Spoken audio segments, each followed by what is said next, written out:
Hello, everyone, and welcome to the second annual Unapologetically Radical Conference. My name is Adrienne Jefferson, and I have the honor in serving as the Director of Cultural Affairs for the City of New Haven.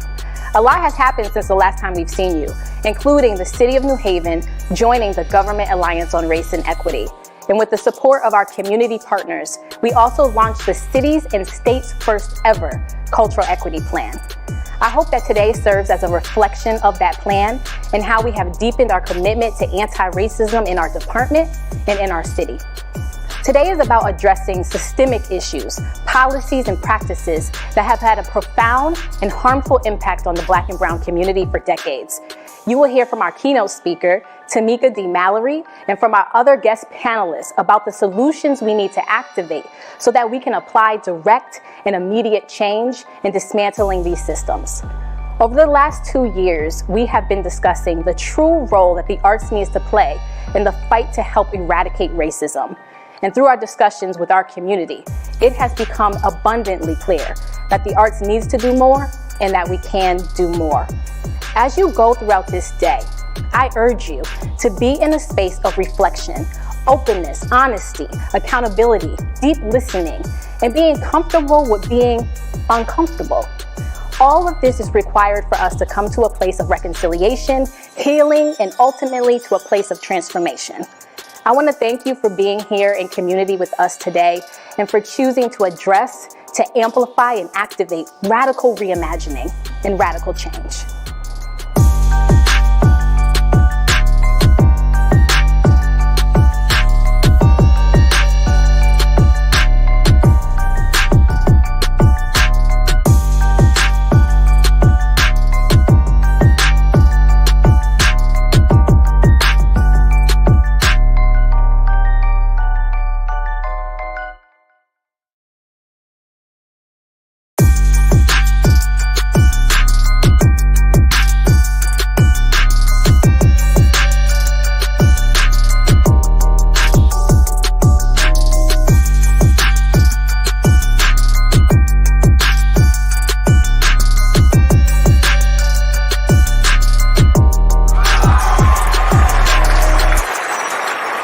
Welcome to the second annual Unapologetically Radical Conference. I'm Daniel Fitzmaurice, my pronouns are he, him, and on behalf of the Arts Council of Greater New Haven, I'm so excited you're here.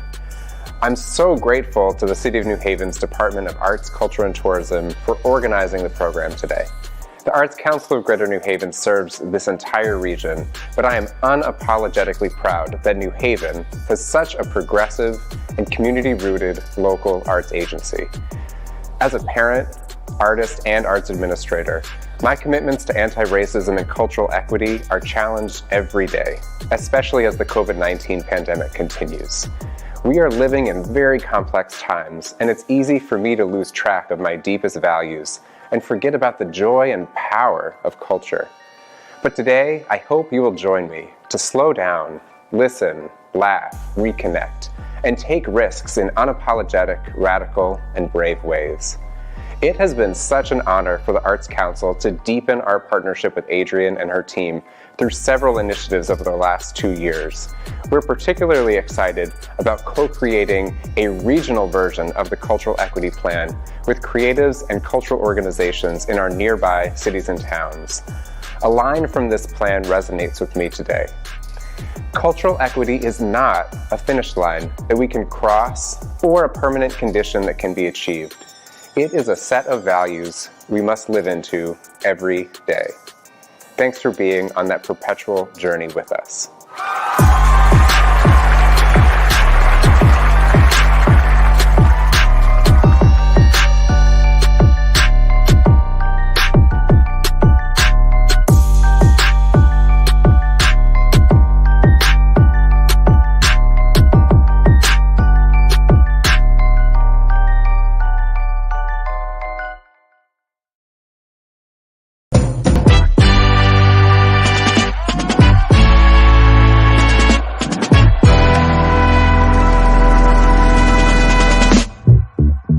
To the radical movers and shakers, I am here today because of you.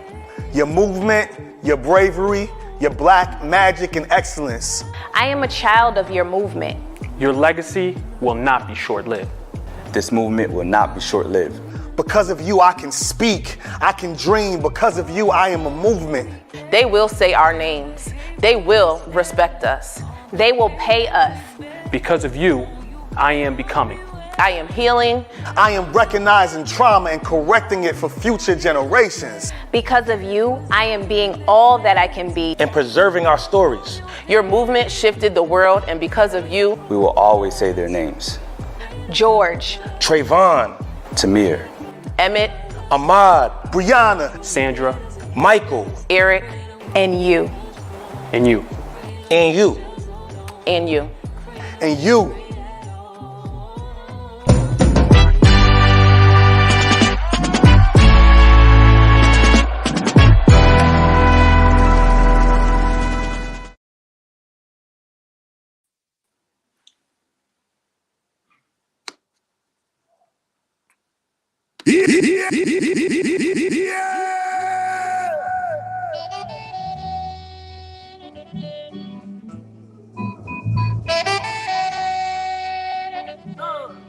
UNITY, that's a unity. UNITY, love a black man from infinity to infinity. Who you calling them? We gotta let them know. UNITY, come on, here we go. UNITY, we gotta let them know. You ain't no here we go. UNITY.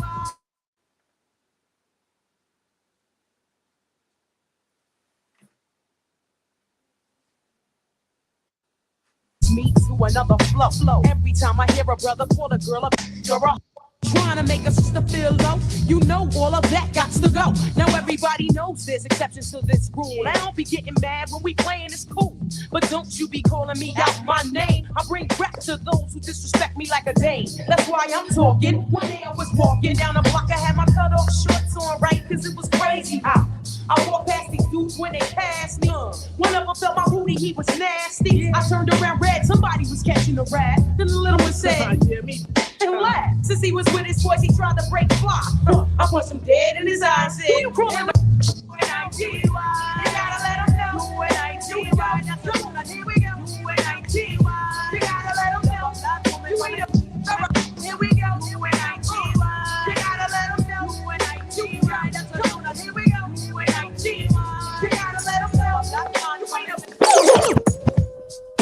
Life, I wonder, will it take me under? I don't know. Imagine smoking weed in the street without cops harassing. Imagine going to court with no trial. Lifestyle cruising blue Bahama waters. No welfare supporters. More conscious of the way we raise our daughters. Days are shorter, nights are colder. Feeling like life is over. These snakes strike like a cobra. The world's hot, my son got knocked. Evidently, it's elementary. They want us all gone eventually. Trooping out of state for a break. Knowledge, the coat was cooked without the garbage. We'd all have the top dollars. Imagine everybody flashing. Fashion, designer clothes. Lacing your plate up with diamond rolls. Rolling dough, no parole, no rubbers. Going raw, imagine law with no undercovers. Just some thoughts for the mind. I take a glimpse into time. Watch the blimp read, the world is mine. Imagine that. I free all my sons. I love them, baby. Black diamonds above.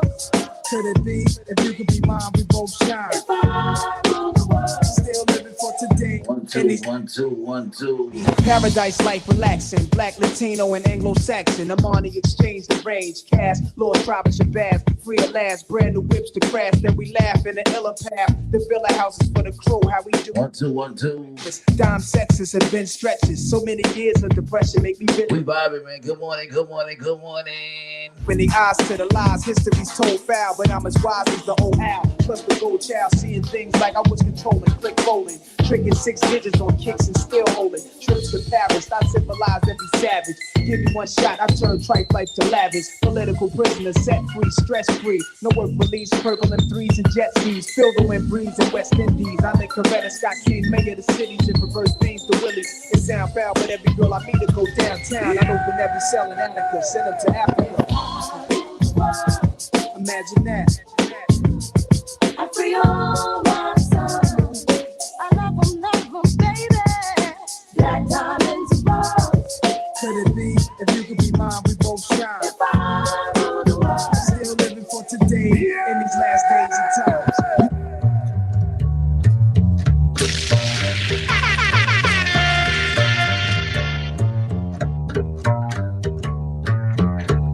vibes we on this morning, baby. It's all about the unapologetic. We speaking from the heart, we speaking from the mind today, baby. Let's go, man. Let's go, let's go. Everybody that's tapped in on that YouTube, that Facebook, we vibing, man. Shout out to the squad, the team. Good morning.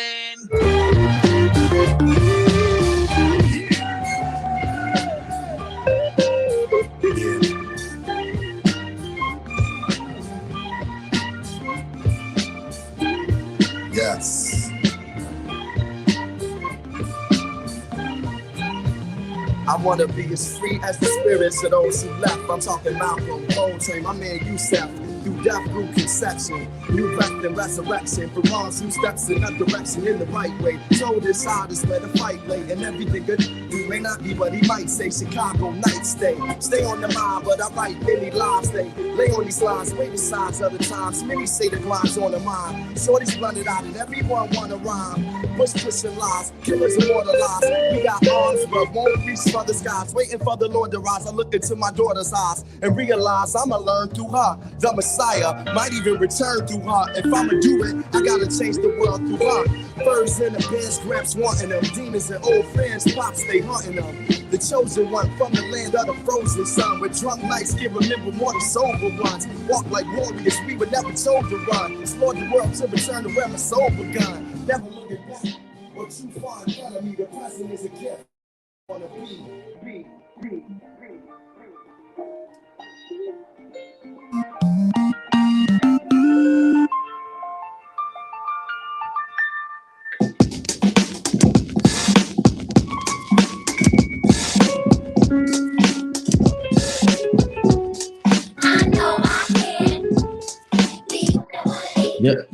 Yeah.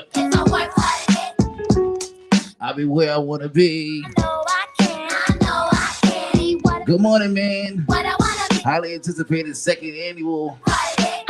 We just vibing this morning. Good morning. Be boys and girls, listen up. You can be anything in the world, and God we trust. An architect, doctor, maybe an actress, but nothing comes easy. It takes much practice. Like I met a woman who's becoming a star. She was very beautiful, leaving people in awe. Singing songs, Lena Horne, but the younger version hung with the wrong person. Got her strung on that. Sniffing up drugs, all in the nose. Could've died so young, now looks ugly and old. No fun, cause now when she reaches for hugs, people hold their breath, cause she smells of corrosion and death. Watch the company you keep and the crowd you bring, cause they came to do drugs and you came to sing. So if you're gonna be the best, I'ma tell you how. Put your hand in the air and take the vow. I know I can be what I wanna be. If I work hard at it, I'll be where I wanna be.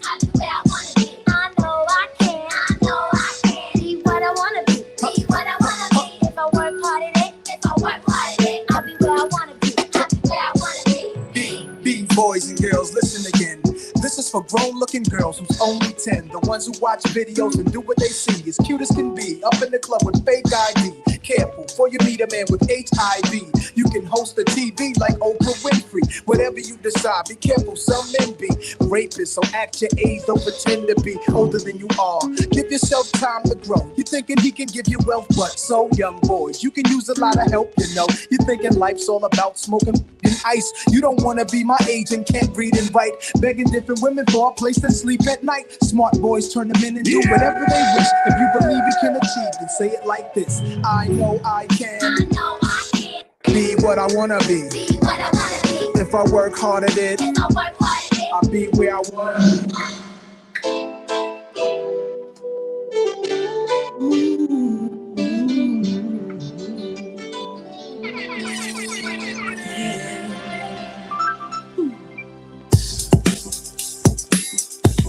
Come on. I see no changes. Wake up in the morning and I ask myself, is life worth living? Should I blast myself?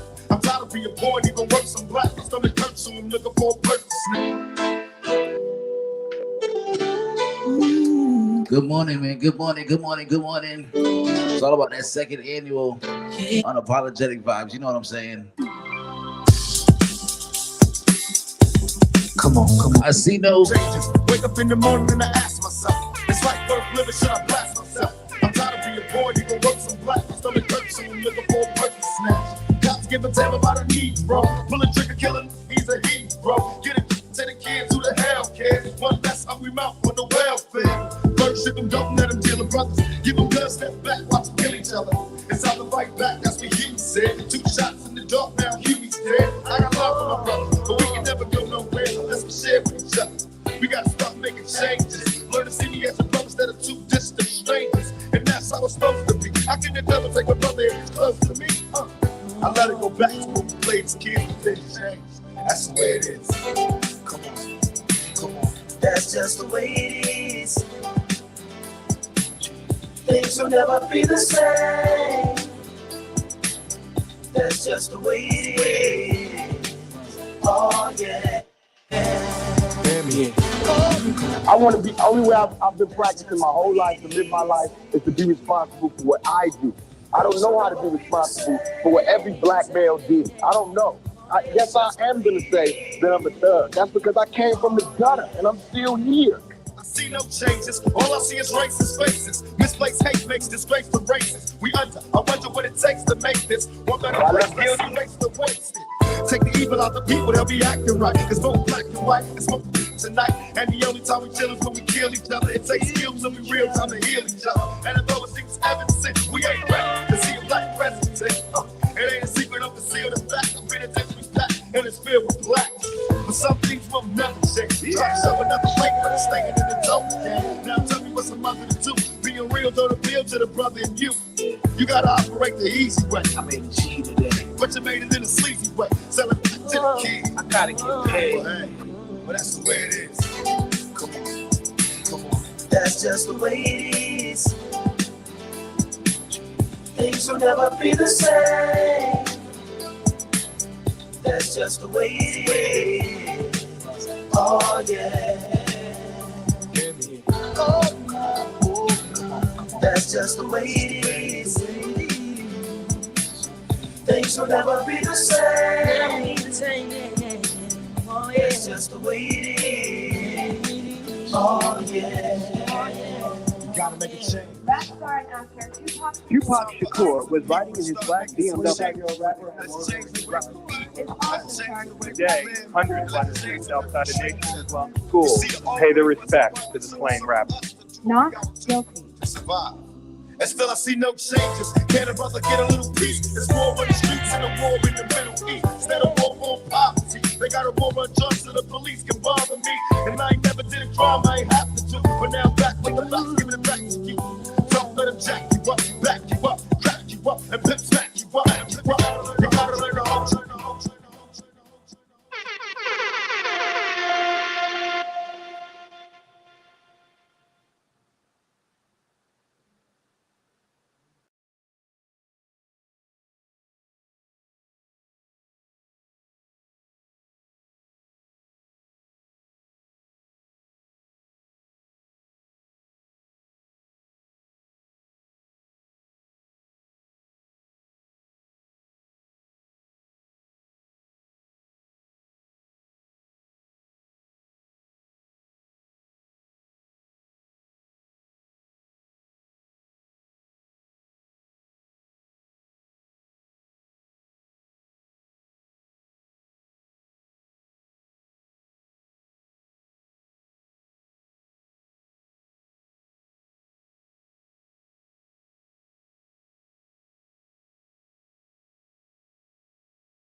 Hello, everyone, and welcome to the second annual Unapologetically Radical Conference. My name is Adrienne Jefferson, and I have the honor in serving as the Director of Cultural Affairs for the City of New Haven. A lot has happened since the last time we've seen you, including the City of New Haven joining the Government Alliance on Race and Equity. And with the support of our community partners, we also launched the city's and state's first ever Cultural Equity Plan. I hope that today serves as a reflection of that plan and how we have deepened our commitment to anti-racism in our department and in our city. Today is about addressing systemic issues, policies, and practices that have had a profound and harmful impact on the Black and Brown community for decades. You will hear from our keynote speaker, Tamika D. Mallory, and from our other guest panelists about the solutions we need to activate so that we can apply direct and immediate change in dismantling these systems.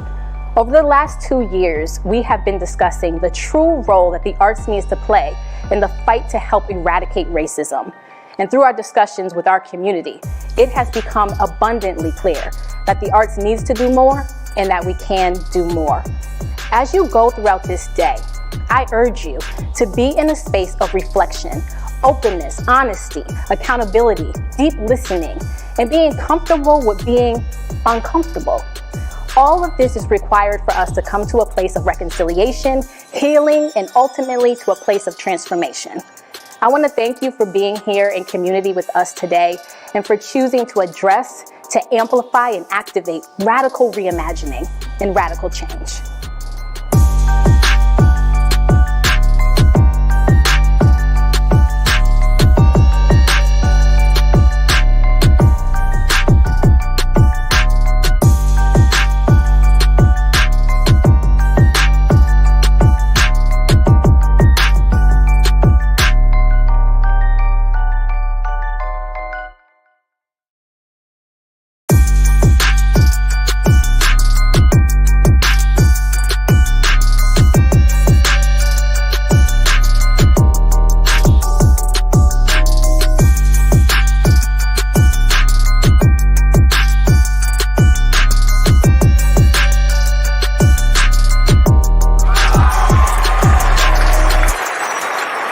Welcome to the second annual Unapologetically Radical Conference. I'm Daniel Fitzmaurice, my pronouns are he, him, and on behalf of the Arts Council of Greater New Haven, I'm so excited you're here. I'm so grateful to the City of New Haven's Department of Arts, Culture, and Tourism for organizing the program today. The Arts Council of Greater New Haven serves this entire region, but I am unapologetically proud that New Haven has such a progressive and community-rooted local arts agency. As a parent, artist, and arts administrator, my commitments to anti-racism and cultural equity are challenged every day, especially as the COVID-19 pandemic continues. We are living in very complex times, and it's easy for me to lose track of my deepest values and forget about the joy and power of culture. But today, I hope you will join me to slow down, listen, laugh, reconnect, and take risks in unapologetic, radical, and brave ways. It has been such an honor for the Arts Council to deepen our partnership with Adrienne and her team through several initiatives over the last 2 years. We're particularly excited about co-creating a regional version of the Cultural Equity Plan with creatives and cultural organizations in our nearby cities and towns. A line from this plan resonates with me today. Cultural equity is not a finish line that we can cross or a permanent condition that can be achieved. It is a set of values we must live into every day. Thanks for being on that perpetual journey with us.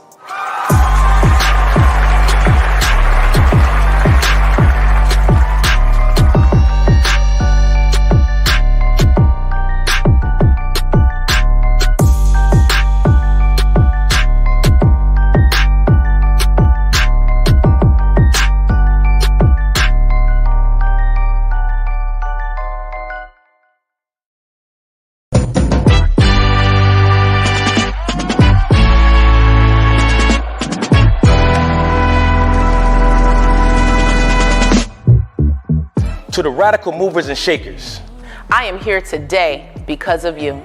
your movement, your bravery, your black magic and excellence. I am a child of your movement. Your legacy will not be short-lived. This movement will not be short-lived. Because of you, I can speak, I can dream. Because of you, I am a movement. They will say our names. They will respect us. They will pay us. Because of you, I am becoming. I am healing. I am recognizing trauma and correcting it for future generations. Because of you, I am being all that I can be. And preserving our stories. Your movement shifted the world, and because of you, We will always say their names. George, Trayvon, Tamir, Emmett, Ahmad, Brianna, Sandra, Michael, Eric, and you. and you. and you. and you. and you.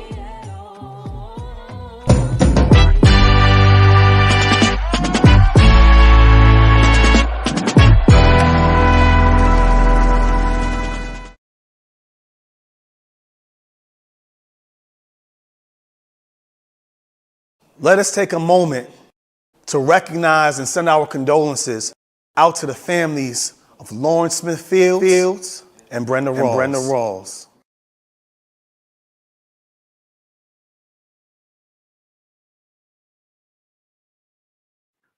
Welcome to everybody to the 2022 Unapologetically Radical Conference. I'm your moderator, JB.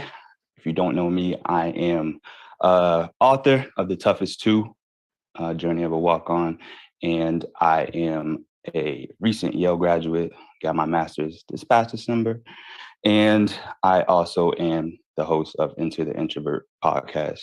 But enough about me. Let's talk about why you are here and who you are here to see. And that's our main guest right now, Tamika Mallory, everybody. I'm sure you signed on, you saw the flyers that she is here, and she is here to talk about being unapologetically radical. I think she's the epitome of being unapologetically radical. So without further ado, here is our guest, Tamika Mallory.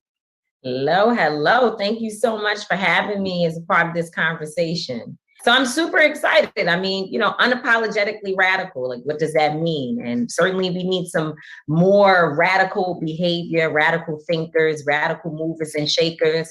And so I'm, just glad to hear that you all are having this conversation and that you saw it fit for me to come and participate. And I'm looking forward to a fruitful dialogue. Yeah, I mean, unapologetically radical is I think, a nuanced term. Is one of those things that I think sometimes people just kind of jump out the window and they think that they got to do the craziest stunts, the craziest things that they have to do in order to push, things forward. And, sometimes it requires a bit of a jumping out the window and jumping out of character and letting people know who you are and why you're here. But sometimes it's those methodical things that I think on the day to day, and people like you who are at the front lines of it all, that require us to not only recognize, but to give thanks to and give praise to. So, this will be a bit of that as well. So I hope you apologize in advance if you get too many compliments coming your way, because that's going to happen. It's all good. And just thinking of what you said, first of all, I appreciate the compliments. Even people who folks feel like I get compliments all day. Well, that may be true, but I also receive a lot of attacks and a lot of, negative energy. And so whenever I'm amongst my people and, and I feel the love, that's so necessary. So, never think that, the folks who are listening in, never think that energy that you're giving, that positive energy, goes unnoticed, because it doesn't. And it's actually very, very important in order to keep us going, But I was going to say on the idea around radical, and you said some people think it means jumping out the window. And I think most times it means exactly the opposite, because if you jump out the window, you're going to be the first to get shot. And, and I mean that metaphorically, but nonetheless, I think the strategic piece around like which window, how we're going to jump out the window. Are we all going to jump together? Are we all going to send 1, 2, 4, 10 at a time to make the point? All of that is a part of the radical thought process. And I feel like too many people run to the front lines with this fire that is needed, that we're going to shut shit down. Like, we're not going to have it. We're going to be different from our elders. And then we get out there and realize that our idea, sort of the concept that we have for being radical, is actually not sustainable. and we're not trained in the ways in which we should be, in a militant mindset and in terms of the unity amongst us to be able to handle what radical gets you in return. And I know, because I'm considered to be radical, and trust and believe there have been times throughout my life when I've dealt with some serious pushback because I took positions that were in the face of this country, and they didn't like it at all. Yeah, and then I feel like there causes time for us to, like I said earlier, jump out of character a bit, or maybe it's in your character, but you got to show the other side of yourself. But for the most part, it is the day-to-day things. It is the methodical, hey, I got to come up with this plan. I got to come up with this strategy. And speaking of planning and strategy, that leads me into my first question, or my first topic, I should say, that we wanted to discuss with you. And it's in regards to being Black, identifying yourself as Black, and the unity around that, or maybe the lack of unity around that term Black. The reason why I brought it up is because oftentimes there are people who identify themselves as Black as sort of this generic racial identifier. But there's also people within our Black community who feel otherwise about identifying themselves as Black. And there are people from all over this world. There are people from Haiti. There are people from Jamaica, there's people from Ghana, there's people from Nigeria, all over the world who, for one reason or another, identify themselves as something different. Me, myself, I have a lot of Haitian friends, for instance, and I'm born and raised in North Carolina. Well, actually, I was born in North Carolina, raised in Connecticut, and my lineage goes back as much as that we could track, goes to the deep South. But anything beyond that, that's what it is. And so I have identified myself as a Black man, as an African-American, depending on whatever I'm filling out at the time. And I came across this funny, it actually made me laugh. My friend was at the doctor's office, and they had this racial, when it says, what do you identify, your ethnicity, Black, white, Hispanic, other, so on and so forth. And in this particular circumstance, it says African, African-American, Black, or African-American. And it goes down a bunch of other ethnicity types. And those three just in itself are confusing. How is one supposed to decipher between what's the difference between Black, African-American, African-American? I didn't even know those were the difference.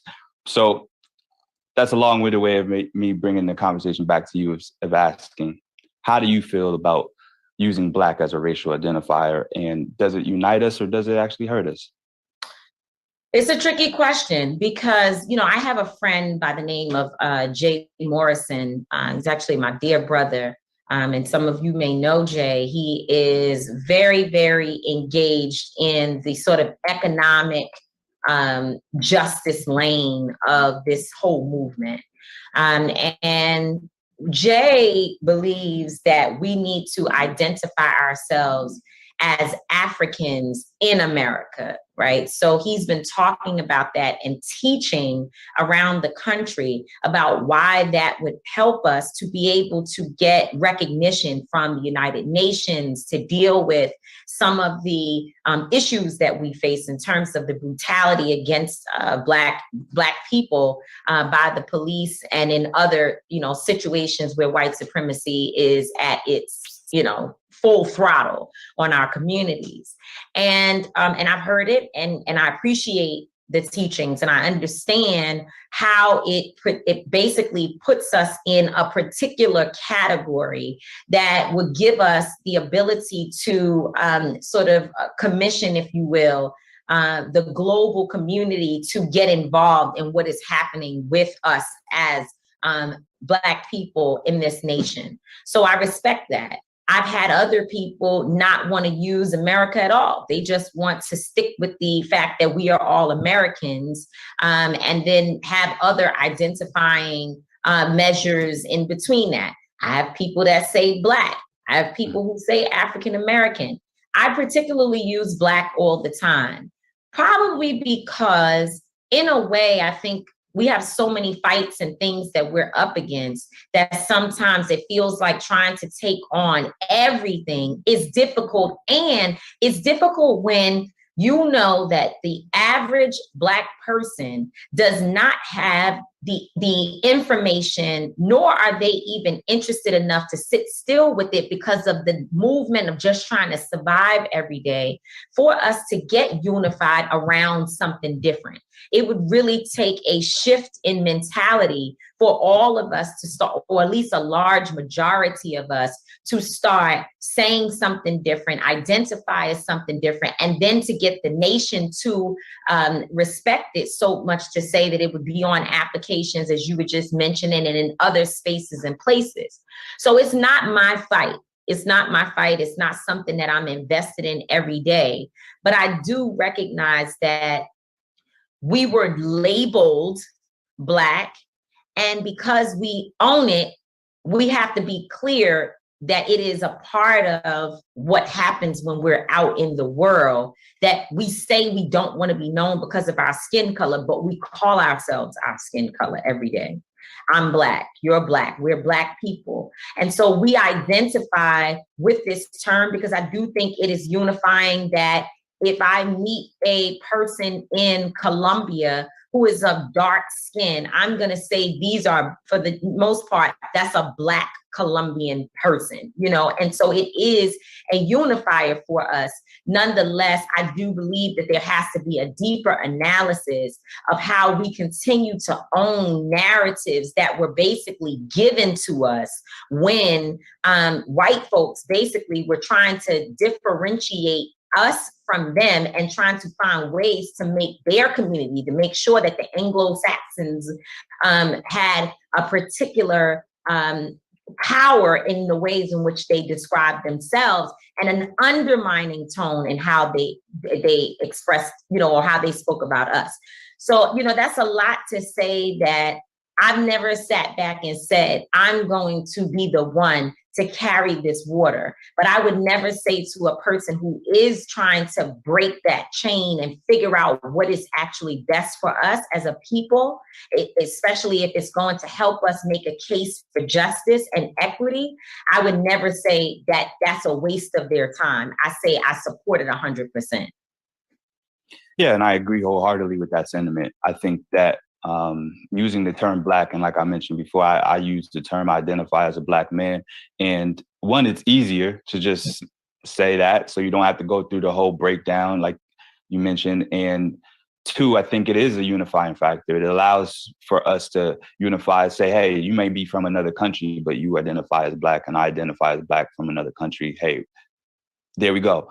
That's our unifying factor. And but on the flip side, I also recognize that there are people who want to make sure that they have ties and stay true to their heritage and where they come from. And that's definitely not meant to belittle those factors as well. But I do think in the grand scheme, in the big fight, I think identifying as Black in general is a good thing, because I mean, especially if that's what you feel. But to dissect ourselves and kind of branch off within our own community doesn't do us any favors when it comes to the bigger problem at hand. So speaking of that, that leads me into my next topic, which is the unity topic. Recently, there's conversations about Whoopi Goldberg and what she said about Jewish people in regards to the Holocaust. And that led me to think about and it's a conversation that's been had many times over about how other communities and other cultures, when it comes to them sticking up for one another, when it comes to them making sure that they take care of each other, they are more united than the Black community. And whether that's true or not, that's still a conversation, or at least that's the perception that's out there. And I wanted to get your take on what that perception is to you. How do you feel about that? Is that true? And if so, why do you think there's a difference between the unity between, you know, Black people and other cultures? Well, I'm going to give 3 quick points on that. The first one is just sort of like, you know, sort of in the same vein as what we were just discussing about Black. And you said something that was super important. It's like, here we go with another thing that divides our communities. And I completely agree with that.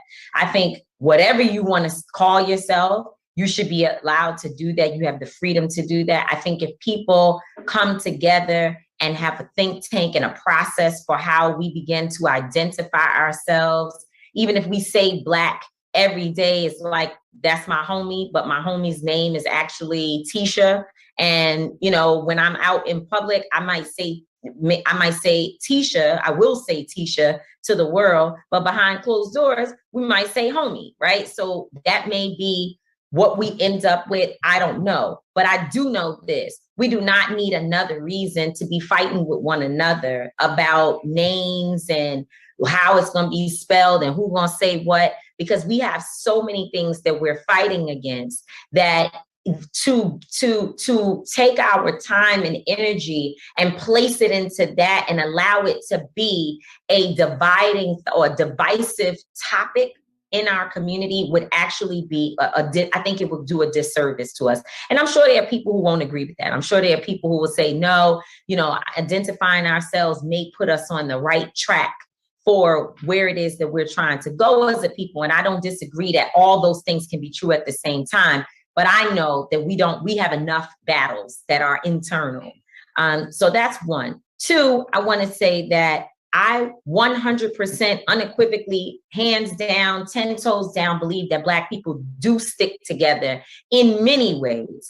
The ways in which we operate with our families. I think that the rest of the world has actually learned what it looks like to love your people based upon how Black folks love one another every single day. It may look chaotic to whoever is, you know, looking with what do you call it?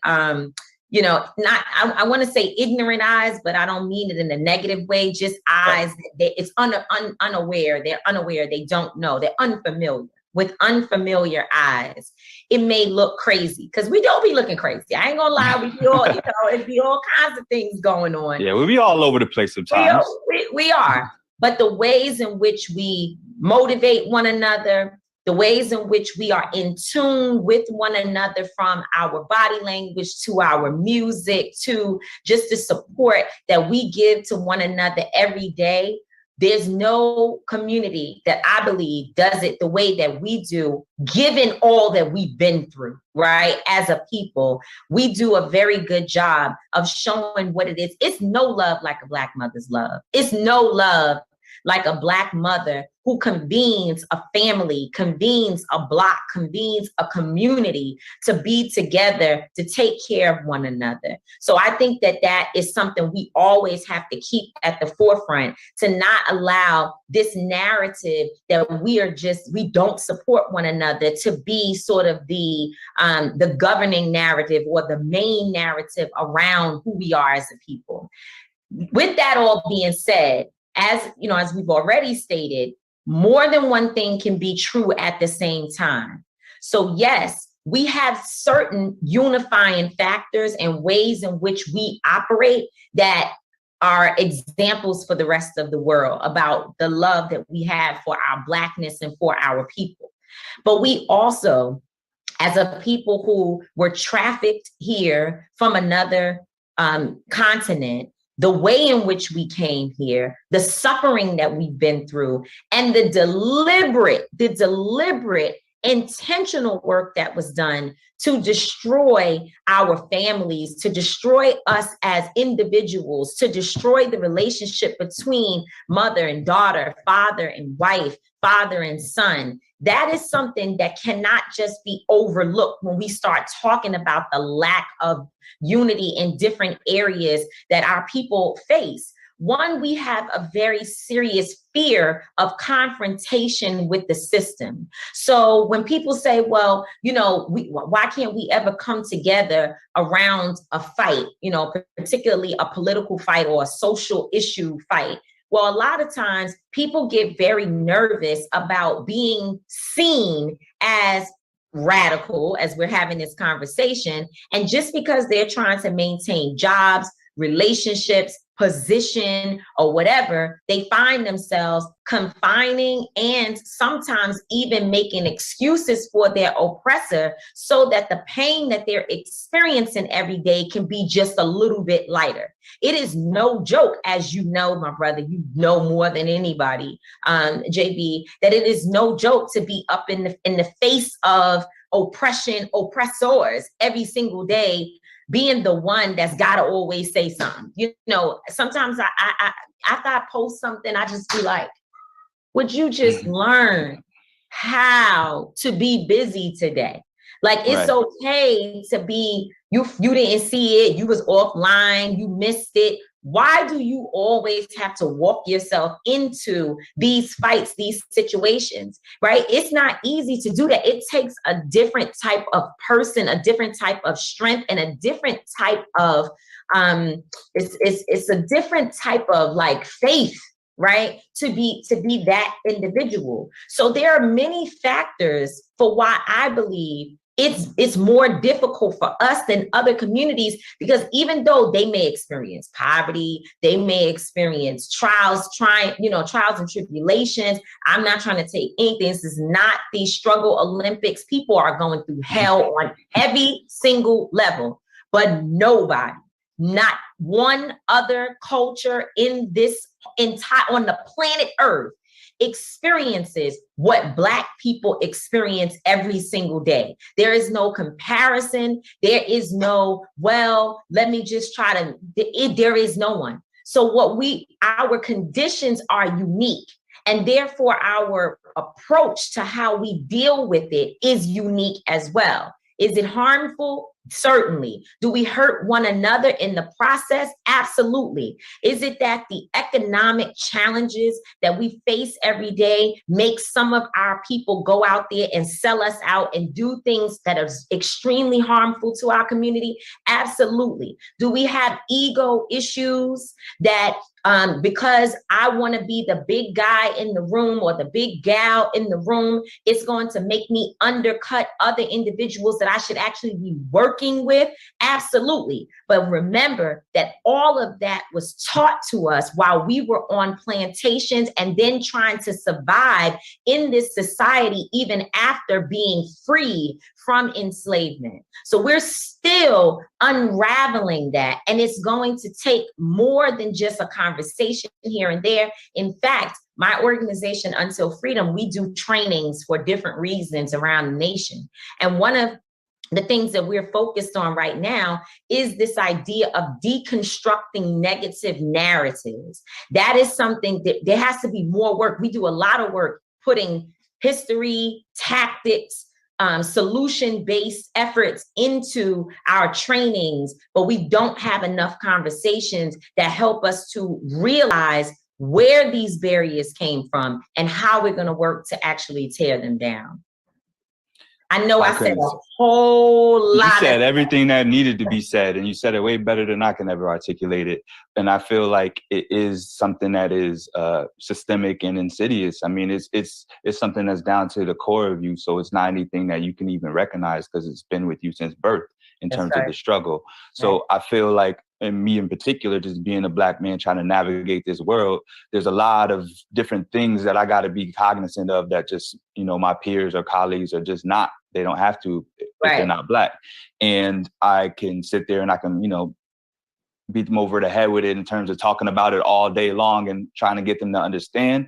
And some days, sometimes you might get that from me. And then there's some days where I'm like, it's not even worth having that conversation with X, Y, and Z. I got to get past this to get to the next thing so I could bring the next person along.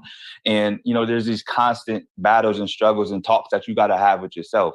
And oftentimes, like you said, it takes a strong, you got to be real grounded in yourself. You got to want to do the work in order for some of these things to resonate with you. And one of the things that I think people, not just, Black people, but more specifically Black people, especially those who are highly ambitious and trying to do something, when they get to certain levels that are lonely and they don't have many people that look like them, talk like them, or, grew up where they grew up, those are the kind of situations that are tough because you feel super you feel super lonely. You feel like navigating, like I'll take Yale, for instance, navigating those Yale's waters. I mean, I haven't come across anyone with braids, tattoos, black skin, talk like me, who come up from where I come from around in any of the programs that I'm doing.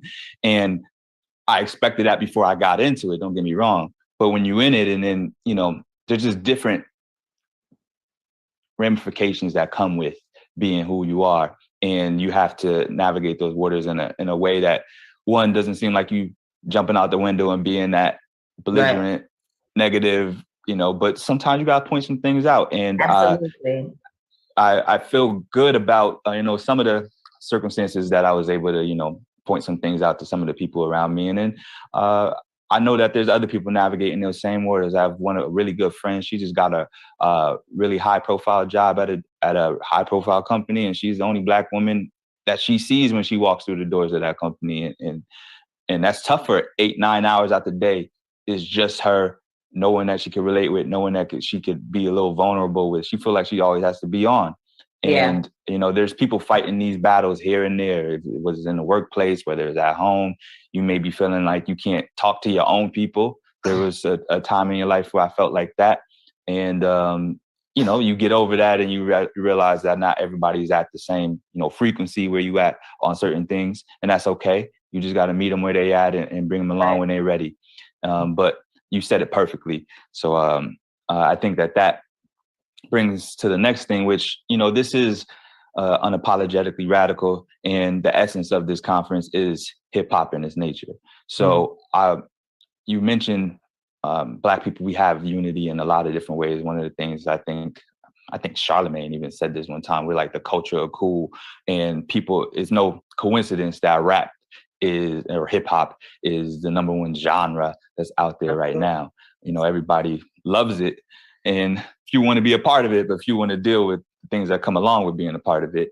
Absolutely. Nobody wants to do that. Nobody wants to do that. They want to indulge, but from afar. But when it comes to music, what do you think the responsibility of our musicians, even celebrities to that matter, have in cultivating this narrative that we are united and we are, you know, it's much bigger than just showing, of course, but, you know, invoking some of these conversations? You know, it's funny because we kind of go around with this conversation every few years, right? Trying to examine hip hop's role in the movement, in the social justice movement. And here's what I would say. I think artists have as much responsibility as they are willing to take on. Now, that's the 41-year-old, has lived a lot, understands people, understands tolerance, I understand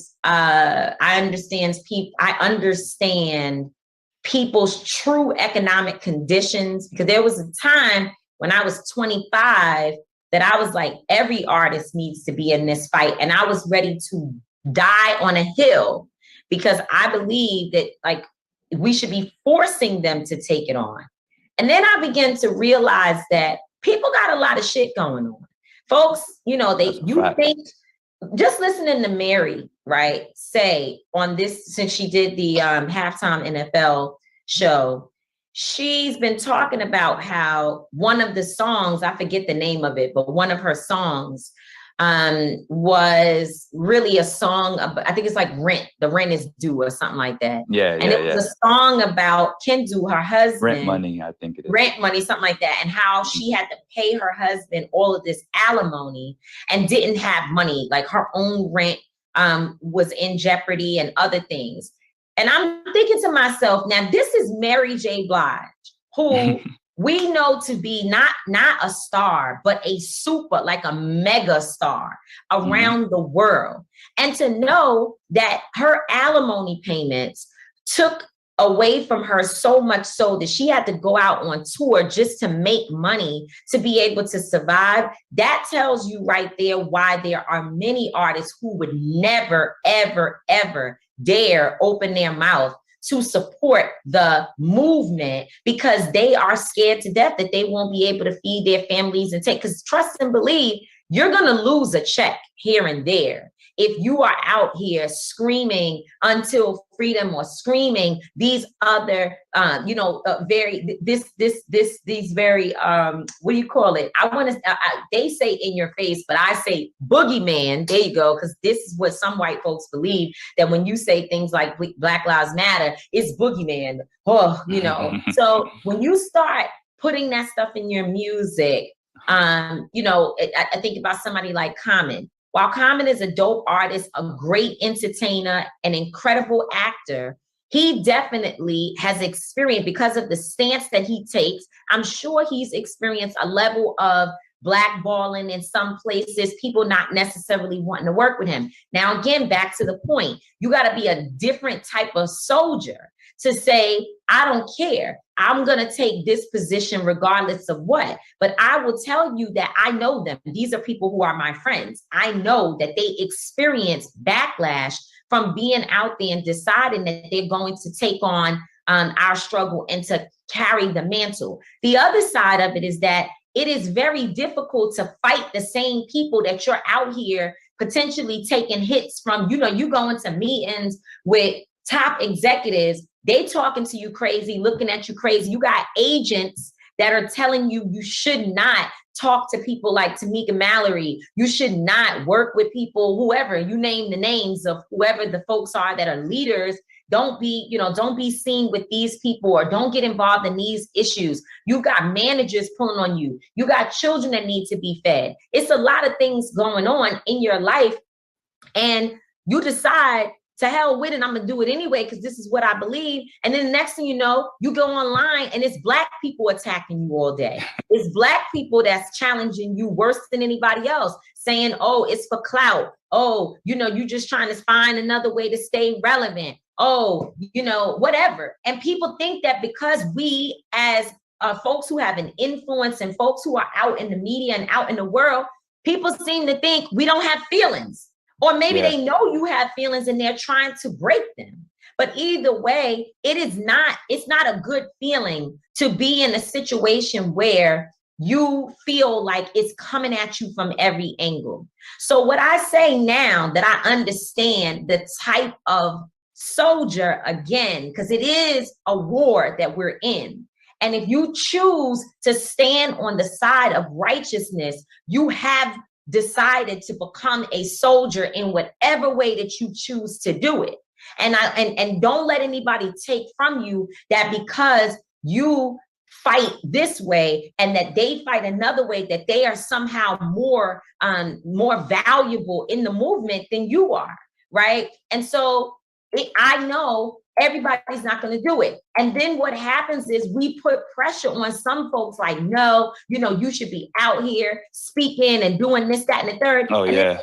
And then they go and they do it and they mess it all up because they don't know what they're talking about. They're working with the wrong individuals. So what we should do is focus on those individuals who do want to stand with our communities. Invest in them. If they do a movie, go see it. If you find out that one of the artists that you know is out here in the cause, if you find out that they're doing something, make sure you support it. Make sure you put your resources behind them so that these key executives will see that the people are behind this message. Because otherwise what they do is TV shows and everything else that they say, well, the only shows that Black people like are reality TV shows. Because when other shows, other content is out there, we don't always support it. So we have to figure out, yes, we should put a lot of responsibility on said individual, but we also have to put some responsibility on ourselves to see what is it that we're doing to help said individual feel not so much more comfortable, but to just know that what they're doing is right, and to make sure that they stand in their square on what it is that they believe in. Yeah, and I feel that way 1,000%. I think that there are people, if you decide to get into the fight, you could do it, and people assume that you have to do it one way and one way only. And people on the outside want you to do it their way. And these are the same people who are not even jumping into the ring. Oh, not doing irony of okay. 90% of the criticism that I receive every day are from people who sit behind their computers as their activism. That's their activism. They sit behind their computer all day long, not doing much of anything except commentary. I'm not talking about somebody like, I don't know, can I think of somebody? Okay, I can think of, I'll give you Sean King as an example, right? Sean King is a friend of mine. Sean is behind a computer all day long, but Sean is behind a computer catching white supremacists, raising money, making sure that families are supported, doing like real stuff, right? He's active. Active. And you could say, I don't agree with Sean. Okay, that's fine. But the track record for how, when he gets involved in a Ahmaud Arbery situation and hires investigators and hires people who were able to piece together through an investigation, the actual, like they were able to put an assimilation together of what they believed happened to Ahmaud Arbery. It was like a little dot that they used to show which direction he traveled in and where the McMichaels caught up to him and everything. The footage that came out that showed what they had presented already, that was later. That footage confirmed the first part, right? So I'm just saying, like you said, this is activity. This is people doing stuff.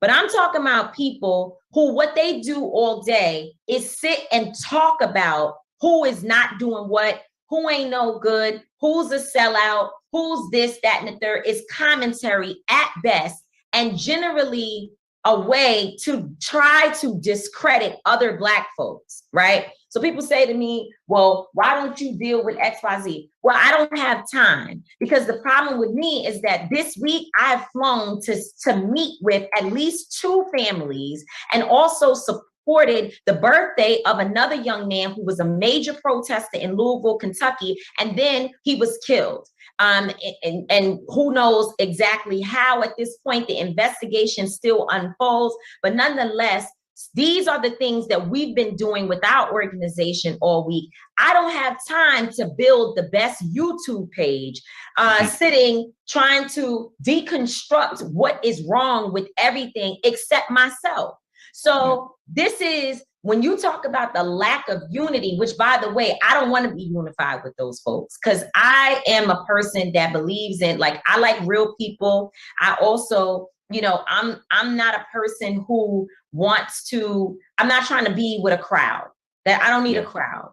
I need people who are genuine and who they are and what they do. So if that's what you into, it's all good. And I tell people every single day, I am glad that God gave me such gifts that even though you don't like me, just because you say my name every day, it helps to make you important. So at least I'm able to benefit your life on one end or the other. Because when you sit and just talk about yourself, nothing happens. Nobody cares. But when you start talking about those of us who are actually doing things every day, seems that the world pays attention. So God bless you. Yes, and that coincides with the motto that I live with: less talking, more doing. I mean, a lot of people talk about doing stuff, they plot and they plan, but where's the action at? And that leads me to the last topic. I know we want to be mindful of the time here, and you touched on it a little bit, which is about real solutions for social activism, and more particularly for the people that, you know, I try to service and try to speak to, is the introverted community. There are people that don't like to be in front of the camera. There's people who don't want to be on the front lines for, you know, as a personality trait, not because they don't want to help, but is more has to do with their comfort levels. And like I said, you touched on it, but I just wanted to ask the question: how does someone who identifies as an introvert help serve and become active in the good fight? I'm the most introverted, extroverted nutcase you've ever met in your life, right? I'm a Gemini, so one day I want to be around everybody, and the next day I want to be around nobody. Most times I want to be around no one. Unfortunately, this movement has made me more of an introvert. I used to be a social butterfly. You know, I loved being in space with everybody. but I've been triggered by so many different negative energies. And I do believe that in our movement, there is such a heavy COINTELPRO factor of people who are here as part of a system that is designed to destroy our movements and to stress our leaders out and all of that, until I have become, this is just my personal testimony, I have become extremely introverted. And so because of that, I understand that there are people, you know, and Charlemagne, you brought him up. He and I talk all the time about anxiety because I deal with it clinically, and he deals with it as well. And we talk all the time about how folks don't necessarily know that they're experiencing anxiety either, right? So if you haven't necessarily been diagnosed with it, you might feel like it's actually a sign that you're not supposed to be doing the work. Oh, I shouldn't be involved in this because I don't like crowds. I don't like marches. I don't like talking to people. But the truth is that there is a lane literally for every type of personality. There are people who literally sit in front of a computer every day with a phone list, right? Not in front of the computer making a YouTube about what Tamika Mallory is not doing, what Jiggy's not doing. And so they have a phone list and they are calling voters, educating them on these different propositions that are coming up. So when you go to vote, you will know Proposition 5, what this means and what that means. That's a form of activism. It doesn't require you to be hand to hand touching somebody, but it does allow you to maybe you don't mind speaking to people, but you don't want to see them. You don't want to go out and be in rooms. You can find a way. You might say, I'm going to donate my money. Every week I get a check for $50 to my organization from a woman who is taking $50 of her pay every week to support Until Freedom. That's a form of activism. The $5,000 checks matter, but those dry up, they go in waves. But $50 that's consistent, that for us sometimes is more valuable because we know we're going to get that. We don't have to beg you to send the $50. You're doing it because you are investing in our work. So you might, I don't even know who the woman is, and she's never tried to reach out to talk to me. And so maybe she's an introverted individual who does not want to be seen, doesn't want to be, but she found a way to make sure that she's supporting this work. There is no excuse. My brother, my son says all the time that we don't have the right to do nothing. So you can't use, oh, I'm an introvert, oh, I have anxiety, oh, I have this, or I have that as an excuse for doing nothing. You have to find the best way that you can activate in your community, in your life, because your children and generations to come, they're watching and they're not going to understand these excuses that we have. They're going to want to know, with all the resources we have, with the cell phones and the internet, and we can talk to somebody in Africa within seconds. We don't have barriers. We don't got to send a letter and wait for it to come back. Dr. King and them had to send a letter to certain people and wait to get a response back. They had to use the hotel phone because they didn't have cell phones to be able to leave the hotel and go and still speak to whoever they needed to talk to. They had to wait until a certain time to get back. They had to wait to get to Miss Ann's house where she was frying chicken for them to use her phone to call their families. We don't have any of those barriers. And yet some of us are still sitting around saying, we don't know what we're going to do. We are going to have to answer for that. Coretta Scott King, and I'm done on this note. Coretta Scott King once said that each generation has to win its own struggles. That each generation, we can't lean on what Rosa Parks did. We can't lean on what Maya Angelou said. We can't lean on what Dr. Angela Davis, who God bless her, she's still here leading us, but we cannot lean on her work. We have to find out what is the task that we're willing to take on and what are we willing to sacrifice for the justice that we claim we deserve. I mean, that's the end cap if I've ever heard one right there. I think that everything that you've said has been poignant, has been well articulated. I can't imagine that people can misconstrue any of the things that you said today because it's been straight to the point and it's been something that's been if not on just my mind, but the people around me. And we want to thank you for taking the time out and giving us, a bit of your knowledge, your time, your presence, all of those things, because it's necessary. People like you help stir the conversation, and people like us help, bring it across to the next, generation and the next group of people that can influence the world just the same. And I think very much so for the introverted community, please don't use your introvertedness as a crutch. I think that oftentimes we do, and we, I think we're breeding a generation of introverts, but that's a whole nother conversation. Yeah. Right. And I think that ultimately that being unapologetically radical is something that, define within ourselves. So again, thank you, Tamika Mallory. Thank you, the City of New Haven, for putting this on, and we appreciate your time. Thank you. Thank you so much. God bless the unapologetically radical folks out there. Thank you. Thank you.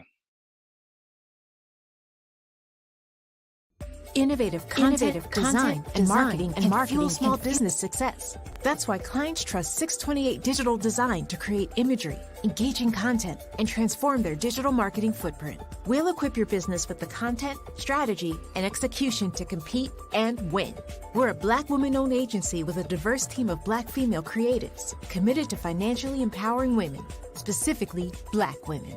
Get control of your content and get started. Visit us online.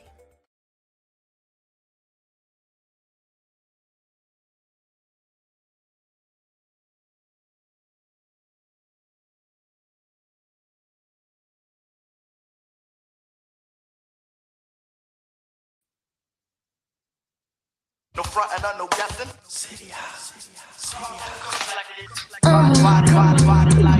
can say I'm plain Jane, but it's not the same. No, I ain't in a big name, but I like nice things. I watch boxing matches and the football games. I wouldn't mind being an actress, but I love to sing. Whoa.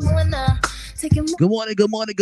Many girls, cause they talk too much. I enjoy playing night. Oh, we having conversation this morning, man. Baby. Let's go. Shout out to Miss Tamika. Oh man, the vibes is beautiful, man. We just getting started. Whoa. Anything I want, I got it. Fly around night. Smile like the sunrise. Baby, look me in the eyes. I'm the kind of girl you like. 'Cause baby, you're my kind of guy. Think about it, you just know nothing wrong with this all night long. And if you want me, we can keep this going. But let me tell you, I'm the type that's strong. And I don't trust a lot of men, I'm independent. I ain't like some other women. Anywhere I go, I'm silent. And anything I want, I got it. Fly around night. Smile like the sunrise. Anywhere I go, I'm silent. And anything I want, I got it. Fly around night. Smile like the sunrise. And I keep my mind. Baby girl, don't you know you a star? See, we could take a little trip to mi casa. Spend the night popping Chris in the hot tub. See, I ain't never seen no girl like you. Every sexy little thing you do. Five brown eyes with your thick thighs. Every time I see your smile, got me hypnotized. Can I get your number or something? Te encanta. Si quisieras no te what you said, but I like it. No te quieras o no paga. Lo que me lo consigo. Piel morena, ojos negros. Y sonrisa soleada. So me where I go, I'm silent. And everything I want, I got it.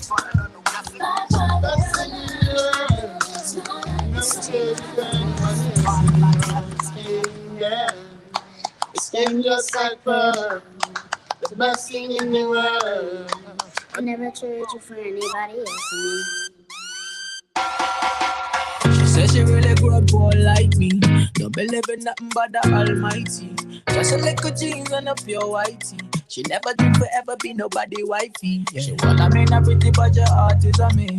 Play you like a villain cause she caught in a web. Tonight I am what? Tonight is the after party, man. My mind and I grind, yeah. 187 Allen Street. Depending on how you It's all about that Juice birthday bash. I'm counting down. Oh gosh. Let no one come control me. We dancing and call it love. She fights it by falling slowly. If ever you are in doubt, remember what mama told me. Brown skin girl. On that Instagram, that skin DJ Unlox JUIC3. You're back against the world. Nice. I never tried you for anybody else. A brown skin girl. That skin just like pearls. The best thing in the world. I never tried you for anybody else. Pose like a trophy when Naomi's walking. She need an Oscar for that pretty dark skin. Pretty like Lupita when the camera's closing.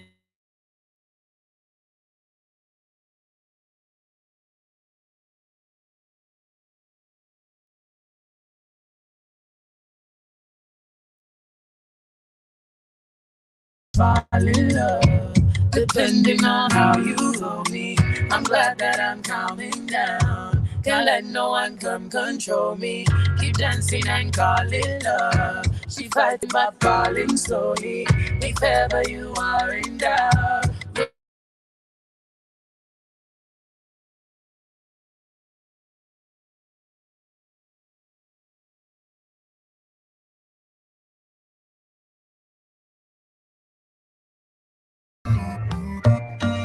Tamika was dropping jewels, man. Oh my gosh. We just getting started, man. We just getting started. Let's go.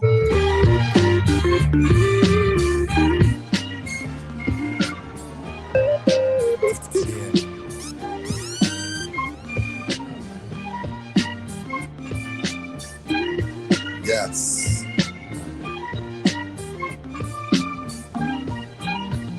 I wanna be as free as the spirits of those who left. I'm talking Malcolm, Coltrane, my man Youssef.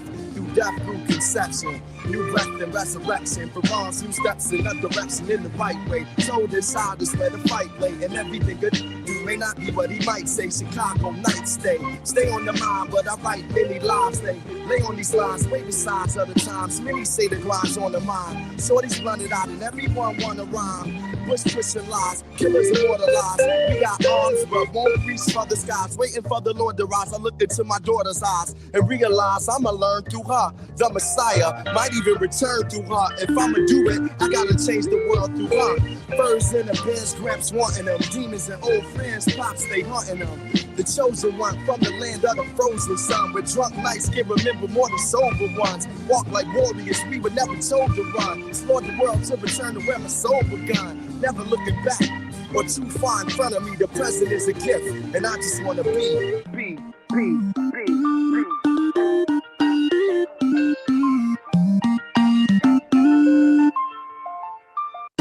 Yes.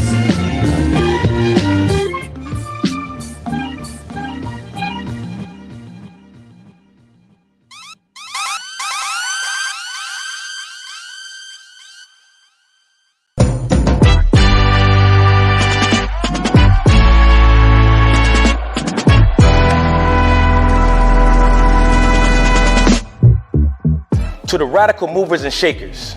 I am here today because of you. Your movement, your bravery, your black magic and excellence. I am a child of your movement. Your legacy will not be short-lived. This movement will not be short-lived.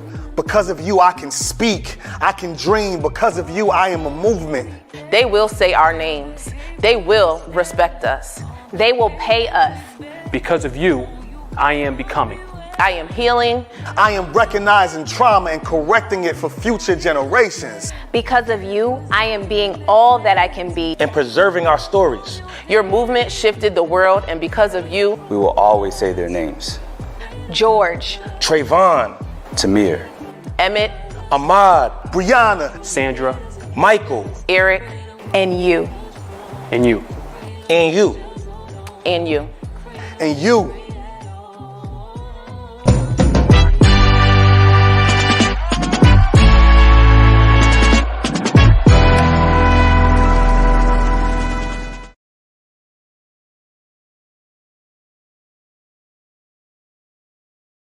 Yo, I'm JB. I'm owner and operator of Do Mode, Athleisure Apparel. You can go cop it at getindumo.com. You can find us at dumode_USA on IG. Shoot us a DM if you like anything, or just hop onto our website.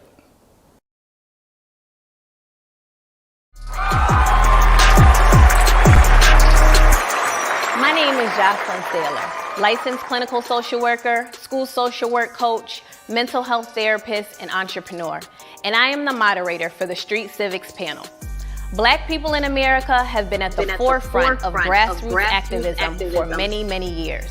The youth have been integral in social justice movements in this country. Ruby Bridges, Claudette Colvin, the Little Rock Nine, the Children's Crusade of 1963, Cheyenne Webb, the smallest freedom fighter, and all of the young people who ignited the Black Lives Matter movement have made their mark in history. They now stand in the forefront of social justice activism. Our panelists will discuss how to continue to empower and engage our youth, ignite transformational change, and create access and awareness to community resources, so they in turn can continue to carry the torch of justice so we can truly be free.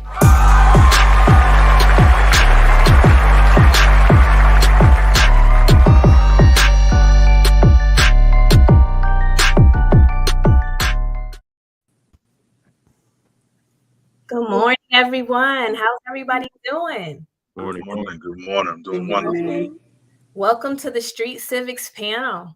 So before we get into our rich conversation, I'm going to introduce myself and have each panelist introduce themselves, and we'll jump right into it. So my name is Jocelyn Saylor. I'm a licensed clinical social worker, private practice clinician, school social work coach, and owner of School Social Work Solutions, the platform where education, mental health, and wellness intersect. I'm also the author of the School Social Work Solutions Academic Resource Planner. If our panelists would go ahead one by one and introduce themselves.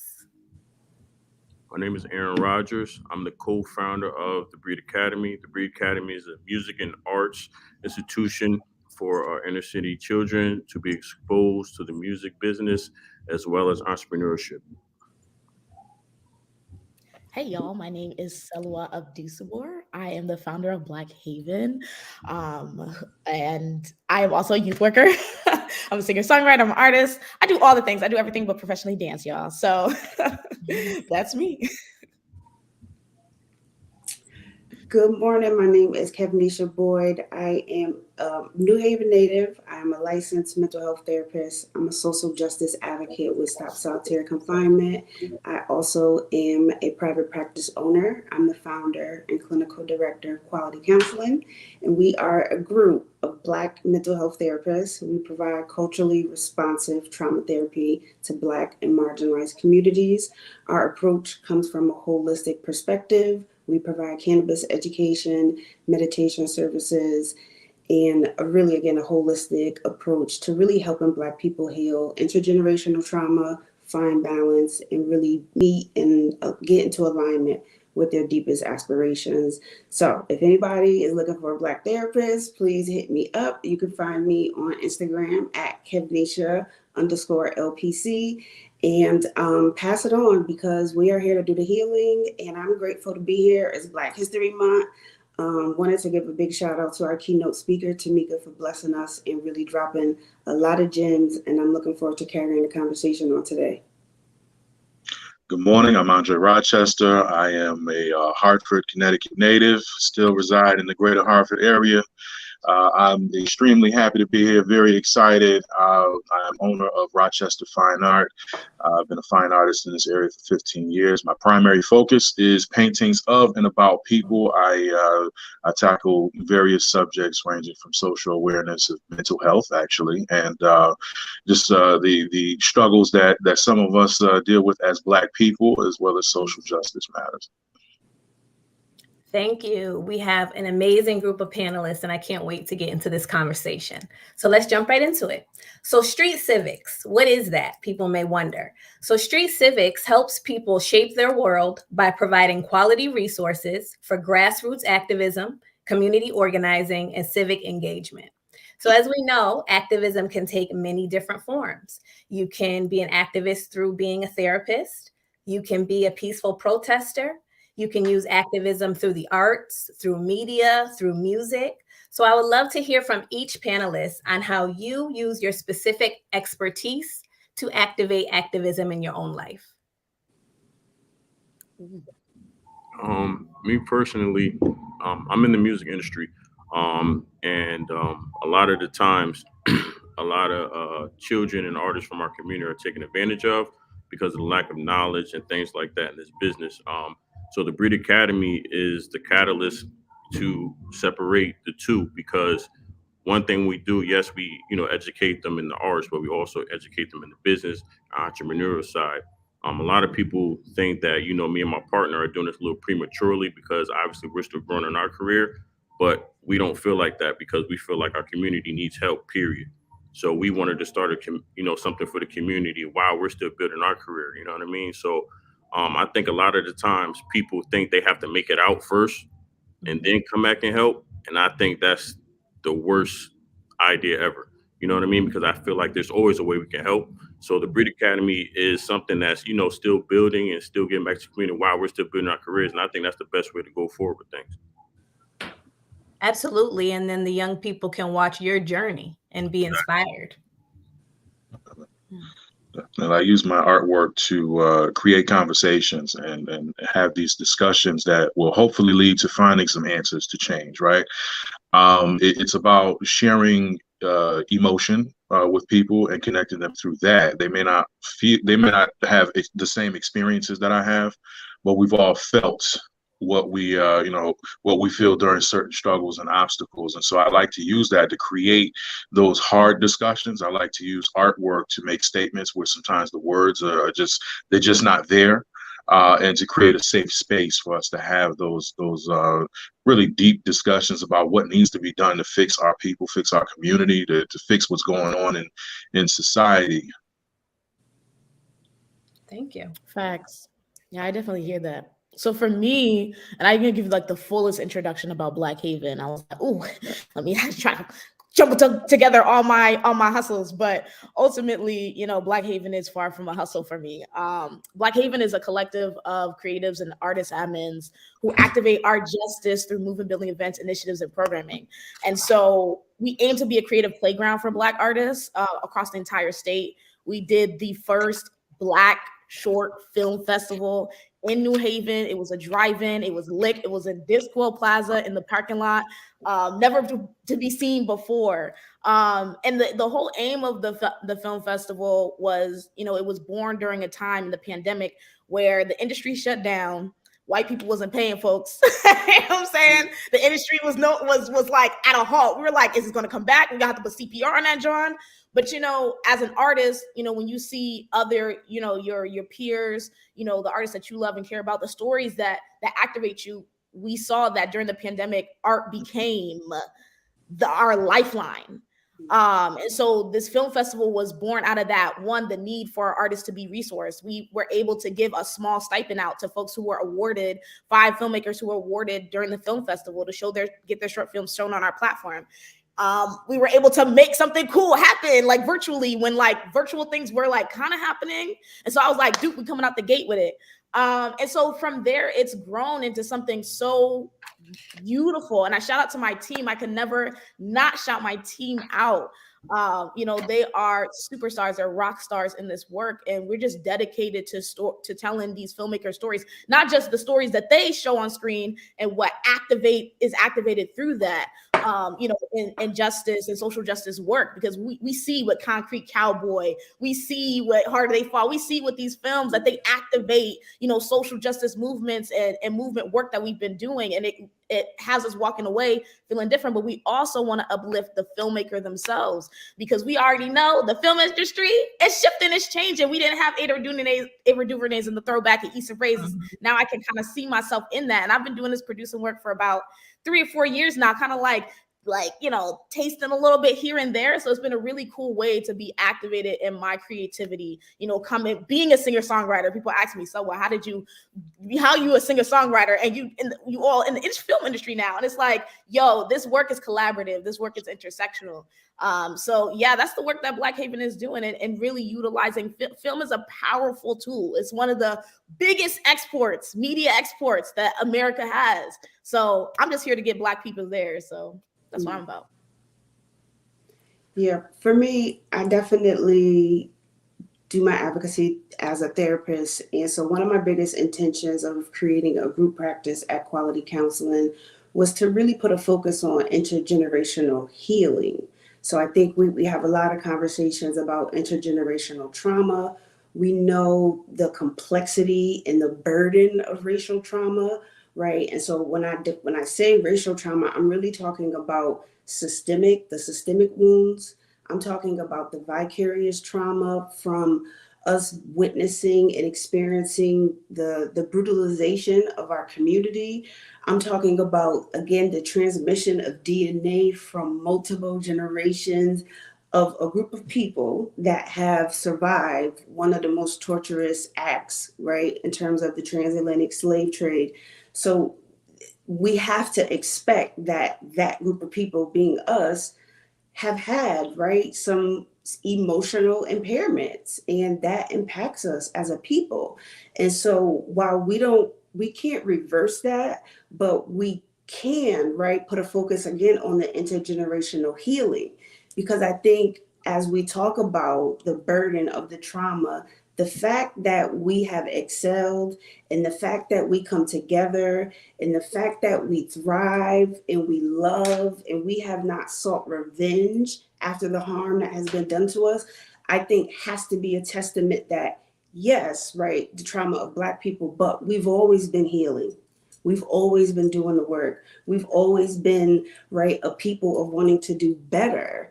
And that, I think, really is the foundation of, once we start to do the healing work of ourselves, right, and we really start to reduce some of the limiting beliefs and some of the scarcity mindset that comes with the pervasive impact of racial trauma, and we really start to love ourselves to even think that we're worthy of the fight, right? And that we're worthy to do this work, and that we're worthy of equity, we're worthy of equality, we're worthy of wealth.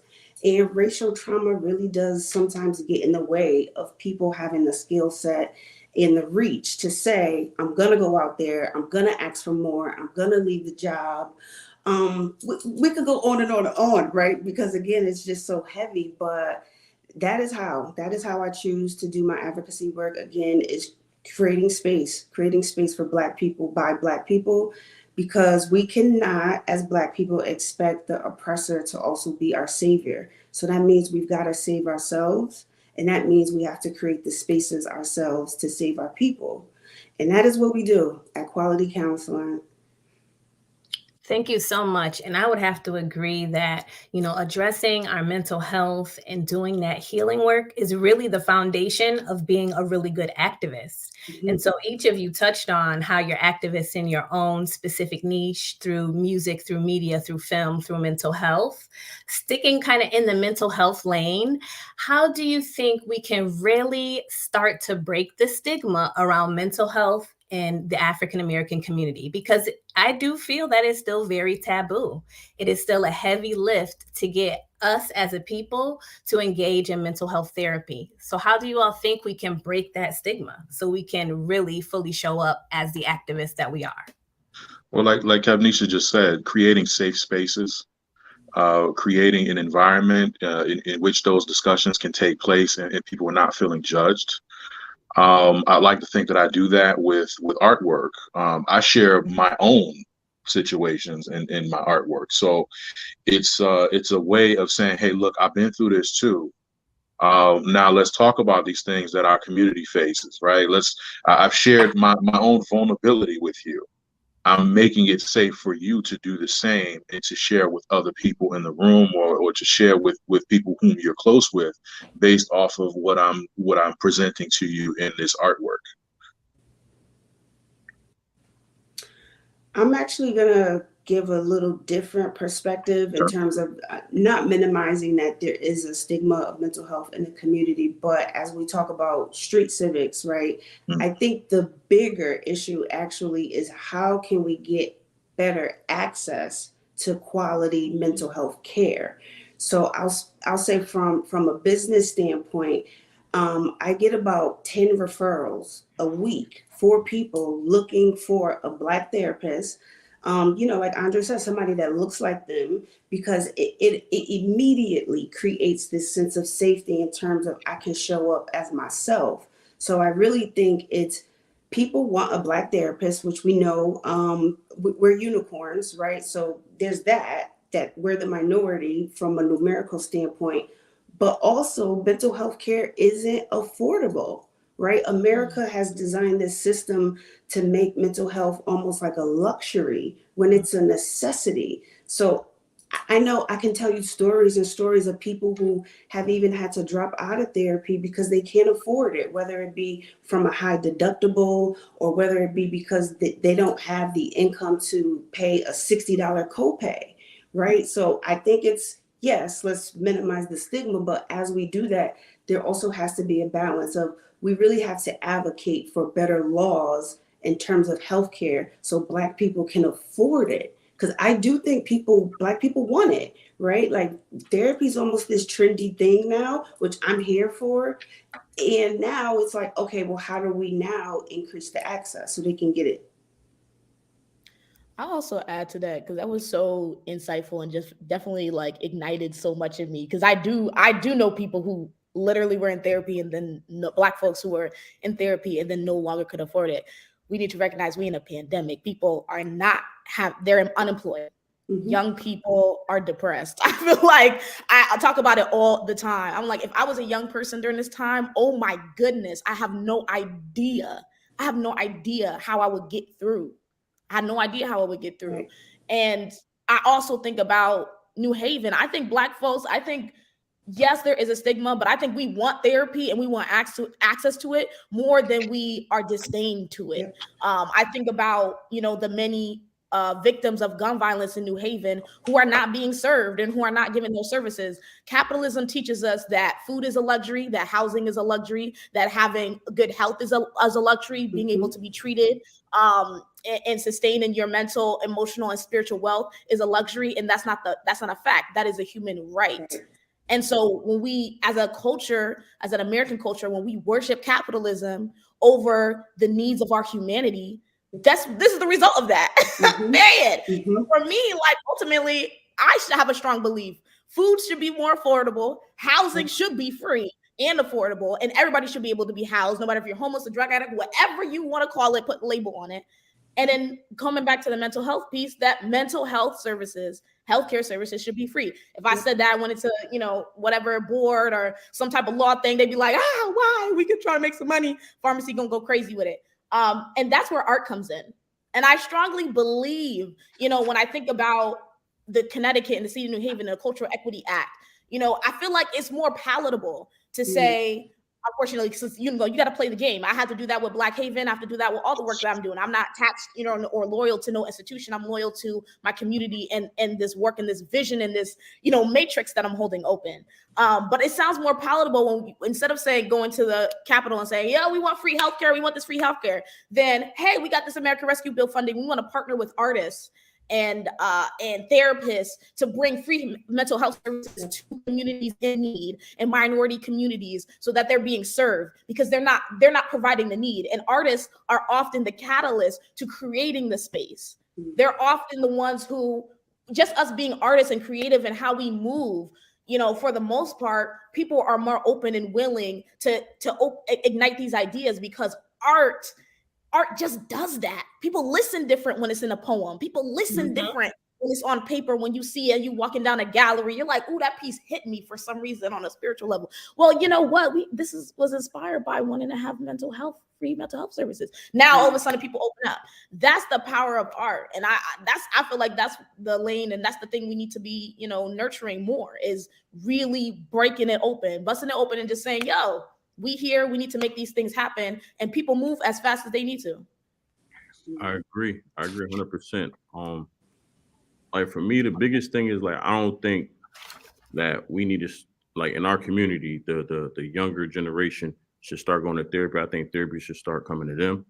I don't think that we should start giving resources for them to go, because them going takes so much courage that they don't even know. It's scary. Like they don't think they're worth that. You know what I'm saying? Like coming from the hood, you don't think you worth going to therapy. You don't think, you know what I'm saying? Your parents never talked about. So that's just, but if it's a part of the curriculum, like, the young lady just said, if it's a part of the curriculum, it's a part of, and they don't even know that they're in therapy. They don't know, you know what I'm saying? They don't know that, and sometimes we need to start training, our staff to be semi-therapists. You know what I'm saying? Like obviously it takes years to be a great therapist, but there's some practices that a therapist could teach staff to break down little barriers, you know what I'm saying, that a kid don't even know that what's help them. And that's a big thing, because kids 15, 16, 17, 18, 19, 20, 21, 22, 23, they're not going to therapy. It's a fact. They're not going. I don't care what you say. I don't care how compelling it sounds. After you finish talking to them, they're going back to their life, their struggles, their situation, and therapy is not going to fix that. Respectfully, it's not. But if it's a part of their daily routine and their program, without them even knowing it, they're being helped. So I think like a lot of the resources that we really want for our kids to go to, we just need to create and give it to them. Just give it to them. You know what I'm saying? Like I'm a multi-platinum Grammy-nominated producer. I don't need to be in my hood teaching music. I don't need it. I got a house in Atlanta. I'm good, but I have to. I'm making that. I'm going to give back. I have to for free. You know what I'm saying? Because they need it, not because I'm not going to the state and be like, hey, you guys need to open up studios. We need it. No, I'm gonna do it myself. Why not? You know what I'm saying? So I think a lot of the things that we feel like these kids need to have resources to, we just got to just give it to them ourselves. You know what I'm saying? I think that's half the battle right there, personally. I would agree 100%. As far as, working in education, social emotional learning really is the basis of everything. Students aren't going to be able to access the academics if they don't have that social emotional basis, that homeostasis in their mental health.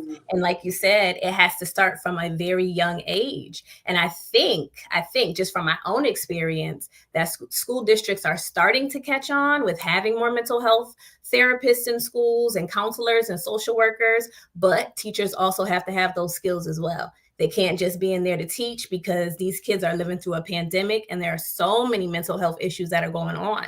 So I would agree with that. But in addition, as far as the arts and the music and the media, those are always the first programs to get cut. And that's how we draw children in. We can draw them into all the mental health and the social emotional aspects through the arts and through creativity. But unfortunately, we don't always have those programs. So that brings me to my next point, speaking of grassroots activism. So how can we collectively lobby for more arts, music, and social emotional supports in our school systems and in our communities?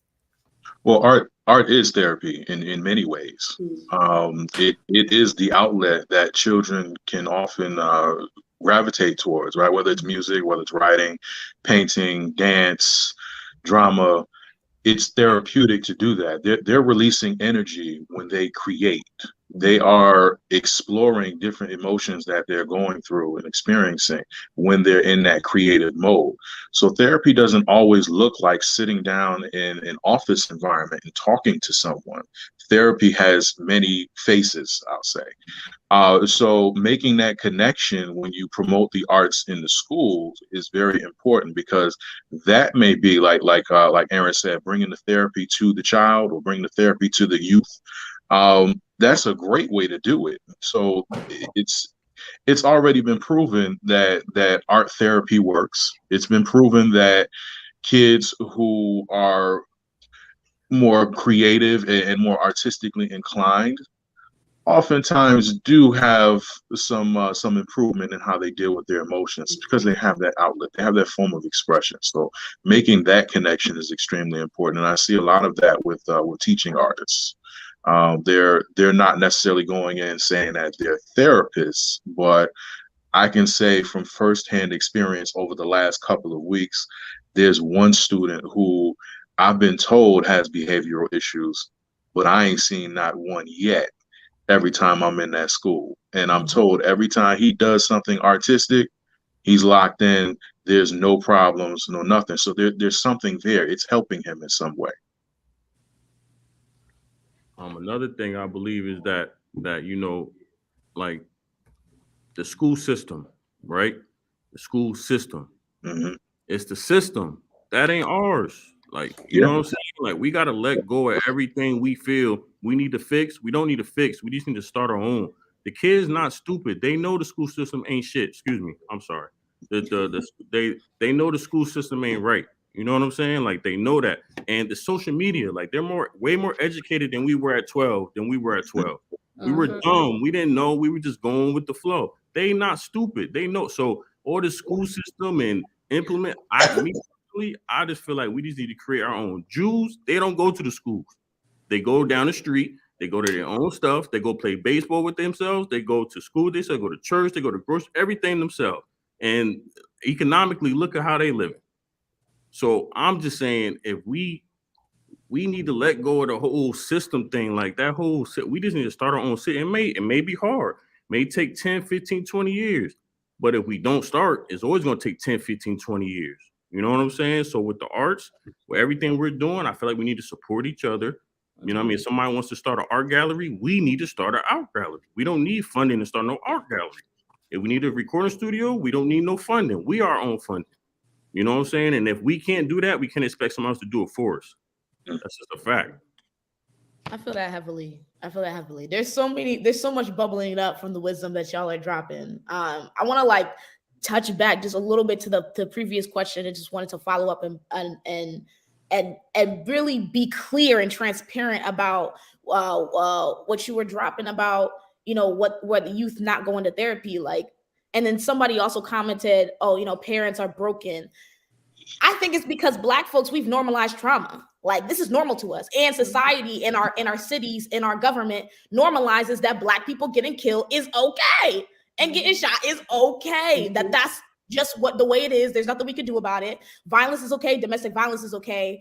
And violence without justice, because we know we're human. We're going to wrong each other, but we've normalized people who've murdered other people and not receiving justice, and the families feeling the repercussions of that on a mental, emotional, physical, and financial level. We hurt, and we are so normalized, because that's the Black African-American experience. That is the African-American experience. Violence without justice for history. So that I feel like is so important that the parents are carrying that.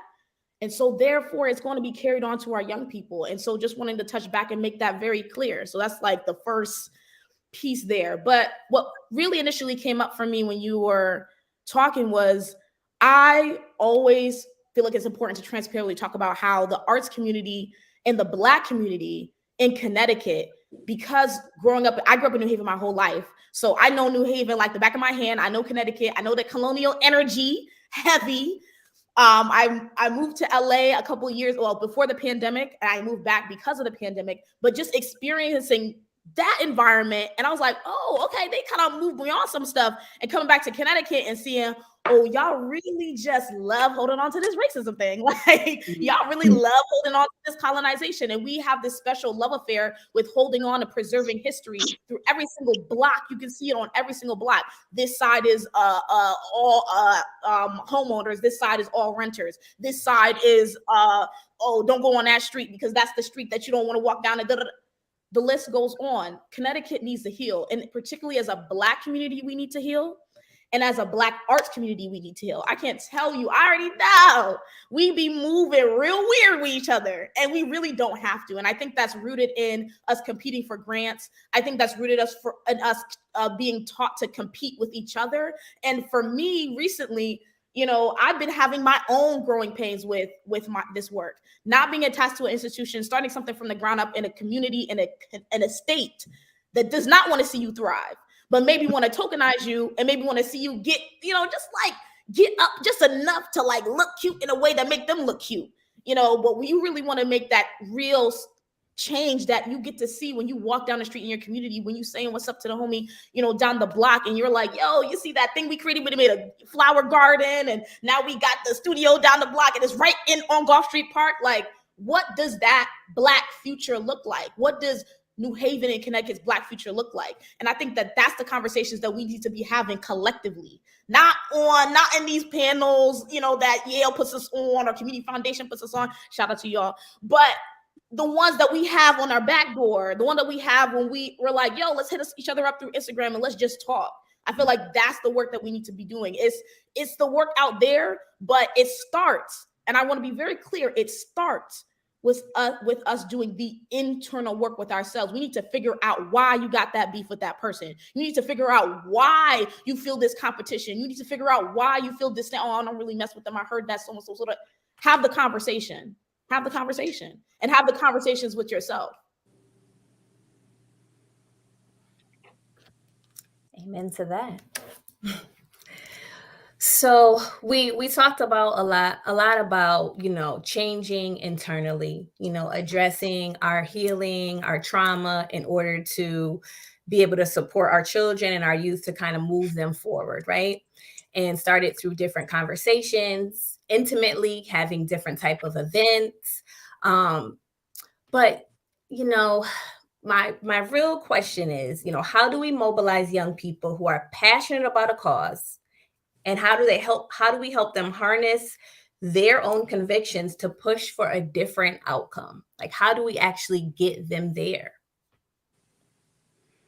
We need to allow them to speak first and foremost. We need to let them use their voice and let them know it's okay to speak up about the issues that they see, and kind of provide actual guidance along the way, not dictate how to do it, provide them with guidance. And I think allowing them to use these creative outlets to do so is one of the safest ways to do it, but it's also one of the most impactful ways to do it. Having them express what their vision of a good community or a better community actually is, and articulating that and writing it down, kind of like how we do vision boards, right? Establishing that vision for what they want their community to look like, and helping them to set goals for what they can do within their community, even at the young age, whatever age they are, whether they're 10 or 20. I think that's a nice start. I think one of the main aspects that we as Black people don't talk about enough is economics. I think that, starting as a kid, one of the things that lights your eyes up the most is the dollar. You know what I'm saying? And we say, don't praise the dollar, don't do this, don't do that. And it's deriving us from one of the things that we lack in, economics. You know what I'm saying? I feel like we can give them all the resources, but their mind is on that money. You know what I'm saying? And then we have to help them take care of their families, because as we know, Black people at a young age start taking care of their families very young. So we're not solving that problem. I really don't see how they're listening to anything else we saying. You know what I'm saying? And and I can attest for that because I was one of those kids. You know what I'm saying? Like, I'm a musician. I played in church and stuff, but I dabbled in the streets and I did a lot of things I wasn't supposed to do. You know why? Because I just needed the money.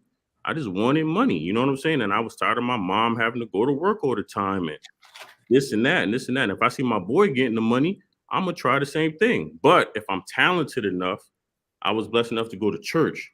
I was in church. So I started gigging, you know what I mean? So I can make $200-$300 a Sunday.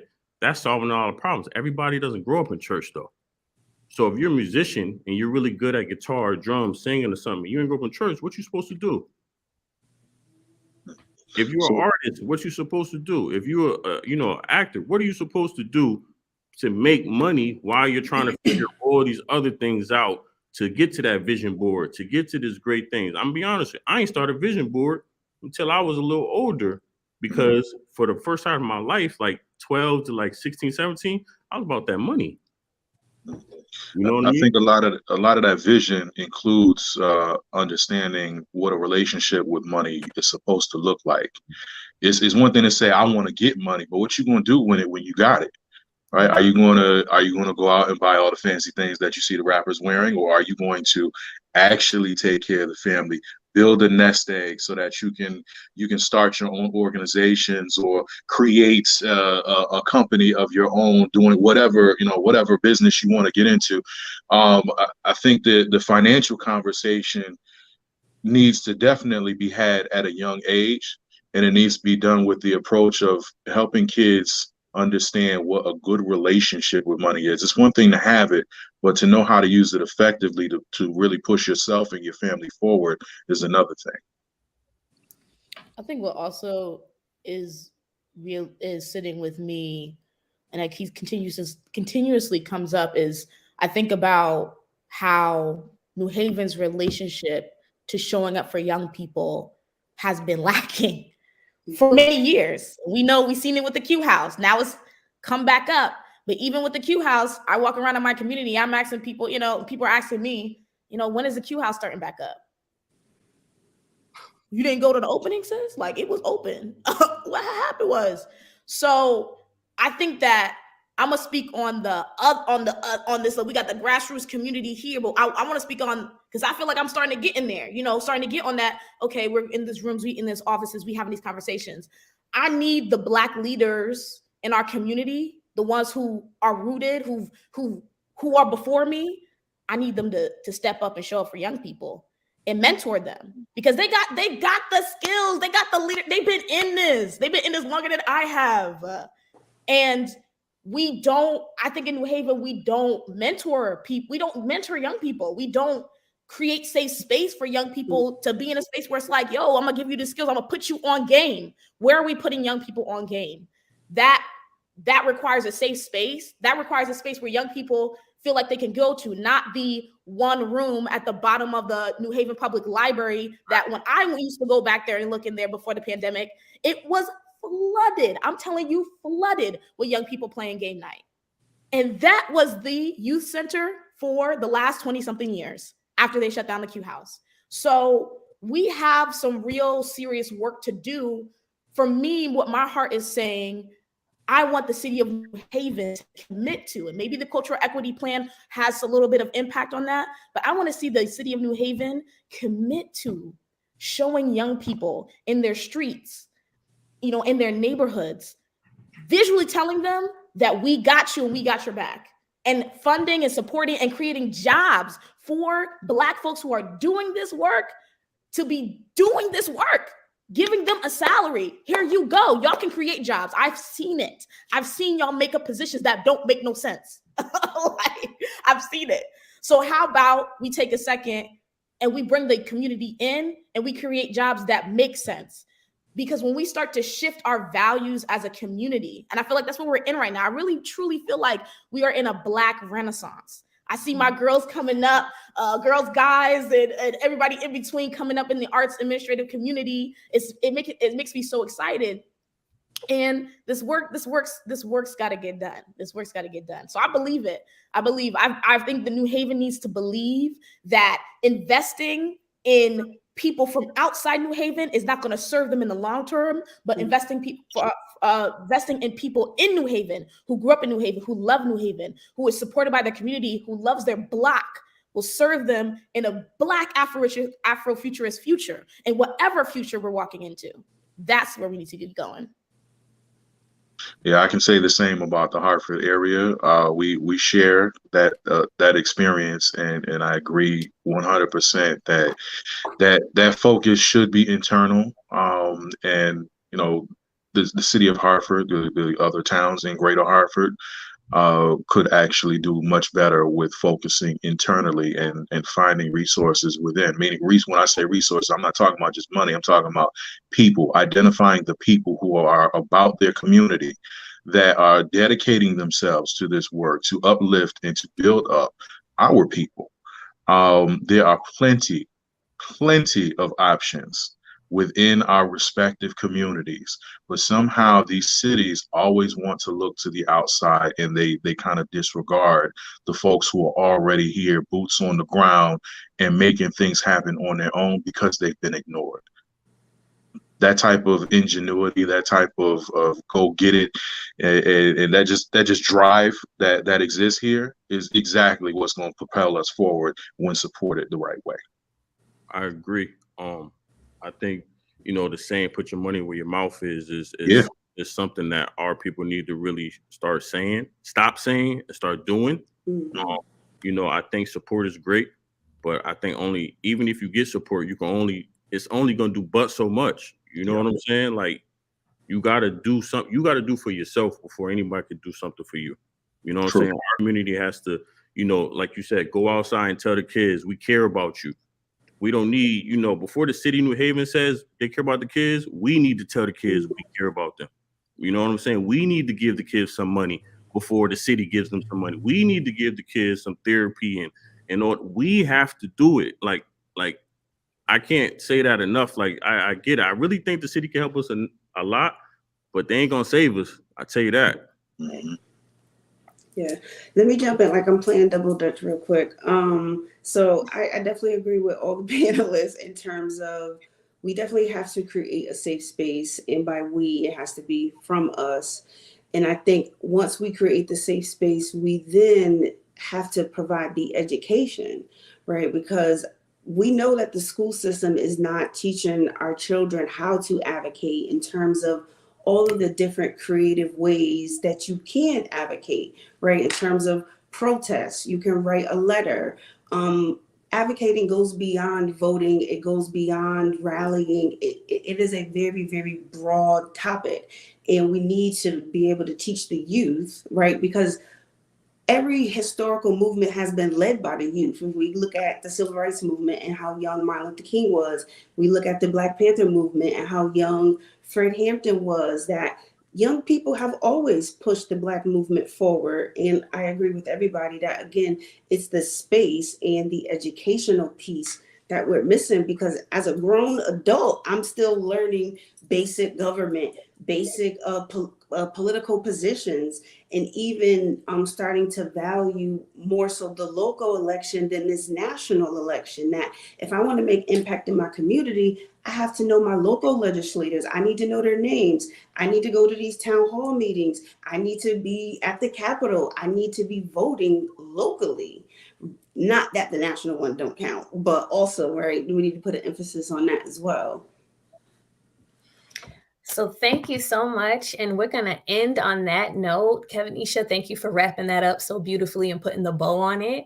I want to thank each and every one of our panelists for this wonderful discussion, all your insight and your inspiration. I'm sure everybody that's tuning in is feeling empowered to start the work from within so that we can continue to move our community forward. Thank you all so much. Thank you. Bye-bye. Thank you. Thank you. Bye. My name is Jocelyn Saylor, licensed clinical social worker and owner of School Social Work Solutions, the platform where mental health, education, and wellness intersect.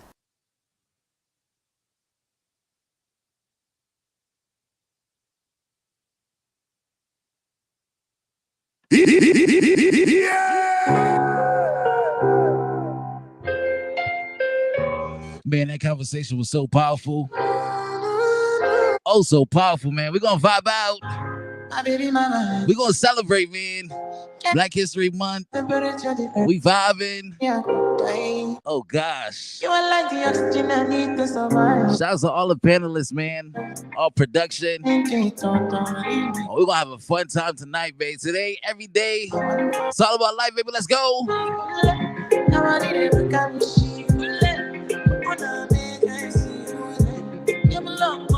That's my Haitian sock passe, baby, sock passe.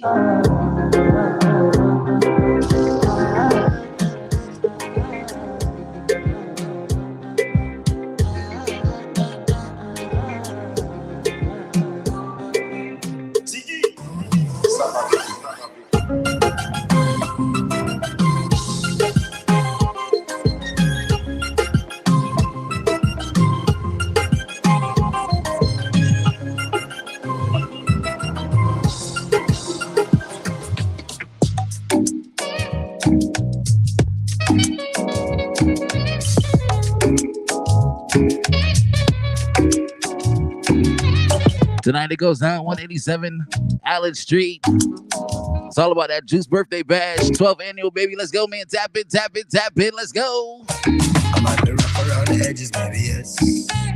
I keep it happy and I do what make me happy, and nobody can deny me that I'm blessed. I'm at the rough around the edges, baby, yes. On our Instagram, DJ underscore JUIC3. Hit me, man. Tag me. Let's go. I mean that I'm blessed. Self-preservation, self-elevation. These kind of these days deserve celebration. No hesitation, no reservation. Go for the big leagues, no relegation. Let's celebrate life, kick back and take 5, and give thanks to the source that create life. To see a sunset or see a sunrise, and see my son born with these same eyes. To see my son smile bright in every gray sky. He's growing so fast, that's why every day I give it 100, now stop at 90. Praise the Almighty, the Father and 90. Feeling blessed, oh. Say tonight, me and my guys so down, baby. Oh. Say tonight, man, no go stress, oh. Say tonight, me and my guys so down, baby. Puff, my Mary Jane. I'm high on life, wanna meditate. It's all about an unapologetic. So allow me, make I enjoy life. It's the 2nd annual, baby. We're gonna keep this conversation going for years. You hear me? Hey. I just wanna party every day. I just wanna party every day. So pass me the Dutchie. Pretty girl, come wine pon the cocky. 10 toes, one girl, make it touch it, touch it, touch it, touch it, touch it, touch it. Pass me the Dutchie. Pretty girl, come wine pon the cocky. 10 toes, one girl, make it touch it, touch it, touch it, touch it, touch it, touch it, touch it. Shut up, and back, and back, and back, and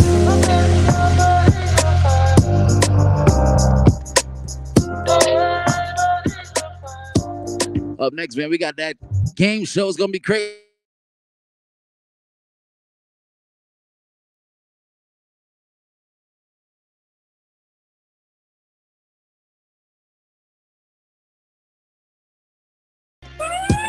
I know get time, I did da.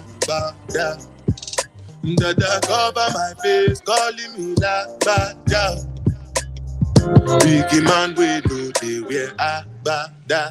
Tell me, what's it come? G-Wagon, all the Bentley, take your step, ride the whip. I no fit, die for nothing. What's it come? G-Wagon, all the Bentley, take your step, ride the whip. I no fit, die for nothing.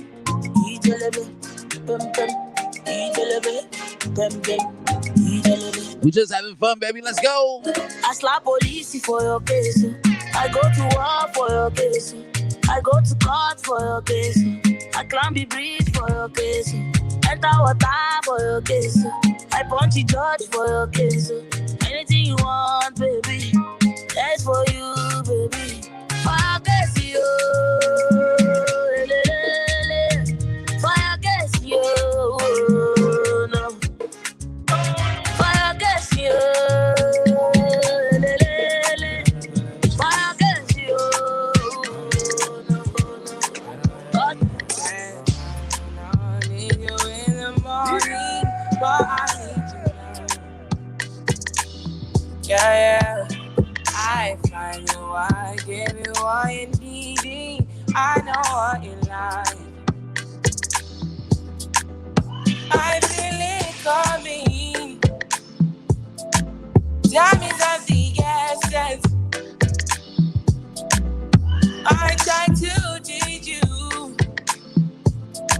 but I need some lessons. I need to give it all. I try to live, but I can't. I don't know why you're the one.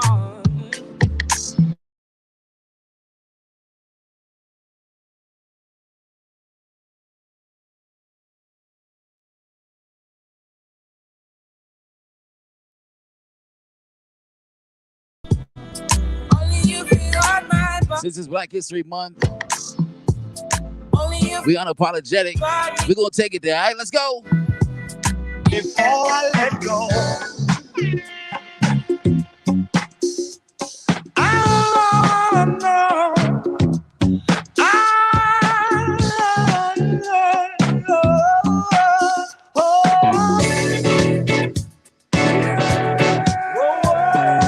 Can I have fun with y'all real quick, man? We unapologetic, baby. Let's go, let's go, let's go. If you two stepping in your bedroom right now, you in the living room, you at the gym.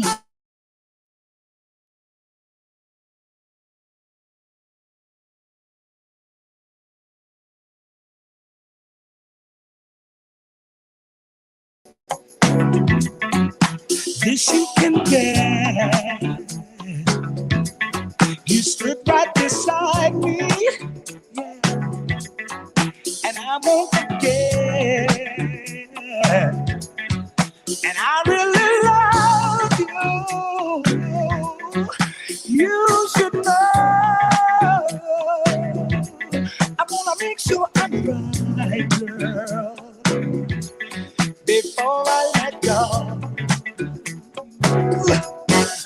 We've had our good time. That's what we sing about. We've heard each other. Girl, it's a shame. I won't be foolish. No.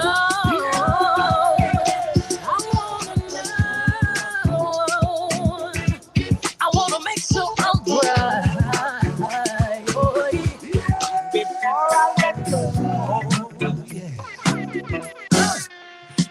I thank the sun rises and shines on you. All right, so we're gonna do like we had a cookout, man. Black History Month. We vibing. Y'all ready? Nothing I would not do. Oh, no. Before I let you go.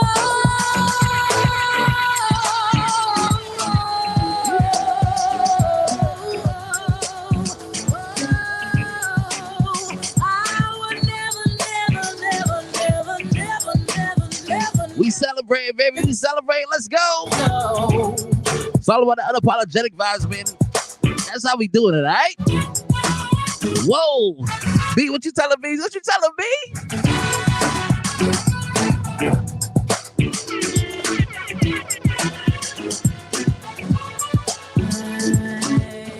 Pull up the Coachella, boost with the ghost feathers. I brought the squad with me. Black on black bandanas, I say it's champagne. I did the damn thing. Here did Diana, singing and dancing all in the rain. Ooh, I just wanna have a good time. Turn around, deep inside. Girl, let's let it ride now. Ooh, funny hop, drop. Cross your legs, turn around and clap. Shuffle to the left, let's glide now. Ooh, drop it down low.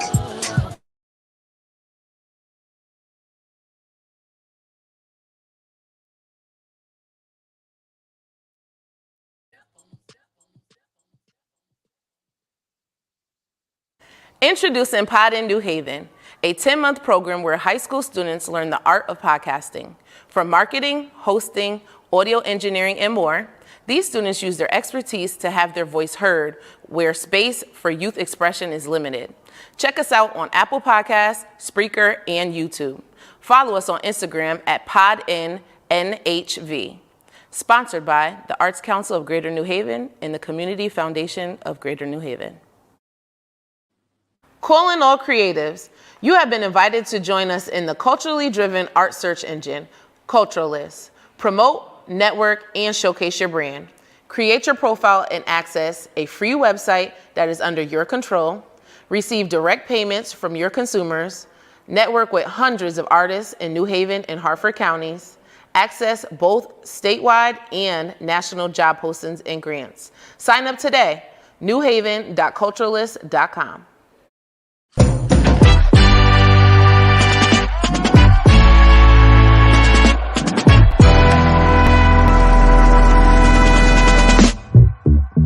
to the radical movers and shakers. I am here today because of you. Your movement, your bravery, your black magic and excellence. I am a child of your movement. Your legacy will not be short-lived. This movement will not be short-lived. Because of you, I can speak, I can dream. Because of you, I am a movement. They will say our names. They will respect us. They will pay us. Because of you, I am becoming. I am healing. I am recognizing trauma and correcting it for future generations. Because of you, I am being all that I can be. And preserving our stories. Your movement shifted the world, and because of you, We will always say their names. George, Trayvon, Tamir, Emmett, Ahmad, Brianna, Sandra, Michael, Eric, and you. and you. and you. and you. And you.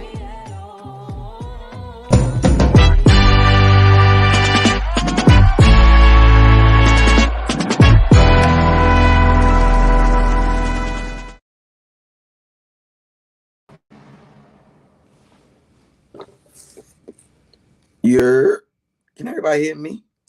Oh, look at that. That is me right there.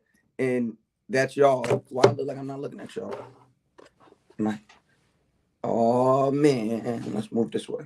All right, here we go. It is me. It's Mouse Jones.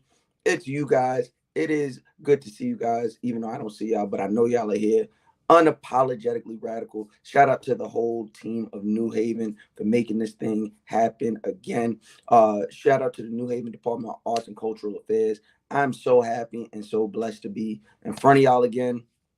I can't wait till we can do some person. I can reach out and touch somebody and be like, high five, give me some.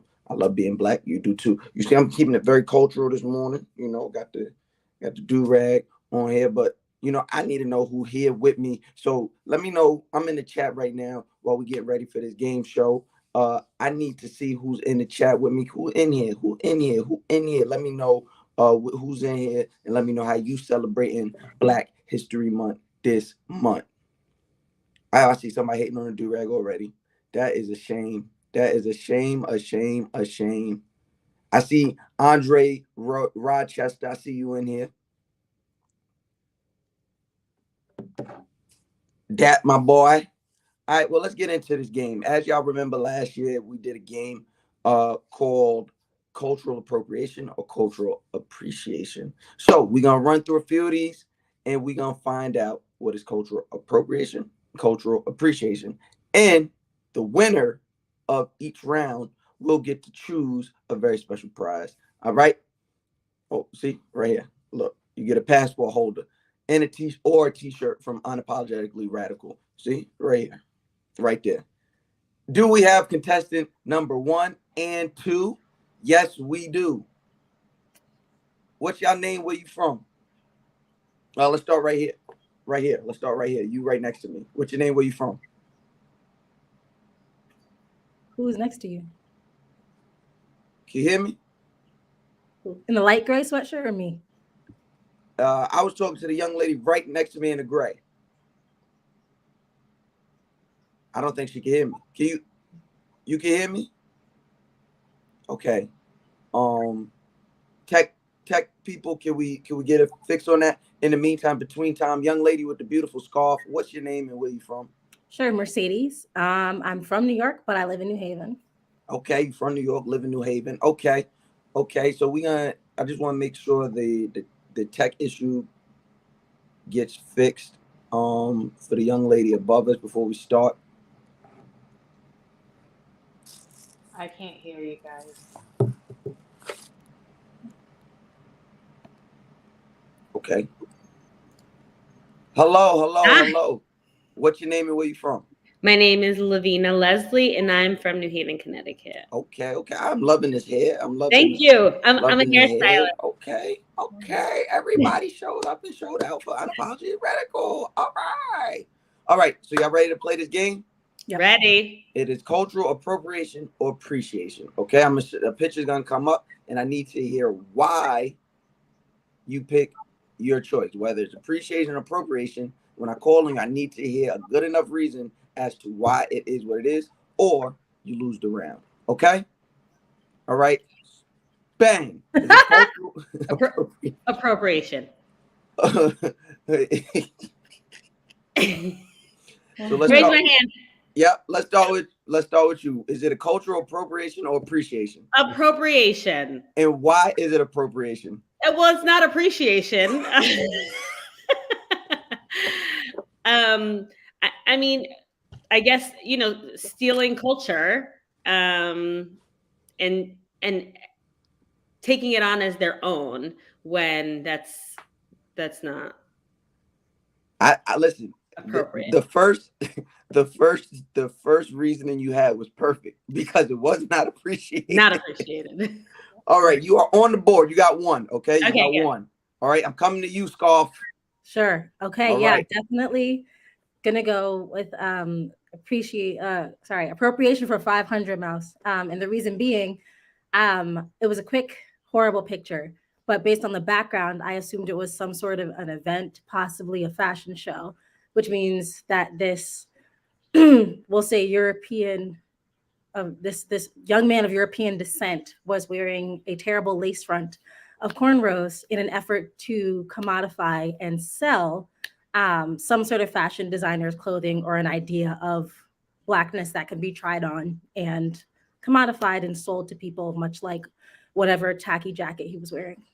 I missed the jacket.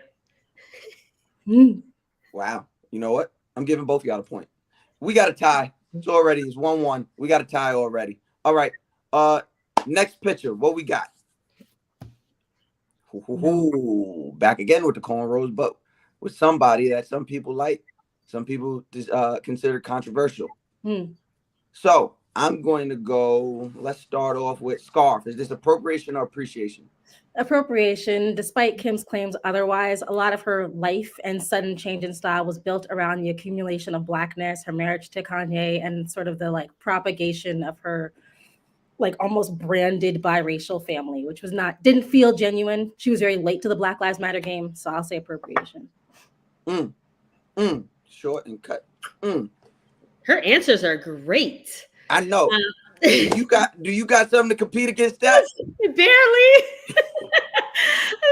Like she's gonna take the whole game in a minute. But no, I completely agree with her. I can't even add to what she said. Well, it looks like our tie is now 2-1. And I want to give an extra point for the Scarf because I'm jealous. I want one. Did you make that? I want one. I need someone. I didn't. It's Vintage Urban Outfitters. Oh, Vintage Urban Outfitters. Let's go. All right. So we got 2-1. Give me one more. Ha ha ha. So we have the picture of Adele in her Bantu. It's like meatless Bantu knots. It's like vegan Bantu knots. With this Jamaican thing going on now. The reason this picture is the last one of this round because it's super controversial because people of Jamaican descent and Jamaican culture don't have much of an issue with this, or whenever white people celebrate their culture, but African Americans had a huge issue with this. So I'm going to go to Lavina. I'm sorry. My apologies. I'm going to go to Lavina. To kick this one off, is this appropriation or appreciation? Also appropriation. And why? Everything. It's from the vegan Bantu knots, the vegan Bantu knots, the Jamaican print bathing suit, and then the carnival feathers. It's like all of them. All of them. So you're not gonna listen to Adele? I love Adele. Yeah. I love her. And I'm not gonna not listen to her, but that was big time appropriation. I mean, is she Canadian? I think she's from Canada. Nah, I think she's from England. Exactly, she's like British. that. I knew she wasn't from the United States. Yeah, she's definitely not from here. It's all the things. Scarf. I don't know your first name. He keeps calling you Scarf. Okay, Scarf is cool. I like that. Okay, Scarf. Scarf is going to give you the real reason. She's going to give you all the technical behind what I do. It's complex because the UK in general has a very difficult and like very nuanced relationship with both the colonized islands. That's a little bit different than America's very kind of more linear, at least the way we define our linear relationship between Black and white relations. But I will say, while I believe Adele's background's brought her into a lot of proximity with Blackness, she herself is not Jamaican. I believe I'll separate intent and impact, right? Because I'm going to pretend I know Adele because I love her. But I do believe, based on the like fullness of it, and you know that it lacked blackface, it didn't seem like a cost, like she was trying to perform or pretend. It seemed like she was likely trying to get in the spirit and celebrate Carnival. But the extent to which she did it and the lack of melanin or any direct cultural connection to it, unfortunately, does come off as a Not gonna lie, you, Scarface took this round. Oh wait, we knew that was gonna happen though. Technically, we won't say the same thing though, so it's all. Look, and then she's inclusive. Oh man, you cannot lose with this person. Thank you, Scarf. Thank you. All right, so Scarf, you won the first round of this. You run the first round of this, but there is a chance for Lavina to come from behind and take over. We're gonna jump into my favorite portion of this game show called Who Said That? Who Said That? Who Said That? All right, I'm going to give you guys some quotes, okay? And I might get fully into characters, so do not judge. But I'm going to give you guys some quotes for some famous Black movies and shows. And one, if you don't know them, I'm going to look at you sideways. But if you do know them, you get the point. It goes up. So right now, Scarf is up 2-1. Lavina, you have a chance to come from behind. I'm going to kick it off with you, okay? In this classic movie, the phrase was coined, make the money, don't let the money make you. I will give you 1 point for the movie, and I will give you 1 extra point if you could tell me who in the movie said the song. Okay, so I don't really know. I'm gonna guess though. I'm gonna guess New Jack City. Oh God! If I'm looking to your right, there's a door, right? Yes. You should walk through it. Just go through it. Mm-hmm. This is ridiculous. New Jack City. Ain't no damn New Jack City. Scarf. This isn't nothing technical, Scarf, so I don't know if you're going to let me down. Yeah. You have a chance to steal. I was a Black Studies major, not a film major. I can't help you with this, but I will turn in my Black card. You know what? I'm going to just say Boys in the Hood 2. They are calling for y'all Black cards in the chat right now. They are calling for them. Movies are not my thing. I am terrible. I could watch a movie yesterday and I won't remember it today. So good luck. So the phrase, the quote is from the legendary 1996 film Players Club. I wasn't gonna get that. It was said by Lisa Ray's character Diamond. Okay. All right. So you guys have some homework to do. Yeah, write that down. Yeah. Players Club. Write that down. She wants her Black card back. Yeah. No, listen, they are calling for y'all Black cards in this chat. They are. Listen. On this Black History Month. Somebody said new contestants. That's anti-Black. I just want to say. Oh this is Black on Black aggression. Seriously, okay. Black aggression. Okay, maybe this want to help you out more. Maybe this want to help you more. Okay, like I said, I'm giving extra points if you could tell me who in the movie said it, not where the quote came from. Okay, so the next one is older the berry, the sweeter the juice. Man, it's blacker the berry, the sweeter the juice. Yeah, well, she blacker than a motherfucker too.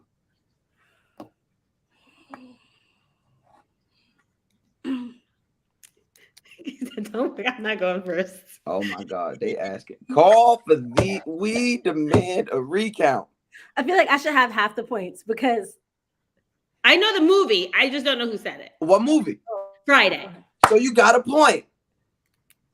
But I don't know who said it. It's fine. So the conversation is between Smokey and Craig. Oh, okay. But you got the movie, which now makes it Friday. But I wasn't gonna get that. It now makes it 2-2. Okay, we got 2 more to go. This could go either way. I think she's 3-2. We're 3-2. She's up 3. You're right. She did. She won the last round of the appropriation round. So it's 3-2. Okay. Scarf, you're kicking this one off. Give me my necklace. Why? Because it's mine. And it means something to me. Come on, damn it. You know what? I also want to be clear. I'm fairly young. I don't know. You know what? You know what I will say? I don't know.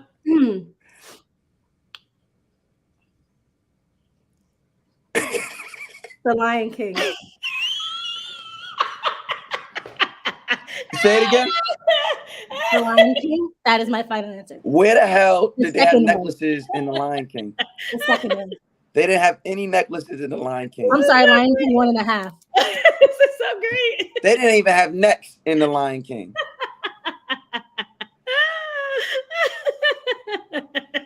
Do you want to take a shot at this, Lavina? No. So now I let me tell you, I'm personally offended. I've not been offended this whole game. I'm personally offended because this is my favorite movie. What is it? It's ATL. Wasn't gonna get that. Never even heard of it. What year did it come out? Let's go to the last round. I'm not gonna do this. Woo. Okay, this is from a TV show. You understand me? This should be easy. Okay. You gonna leave me because of what I do on the radio? No, because of what you did to me on the radio. This is easy. I'll guess. This is easy. Come on, chat. The chat knows. Come on, Lavina. Come on. Jeffersons. Who? The Jeffersons. Girlfriend? Empire. It's a TV show. Is Empire not a TV show? It is a TV show. There you It's go. a black TV show. Is that not black people? Go to the chat. I want y'all to go. Can y'all see the chat? I do watch Seinfeld, and I also watched Frasier. Thank you. No, the answer is in the chat because y'all are not gonna keep disrespecting me. Is it Martin? Is that right? It's the first. It's the first episode of Martin. Okay, no, I didn't watch Martin. Okay, you know what?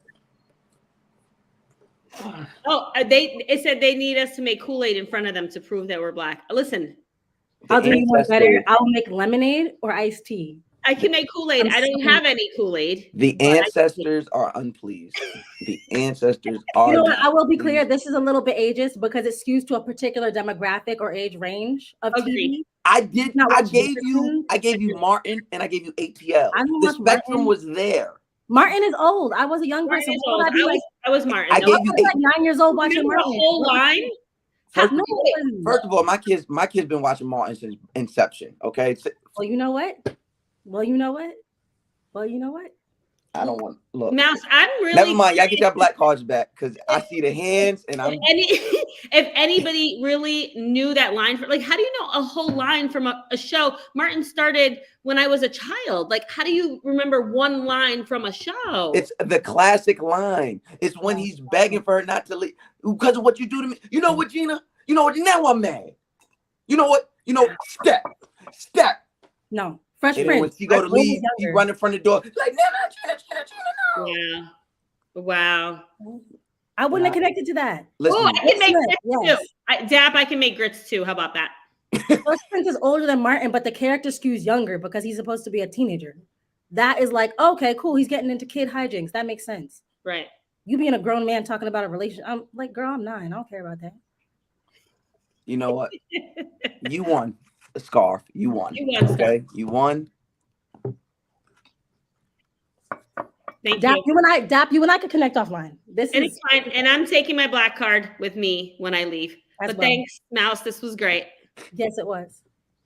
I'm glad y'all had a good time. Please tell the people where they can find y'all and keep up with y'all. You want to go, Scarf? My email address is my first name last name @gmail.com. I don't have an Instagram right now, but I will. It's TRIPLEM 414.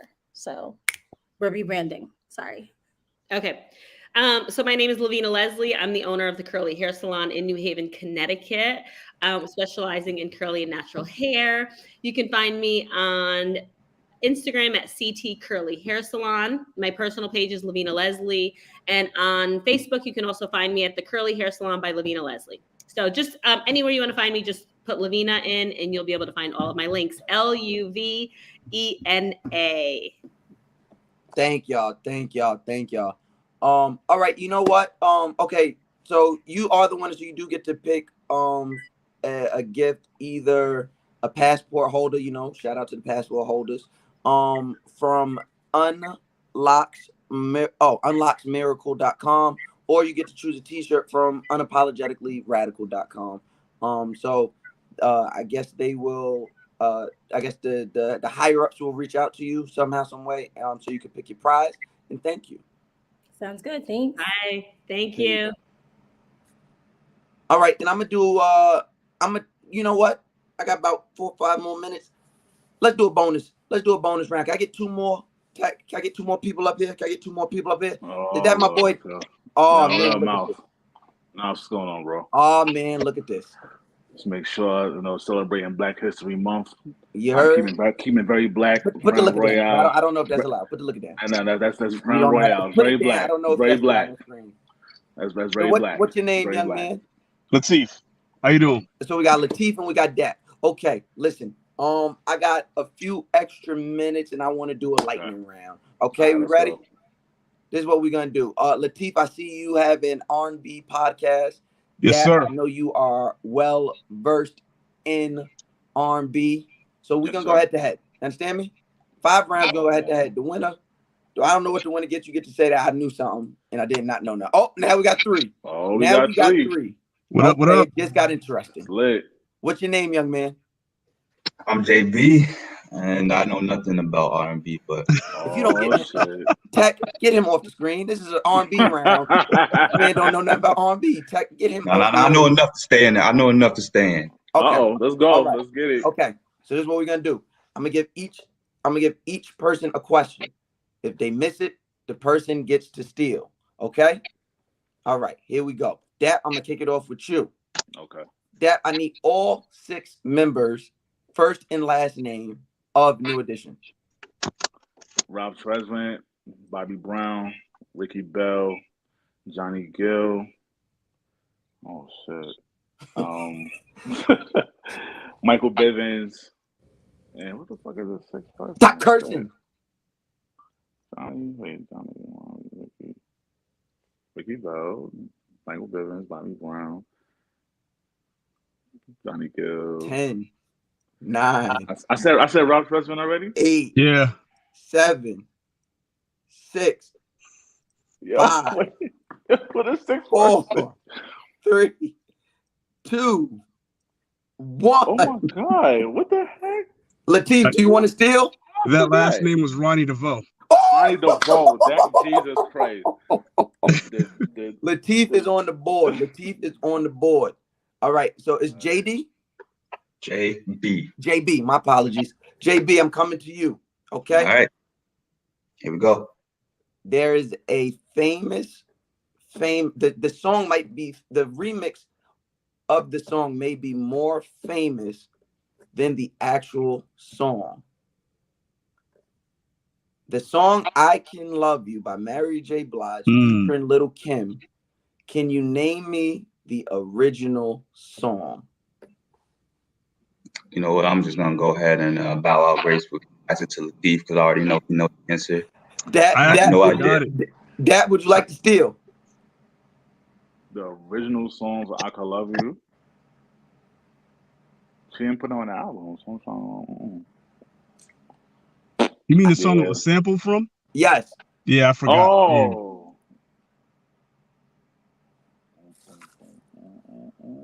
No, just listening to it the other day. Don't none of us know that. I'm lost on that one. Good guys, that's a good question. I'm lost on that. I'm gonna hold that one because I know y'all gonna it's gonna click in when somebody's mind. So I won't give y'all the answer right now. It's gonna click in somebody's mind. And y'all gonna be like, oh God. All right, y'all keep adding people. I keep adding people. These questions. Does he know the answer? Oh, that's Luck. That's my boy from the Rhythm and Blues podcast. Okay. Oh, he's on your podcast, so he knows R&B. All right, so you know the answer? Because Okay. I'm stumped on this one. All right, so let's have a good time. Okay. Staying in the vein of remixes. Okay. The remix to Separate It by Avant has who as the featured singer? Whose question is that? That is the young man who just came in. I did not catch his name. Latif, what you call his name? Lucky. Lucky. Okay, Lucky, that's your question. Damn. I'm gonna take a guess. You gonna say who? I said I'm gonna take a guess, and I'm Yeah, gonna say take a guess. Kiki White. No. That you got a chance to steal that. That answer is the lovely Kelly Rowland. Calandria Rowland is on the remix to Separate It. So I have one for that, one for Latif, none for JB, and none for Lucky. Okay. Let's have some fun. Latif, we're coming to you. Latif, can you name me the lead singer of the greatest band in the world, Mint Condition? I need his full name. Damn! I said full name. I need his first and last name. I cannot. JB, you got a chance to steal. Listen, man, we got it. I'm never gonna get none of these. I know Lucky knows it though, because and we're going Lucky Lefty. Stokely Carmichael. And no, that is the name of a famous Black Panther civil rights. Damn. It's Jack, Stokely, you but want not to steal Carmichael. this one? I just know Stokely. I don't know. Yeah, it's Stokely, but not Carmichael. You lost me when you said last name. Yeah. Stokely. Is Stokely like the Stokely by itself? You got one name. Stokely Williams is his name. Stokely Williams. Yeah, you lost me when you said last name.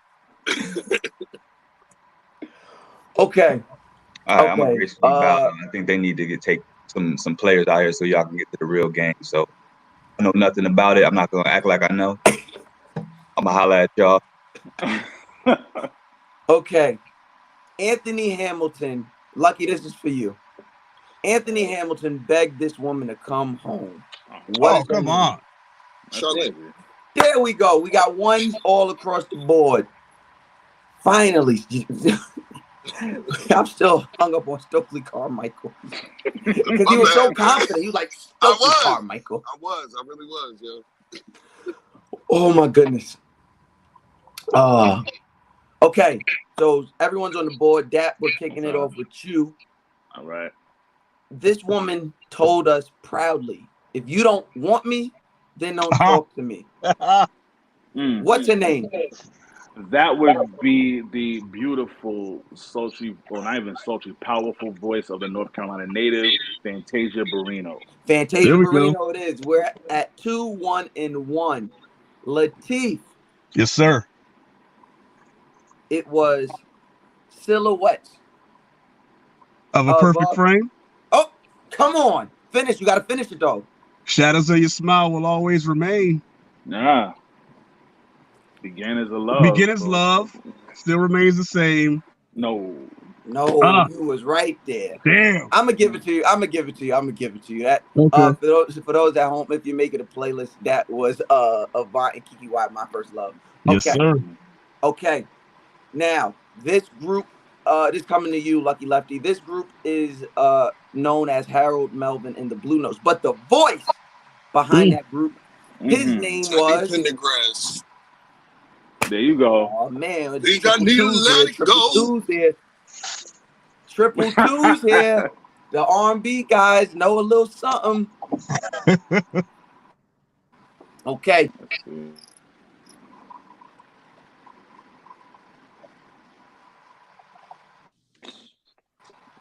Oh, this is elimination. Oh, where'd he go? Where'd he go? Maybe. We lost our host.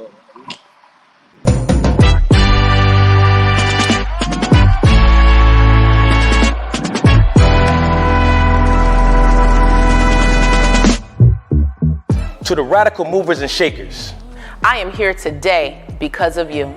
Your movement, your bravery, your black magic and excellence. I am a child of your movement. Your legacy will not be short-lived.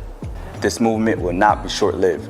Because of you, I can speak, I can dream. Because of you, I am a movement. They will say our names. They will respect us. They will pay us. Because of you, I am becoming. I am healing. I am recognizing trauma and correcting it for future generations. Because of you, I am being all that I can be. And preserving our stories. Your movement shifted the world, and because of you, we will always say their names. George. Trayvon. Tamir. Emmett. Ahmad. Brianna. Sandra. Michael. Eric. And you. And you. And you. And you. And you.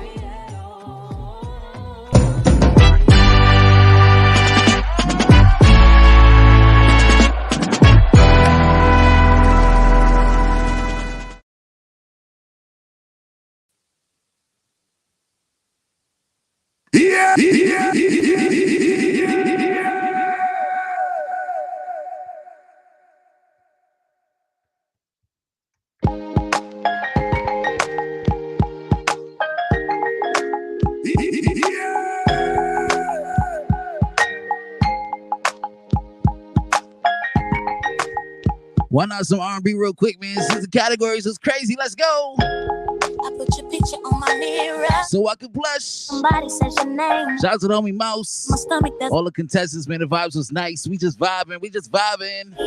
I start to stutter. Yeah, lucky I ain't have juice up there, man. I probably would have won everything, huh?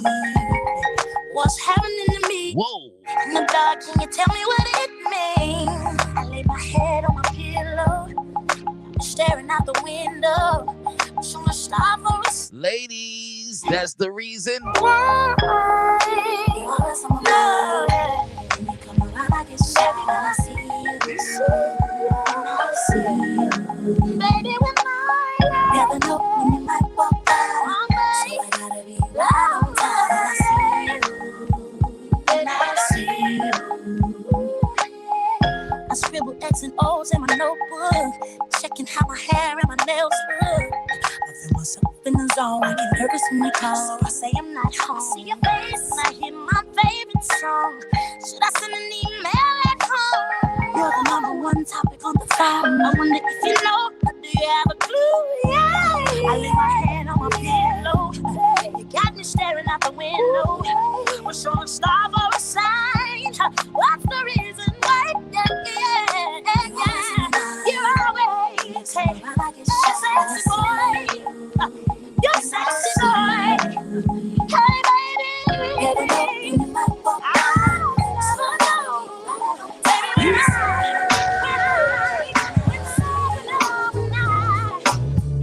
Whenever I'm down, I call on you, my friend. Helping hand. Some R&B real quick, man. It's Saturday vibes. We unapologetic today, baby. Whoa. What else can I do? You won't believe. Friends may come and Shout out to New Haven Department of Arts and Cultural.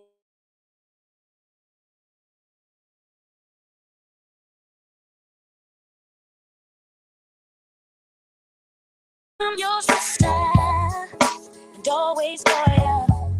And I don't know what I ever done about you from the beginning to the end. I've always been here right there. So I'll call you my best friend. All good times and the bad. One right around, lose or if I win. I know one thing that never changes, and that's you and my best friend. Staying home tonight. I don't wanna go nowhere. Something like this morning or this afternoon. Good afternoon. We vibing today, y'all. Happy Black History Month. Black History Month every month, man. We just vibing, all right? Some R&B for my ladies today, y'all. Let's go. It's obvious I need you. I go out my way to please you. Baby, now let's stay home tonight.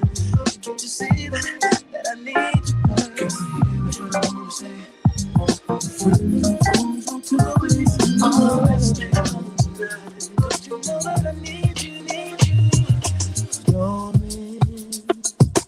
Outside rain, she keeps me home. Quiet conversation makes me warm. So warm. Rain, sweet rain, whispers me to sleep and wakes me up again. My rain, sometimes I swear I hear it call my name. I swear.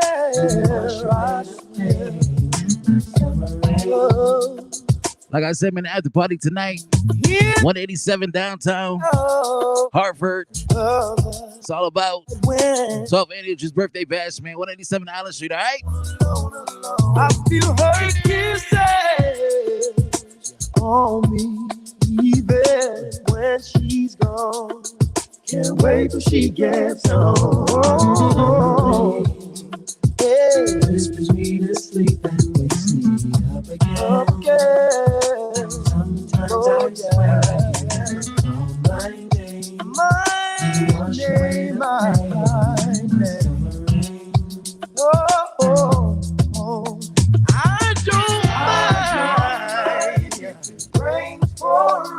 If it rains, let it rain on me. I don't mind.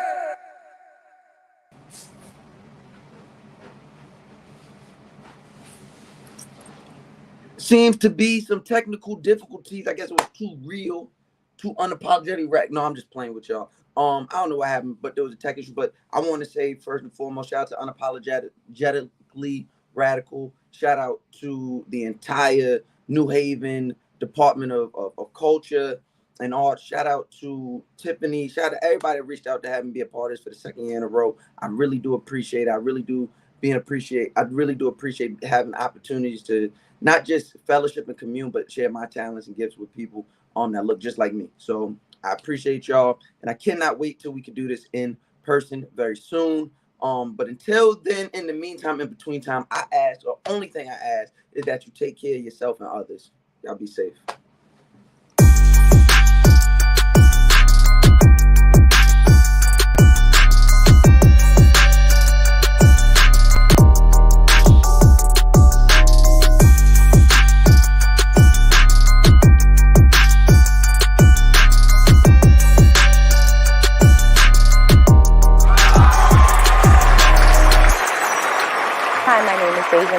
This conversation will focus on closing the racial wealth gap in Black and Brown communities by providing solutions through investing in real estate, opening businesses that will generate a thriving economy for Black and Brown communities moving forward. We will also focus on reclaiming land in neighborhoods that were formerly Black owned and snaffled by private investors, redlining, and gentrification. It's a movement. We're here to buy back the block.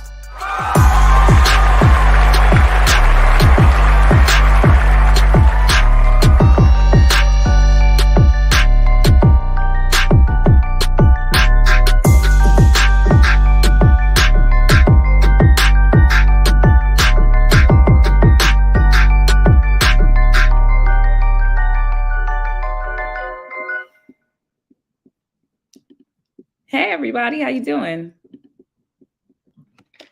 Can you hear me? Yes. You sound Awesome. Great. Great, Thanks. How are you?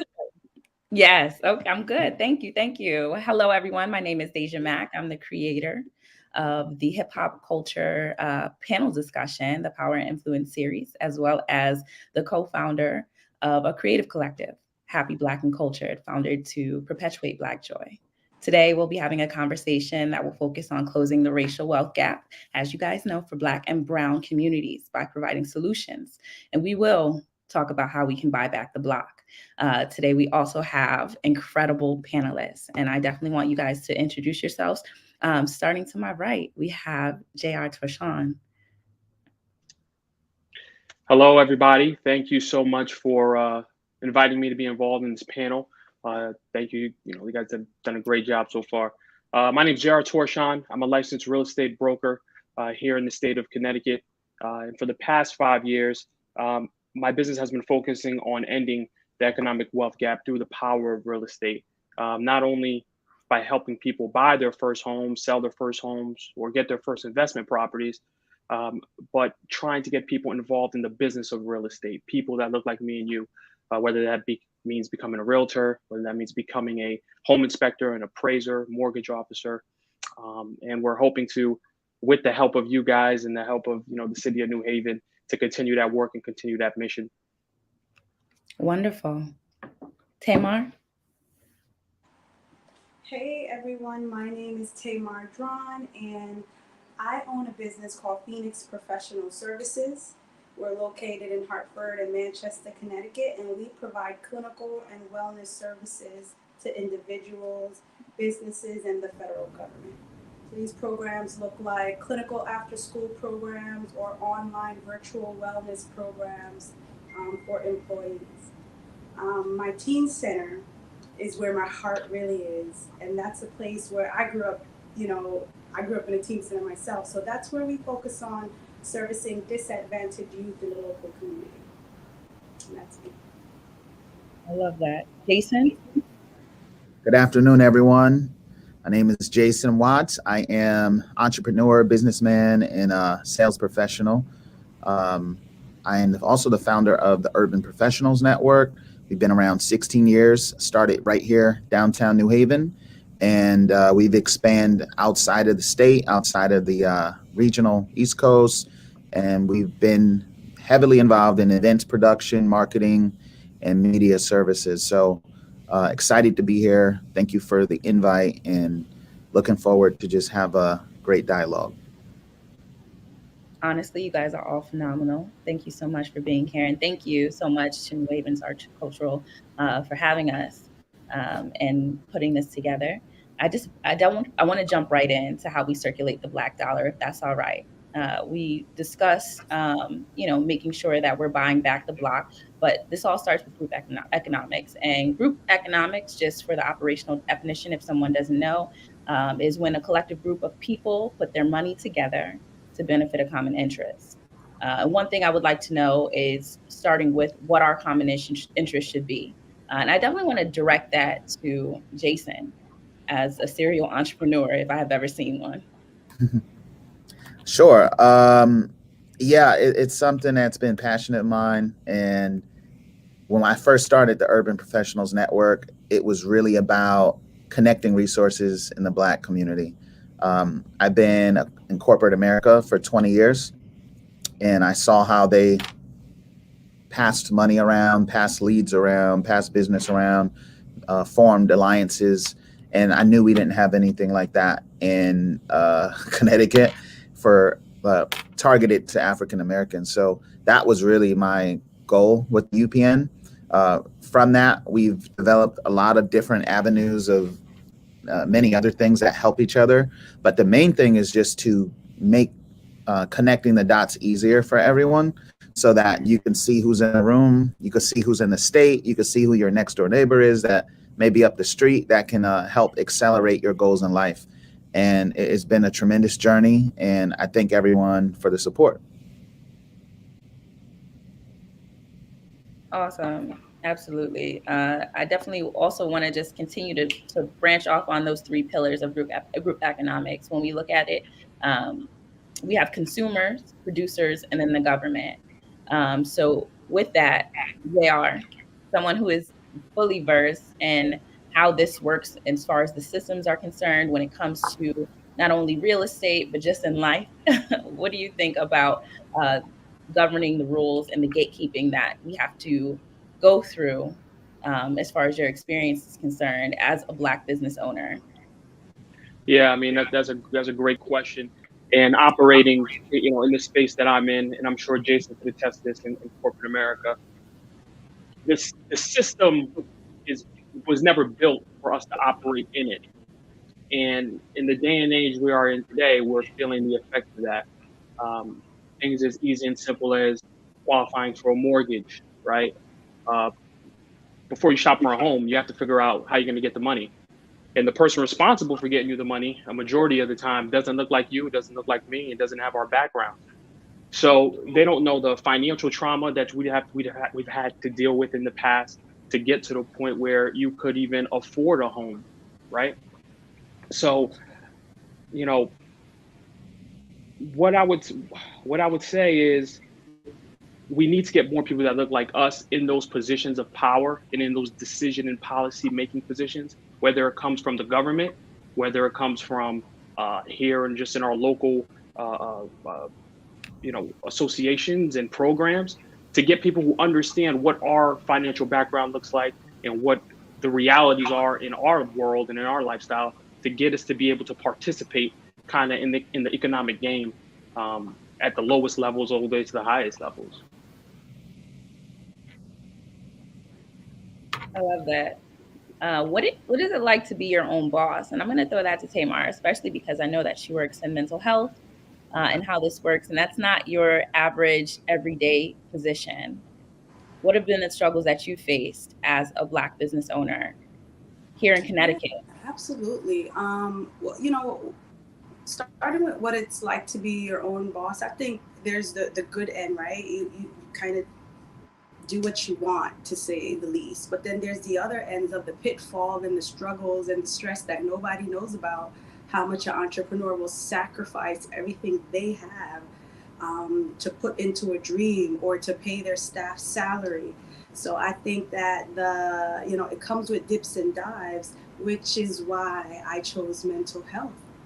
Um, Mental health is really here to help people have a proper mindset and kind of unravel the things in their experiences growing up that might hold them back from being extremely successful. The Black community has a horrible money trauma story. So trust is crucial. And for me, what I try to do, the struggles that I have as a Black woman, is capital. For us to gain capital, we have to work against white men first, then we have to work against the Black man, and then there is the white woman. And so we're working against so many levels when we come to the table. However, we come to the table nonetheless. And I think the more of us that show up at these tables that are, not traditionally for us, I think the stronger of a voice that we can make. I'm in fields that are not typical. I'm in transportation. I have a fleet that transport disadvantaged youths. It's not an area where you usually see a Black woman. Government contracting in my particular realm is hard. Sourcing is hard. It's a very tedious job, as well as operating the mental health aspects and making sure my clinical supervisors are well and they're doing their job effectively. So I say for me, mental health is important, and it starts with my mental wealth. I have to make sure that I have a plethora of tools that I could dig in my toolkit every day and address whatever the world is throwing at me. So every day, everybody goes through things. And so I am still working and navigating through the world by having a lot of different outlets and community resources. Like when I saw Jason on here, I know him from the community. I like to go where spaces feel safe for us. So I'm on the board in a Black mental health in New York. If I see Jason throwing an event, I already know the energy, the collaboration of minority professional women. You can always find me there. So, but I think trust is the biggest thing. We have to learn to build trust before we could be confident in circulating our money.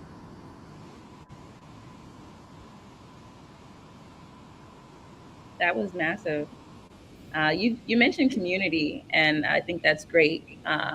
It makes me think directly to the Tulsa Race Massacre that took place on May 31st in 1921.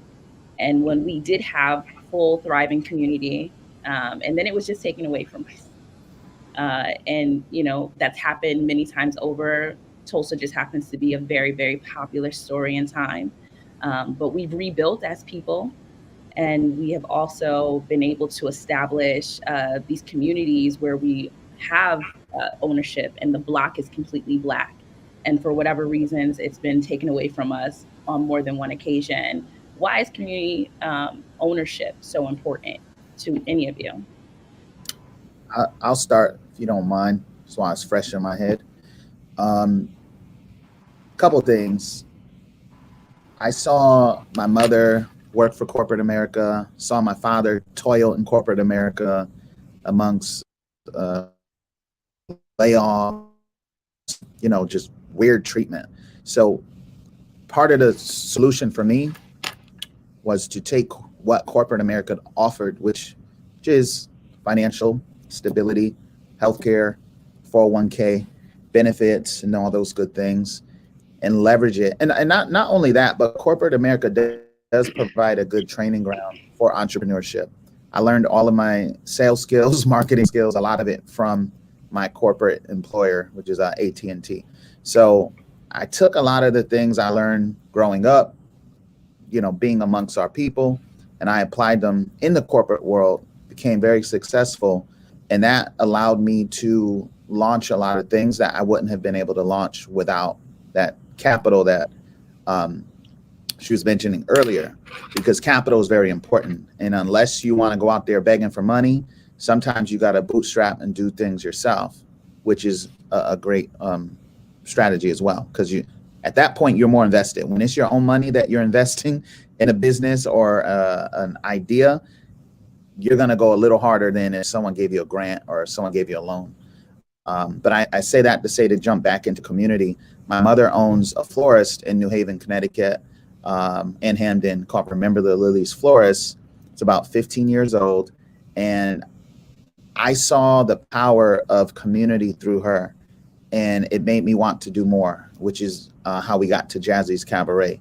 A lot of events, a lot of things that I've created in the past 16 years, to all your points, have not been circulating within our community. So it was important for me to have an environment where people can come together, eat good food, socialize. Also, to her earlier point, take mental health breaks and just know they're in a safe space, because we all need that type of escape from our daily grind. So what I've seen is when you build a really good network of community, I say at least once or twice a week, I get my mother's customers in Jazzy's Cabaret to eat. And they say, "Oh my God, that's your mother?" And then there's sometimes where people go into her flower shop and they say, "Yeah, I just went to that restaurant." And she's like, "That's my son." So there's a lot of intercommunal things that can happen when we're very deliberate with things.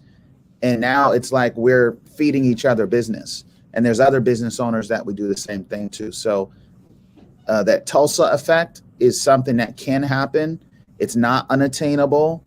I'm actually one of 3 businesses on Orange Street, downtown New Haven, that are African American owned. There's Dangles on Orange Street, and then there's also a black barbershop on Orange Street as well. So All Star. So, and then you got Jazzy. So on one street downtown New Haven, if somebody would have told me 10, 15, 20 years ago that would be 3 black businesses, and there's actually a black bridal shop around the corner from me. It's not on George Street, but it's on Crown Street. So and then there's a couple hair salons. Shout out to Track House and Sharon and Joy salon around the corner. We're creating it, and you can do it too. It's not unattainable. So I just say all that to say you have to be deliberate about what you want. And whether it's downtown New Haven, Dixwell Avenue, Whaley Avenue, we have to take back the block. Yeah, I mean, just to piggyback off what Jason is saying, community and ownership, they're tied together because ownership means power. And if you have a community that owns, you can have power, and power affects change. Tying it into real estate, for example, we're in an economic system that favors people that have assets. And in other communities, they tend to understand that a little bit better than ours, right? Like when I deal with people or clients from other nationalities or backgrounds, they understand that there's no stigma behind staying at home a little longer, to save up your money. to buy a property instead of rent. They understand that, let's pool our assets together, help Jimmy get a property on this block here, and then we'll move in with him, and then we'll stack up our bread, and we'll get Sarah a property next door on this block here. And other communities have been doing it for years. I mean, you go to New Haven, they have a whole Italian kind of section, they have a Polish section, so it can be done. And Tulsa is the perfect example of what we can kind of emulate to try and bring here. And we've seen, businesses like Jason starting in downtown New Haven and growing.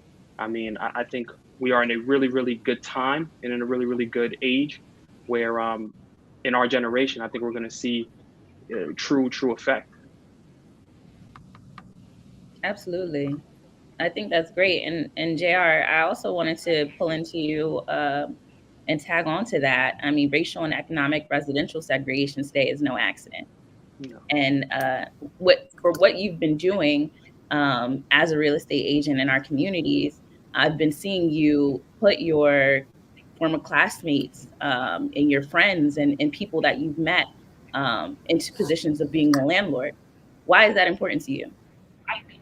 Yeah, I mean, it goes back to community, right? You got to help first the people that you know and the people around you. And if you know a little bit more, if you're privy to a little bit more information, I feel like it's all our responsibilities to kind of move to pay that forward.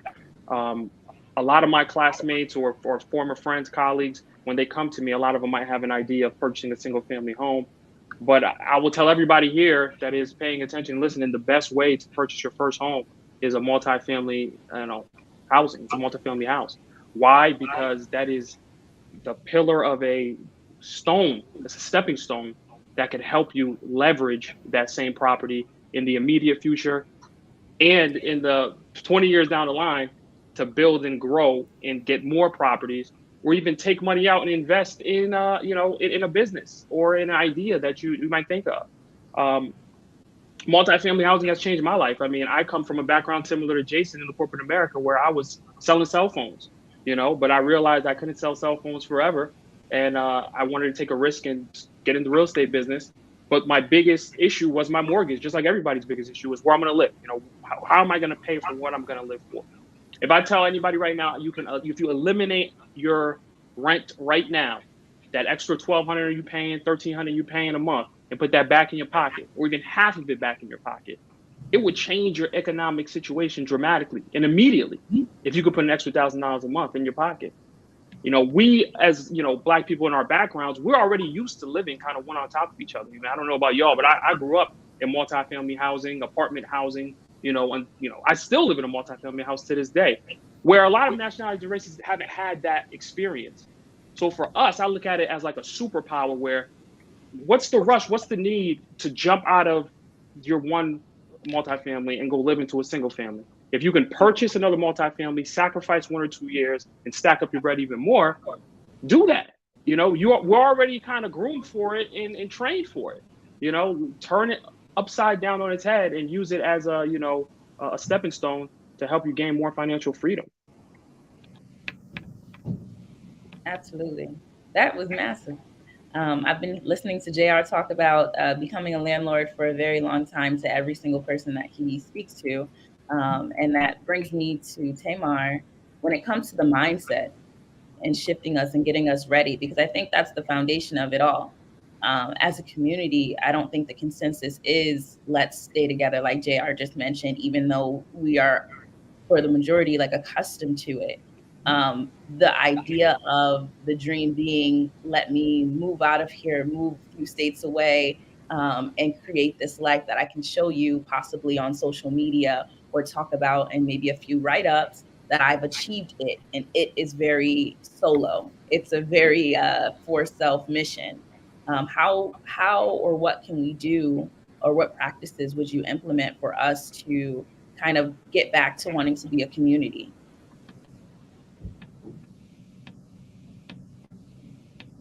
I don't think we could hear you.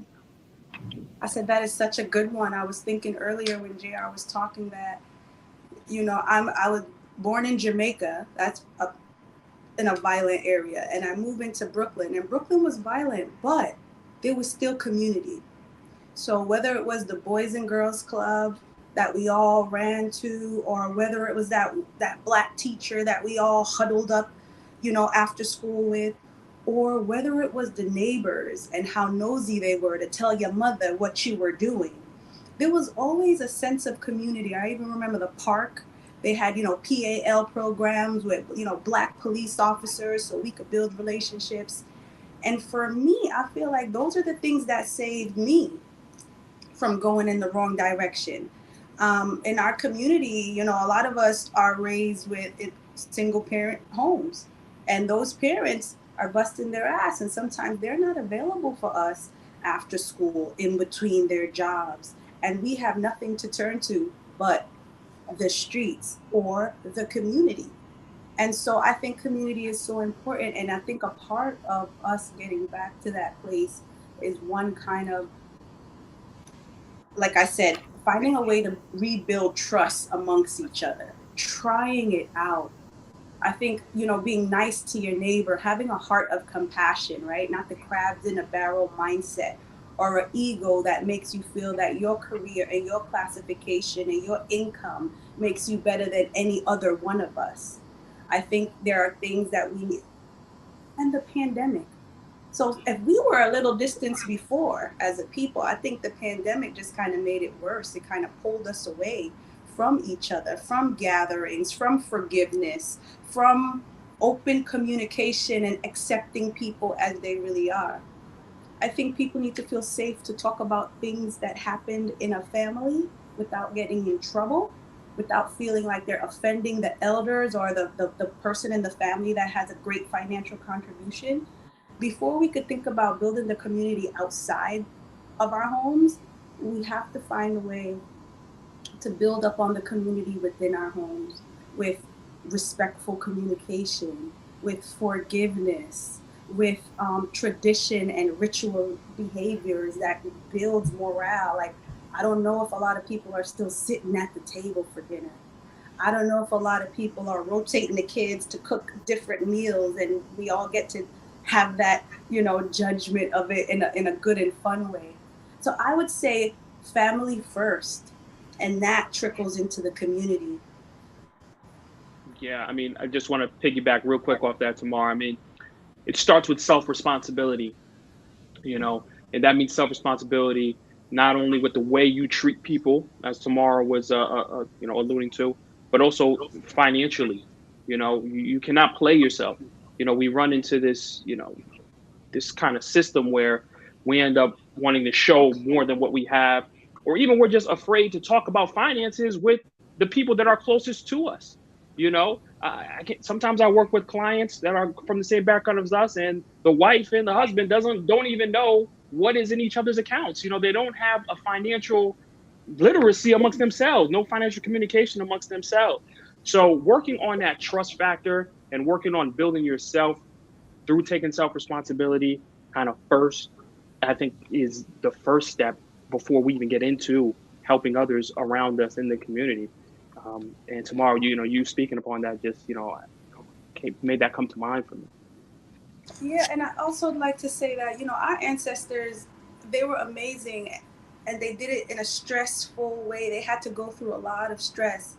And even though, even I recognize, like, they gave us an opportunity to be better than them, but we're still in that stressful feeling, in that stressful state. So it's almost like, the true blow up would for us to be successful with less stress. So, and I think that goes to the internal, because we all look good on the outside, and don't let it be social media. We're coming extra ready.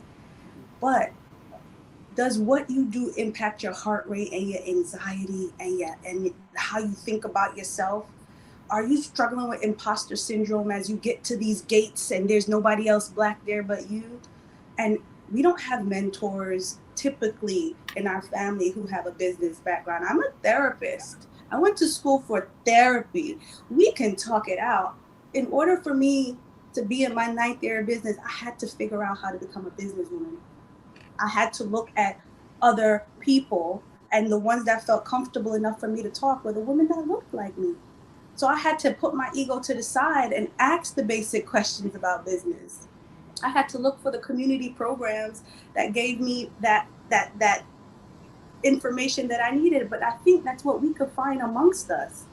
If I had a great idea and I felt like Jason or JR being an expert in their field, I should feel safe enough to go to them, because there's this thing about collective conscious in the Black community, and I think that's what Tulsa had, right? Everybody wasn't doing the same thing, but collectively, their expertise in all the different areas made them massive. So back to the trust. But yeah. Oh, you just touched on so many beautiful, beautiful points. And I don't want to, I think, make sure that we miss the time, because I know we're coming to an end pretty soon. If you guys can just give me maybe some of those blueprints. You mentioned mentors and that financial literacy. What are possible books or people that really led you in the right direction? You also mentioned some community places, possibly forums and things like that. If you can just release some gems on where people who are interested in getting into your spaces can kind of get that information on how to be literate, maybe in your industry or maybe just finances in general, that'd be great. Well, I mean, the book that I credit to changing my way of thinking and having a paradigm shift is a book by Napoleon Hill called Think and Grow Rich. And it really just kind of highlighted taking self-responsibility, and it helped me identify a lot of flaws that I kind of had in myself when it came to being responsible with kind of my finances. But it really comes down to being real with yourself. I mean, I can give you a long list of books to read, but until you consciously sit down with yourself and have that conversation, take out your bank account, take a pen and paper, and start writing down your budget and seeing where your money's actually going. You know, that's where you have to start. You know, after that, it's surrounding yourself with people and humbling yourself and not being afraid, even though with all that trauma that has put you in the situation you are now, not being afraid to ask for help. And it doesn't have to be monetary help. It could just be information. You know, I'm ready and available. Anybody that wants to learn how to change their financial situation through real estate, feel free, reach out to me. We will come up with a roadmap and a game plan for you to get you to where you want to be. You know, and that doesn't mean you're going to buy a house in 3 months, 6 months, or, you know, a year. But it means that you've took the first step by acknowledging that you're trying to change something in you, and you work at it one day at a time. I look at Jay-Z. I don't know if everybody loves him, but you know, this is the GOAT over here, and Nas. And we look at their business acumen.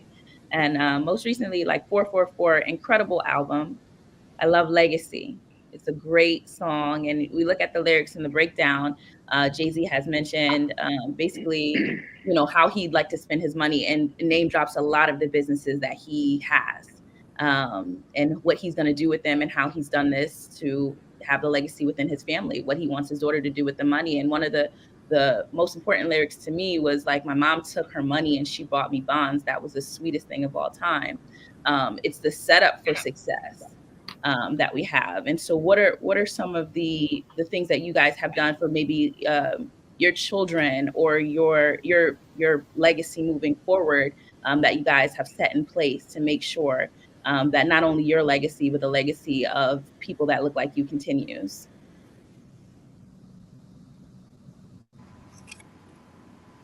Well, some of the moves that I've been making recently, you know, because when I first started, I didn't get the importance of business tax. I didn't get the importance of owning my facility. But as I moved on, and as I wasn't afraid to ask questions and ask why is a LLC and versus an S corps, you know, really get into that. Something that I've done is I've taken the risk to own my own business property, and I did that before I owned my own home. And it was a tough feeling to say, God, I invested this and this, and, you know, I don't even have my own home. But in the long term, it was, you know, one of the best things I did, because I bought a house in the urban community that everybody forgot about. That was a gem. I bought it 100,000 less than, and it's been a year and I've been fixing it up. So at the end of the day, I believe that I will be able to leave my children so much asset. And this is just one property. And that was just because someone said, if it's not yours, they could take it from you.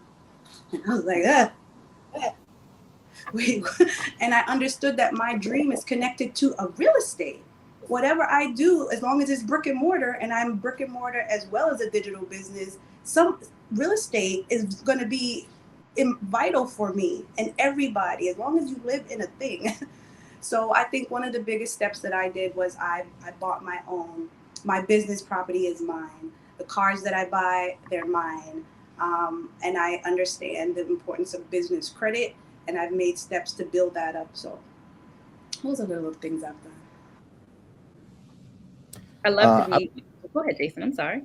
Oh, no, you can comment and then I'll go.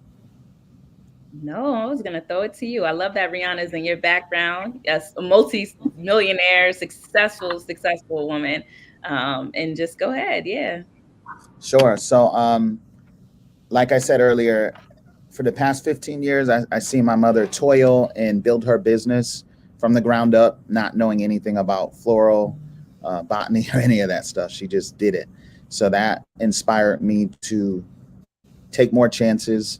And in doing so, the most recent business is Jazzy's Cabaret, which is named after my daughter, Jasmine Watts. I did that purposefully because I wanted her to understand that when she became of age, there's nothing that she can't do. This is a task that we did in the middle of the pandemic, and it was looked at as like crazy. What are you doing? Restaurants are closing. Why are you doing that? And I wanted to also show her and my younger family members, you can have audacity. You can do something that doesn't make sense. You can come back from it. But if you don't take those extreme chances, sometimes you can miss out. If Tamar didn't take an extreme chance on that property, someone else would have brought it. And I drove by this property numerous times. And one day I drove by and I said, it's been vacant for 4 years. And I looked at all the construction, all the business permit. I like reading the newspaper and all that stuff. So, and JR will appreciate this. I saw all the building permits. I saw all the apartments going up, literally all around this property. I mean, every single direction you turn, 200 apartments there, 400 apartments there, 300 apartments there. So I said, all right, you gotta take an extreme chance. And I did that again to show that you can do anything you want, as long as you put a plan together. I also wanted to give them a start with just jobs. You know, I have young nieces and nephews, and I wanted to be able to employ them and give them an opportunity to make money. So for me, it's about just when my daughter becomes of age, for her to be in a position to do whatever she wants without having to do what I did, which was stack up money for a long time, defer buying new cars and going on lavish vacations and all that fun stuff. So she can just jump right into her passion and her dreams at that point. And if you see her and she tells it, this is her restaurant. So she's already taken that audacity when she's in class and talking to her friends and let her teachers say, hey, yeah, you got to come to my restaurant. So it's pretty cool. Yeah, I mean, for me, family is a key pillar. That's one of my biggest values, it's family. And even before I don't have any children yet, but even now, everything I do now is for my children that will come here and be here. I mean, I made a commitment that when my first daughter or son is born, they will be born into a great financial situation. I can pass away knowing that, they will be fine. If they fumble the bag, it is on them. The only responsibility I have is to make sure that they know how to manage these properties and understand what it is that, I built kind of for them. And there's a reason all roads lead to real estate. Although before you guys signed those closing documents on those properties, you felt that anxiety and that risk, and it is real anxiety and risk, but it is one of the most safest bets that you can do, and there's a reason why everybody else is in the field and everybody else, like all roads lead there to real estate. So I'm a real estate guy. The future for my children are in real estate. They're in the properties that I buy and hold. The clients that I have helped in the past 5 years, I've created 22 landlords, minority landlords. And just between when they purchased the property, if you purchased a property from me in 2019, today, if you did nothing on that property, your equity is up by 20%. So your wealth has gone up by 20% for doing nothing but purchasing a property 2 years ago. And in the essence of continuing to learn and continuing to better myself, I recently, this year, for the first time, got life insurance. And I didn't understand the value of life insurance. I didn't have any children. I'm not married yet. So to me, it was something that was way, way, way in the back burner. But having a conversation with a gentleman who looks like us, is living, look, all that, everything you worked hard for, who's to say, what's going to happen when you go? One thing for sure, you're going to go. And if when you go, it's nothing for you to pay $80 a month, $100 a month to be protected and to make sure that for sure, your family is left with something. I'm going to wrap up here. I think you guys have said so many beautiful, beautiful gems. Thank you so much, JR, Tamar, and Jason. You guys are amazing. One thing that I definitely want to make sure we say before we head out is there's room for all of us, no matter if we're both doing the same thing in the same industry, or like right now, we beautifully have displayed 3 different people in 3 different industries that can work together and that all have gems for you. But I've seen you guys work with different people, and I thank you so much. And again, thank you for New Haven Cultural for giving us the platform. Bye, everyone. Peace. Thank you. Bye.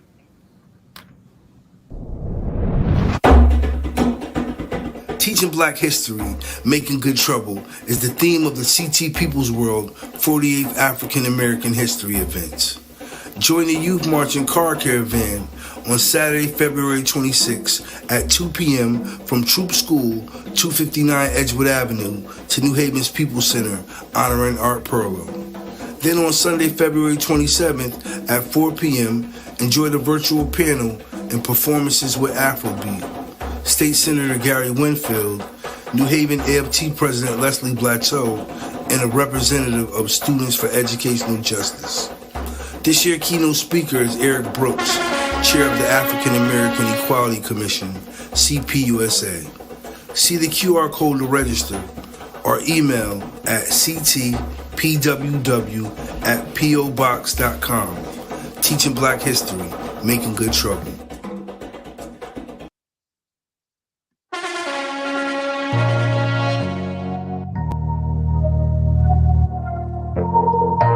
We all about that motivation over here, baby. All my life, been grinding. All my life. Sacrifice, hustle. Let's go. Want a slice, got to roll the dice. That's why all my life, I've been grinding all my life. Yeah. All my life, been grinding all my life. Sacrifice, hustle, pay the price. Want a slice, got to roll the dice. That's why all my life, I've been grinding all my life. Yeah. That last segment was crazy. It was beautiful, man. So many gems. Shouts to all the panelists, man. So many gems. Oh my gosh. Sacrifice, hustle, pay the price. Want a slice, got to roll the dice. That's why all my life, I've been grinding all my life. Yeah. All my life, been grinding all my life. Sacrifice, hustle, pay the price. Want a slice, got to roll the dice. That's why all my life, I've been grinding all my life. Look, I'm married to this game. That's who I made my wife. Said I die alone, I told that bitch she probably right. One thing that's for sure, not a stranger to this life. Got a safe that's full of Franklins and a shoulder full of stripes. Don't know a nigga like myself. I say self-made, meaning I design myself. County jail fade, you can pull my foul yourself. Spot rage, swallow rocks, I'm getting high myself. Nah, damn right I like the life I built. I'm from West Side 60, shit, I might got killed.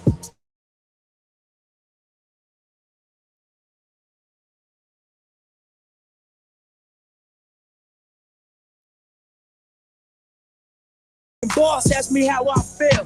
Successful street nigga touching them first meals. Whoa. All my life, been grinding all my life. Sacrifice, hustle, pay the price. Want a slice, got to roll the dice. That's why all my life, I've been grinding all my life. Yeah. All my life, been grinding all my life. Sacrifice, hustle, pay the price. Want a slice, roll the dice. That's why all my life, I've been grinding all my life. Heard y'all tearing up shit out there. Kicking up gas, giving a motherfucker. Get that money, man. I ain't mad at you, baby. Let's go, man. I ain't mad at you. Whoa. Once two niggas of the same kind, quick to holler at a hoochie with the same line. You was just a little smaller, but you still roll. Got stressed to YA and hit the hood swole. Remember when you had a Jerry curl, didn't quite learn. On the block with your Glock, tripping off Sherm. Collect calls to the tip, saying how you changed. Oh, you a Muslim now, no one don't gang. Heard you might be coming home, just got bail. Wanna go to the mosque or wanna chase tail. It seems I lost my little homie, he's a changed man. Hit the pen and that no sinning is the game plan. When I talk about money, all you see is the struggle. When I tell you I'm living large, you tell me it's trouble. Congratulations on the wedding. I hope your wife knows she gotta play it for life and for life. And that's no This more. is street radio for unsung hero. Riding in the Rego, trying to stay legal. My daughter found Nemo, I found the new Primo. Yeah, you know how we do it for the people and the struggle of the brothers and the folks. The lovers of the dope. Experiment to discover hope, scuffle for notes. The rougher I wrote, times was harder. Went from rock started to the voice of a martyr. Why white folk focus on dogs and yoga. My people on the low and trying to ball and get over. Lyrics are like liquor for the fallen soldier. From the bounce to the house, it's all our culture. Every day we hustling, trying to get them customers. Law we ain't trusting them, thick bras we busting them. Sick and tired of punching it. I look on the bus at them. When I see them struggling, I think I'm touching them. About the people. About the people. About the people. About the people.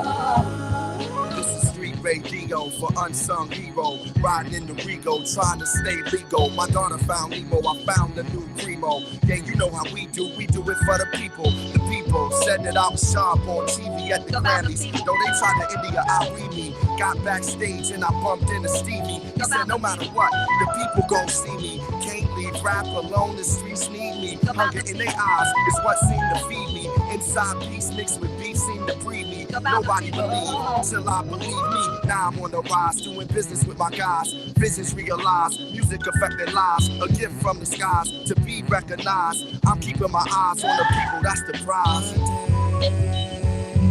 About the people. About the people. About the people.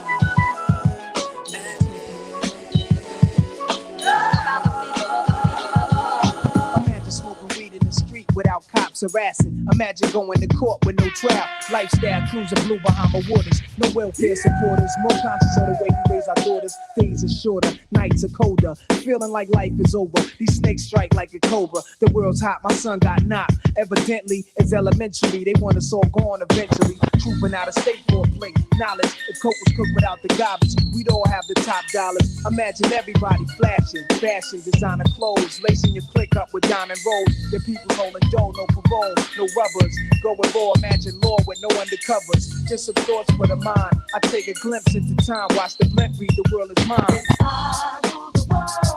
Imagine that.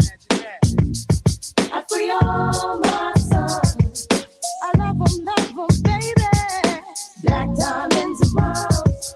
Could it be? If you could be mine, we both shine. If I rule the world. Still living for today in these last days until where to be. Paradise life relaxing. Black, Latino, and Anglo-Saxon. Amani exchange the range. Cash, lost tribe of Shabazz. Free at last. Brand new whips to crash. Then we laugh in the illa path. The villa houses for the crew. How we do. Trees for breakfast. Dime sexes and bench stretches. So many years of depression make me vision the better living. Type of place to raise kids in. Opening eyes to the lies. History's told foul. But I'm as wise as the old owl. Plus the gold child. Seeing things like I was controlling. Click rolling. Tricking 6 digits on kicks and still holding. Trips to Paris, I civilize every savage. Give me one shot, I turn tripe life to lavish. Political prisoner, set free, stress free. No work release, turbulent threes and jet skis. Feel the UNITY, that's a unity. That's all we need, baby. Some unity, baby. Let's go, man. Let's go. Let's go.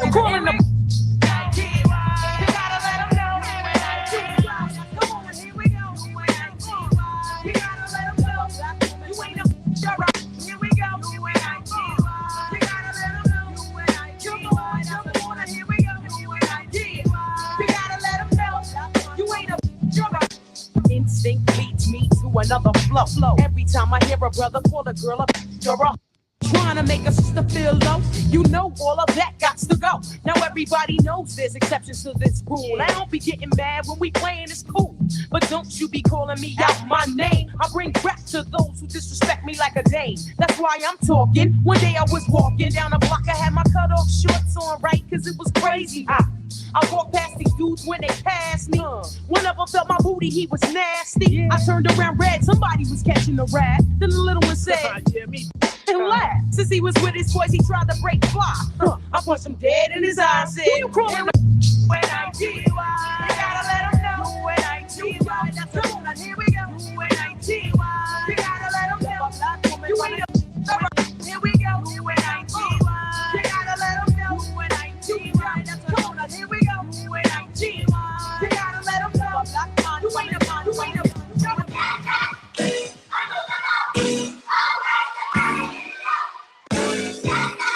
I want to talk to you. I want to talk to you. Just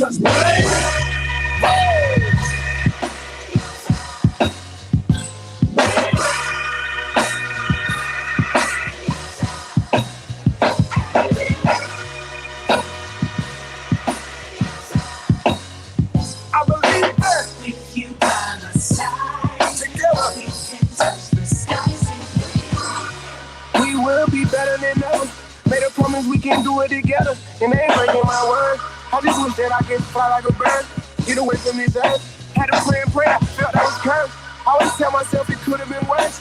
Never going back, I broke the reverse. It comes from my soul, no need to rehearse. A lot of time I was in need of work. Talk to God like I needed to work. Jumped in line like I needed it first. But I was being selfish, know this don't affect a lot of people. I was being careless, took a break and stepped away. I'm coming back when I get ready. I know this breaks people into pieces, but I ain't gon' let it. Yo, Blaze, you crazy for this one. Hey, all the champions out there feel so good. Hey, I said it feels so good.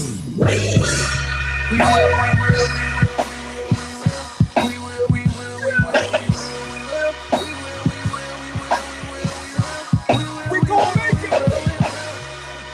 What didn't break me, make it better.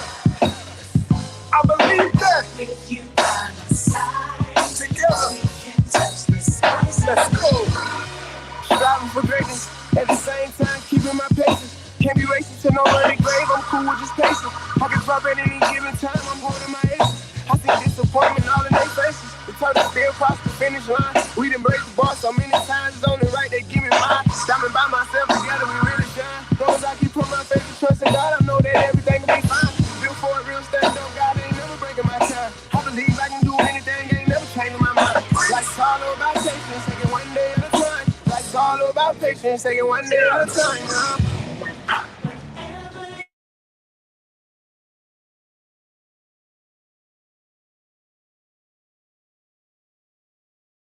This is Frank E. Brady, also known as the Hope Dealer. You can find me on my website, www.frankebrady.com. Hit me up on Instagram, Twitter, Facebook, all at Frank E. Brady. Thank you.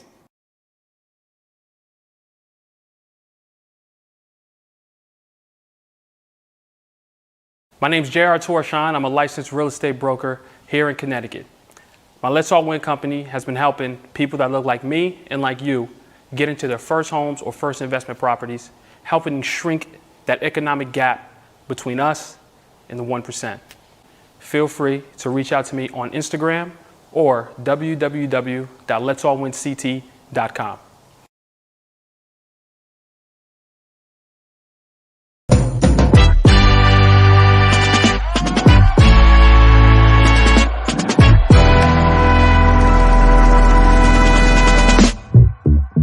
To the radical movers and shakers. I am here today because of you. Your movement, your bravery, your black magic and excellence. I am a child of your movement. Your legacy will not be short-lived. This movement will not be short-lived. Because of you, I can speak, I can dream. Because of you, I am a movement. They will say our names. They will respect us. They will pay us. Because of you, I am becoming. I am healing. I am recognizing trauma and correcting it for future generations. Because of you, I am being all that I can be. And preserving our stories. Your movement shifted the world, and because of you, We will always say their names. George, Trayvon, Tamir, Emmett, Ahmad, Brianna, Sandra, Michael, Eric, and you. and you. and you. and you. and you.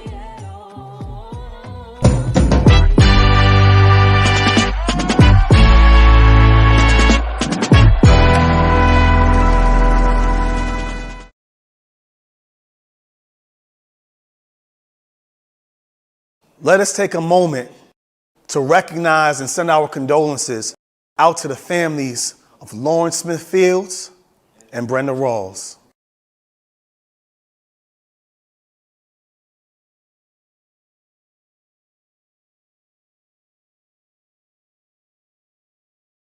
This is Don McCauley here, your moderator for the Critical Race Theory Discourse. Excited to have conversations about what critical race theory is and how we can move it forward. Let's not let it be dismantled.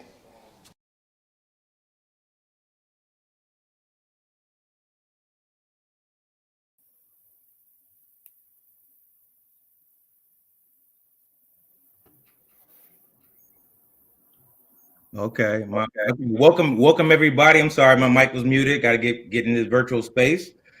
I'm so excited to see everyone else, see our audience. The panels before us have been excellent.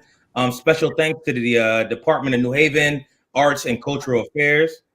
I am the moderator for this panel, Donald McCauley, ABD, doctoral student at the University of Connecticut, and I'm here with my special guests. With no further ado, I would rather them do their introductions as we move forward. And first person wants to come up, please introduce.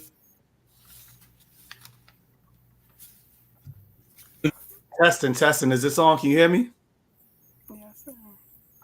All right, beautiful people. What's going on? This is Frank E. Brady, also known as the Hope Dealer. I'm an educational consultant, as well as a youth advocate, mental health advocate, and just excited to be here. Good afternoon. I'm Shaw McAllister. Oh.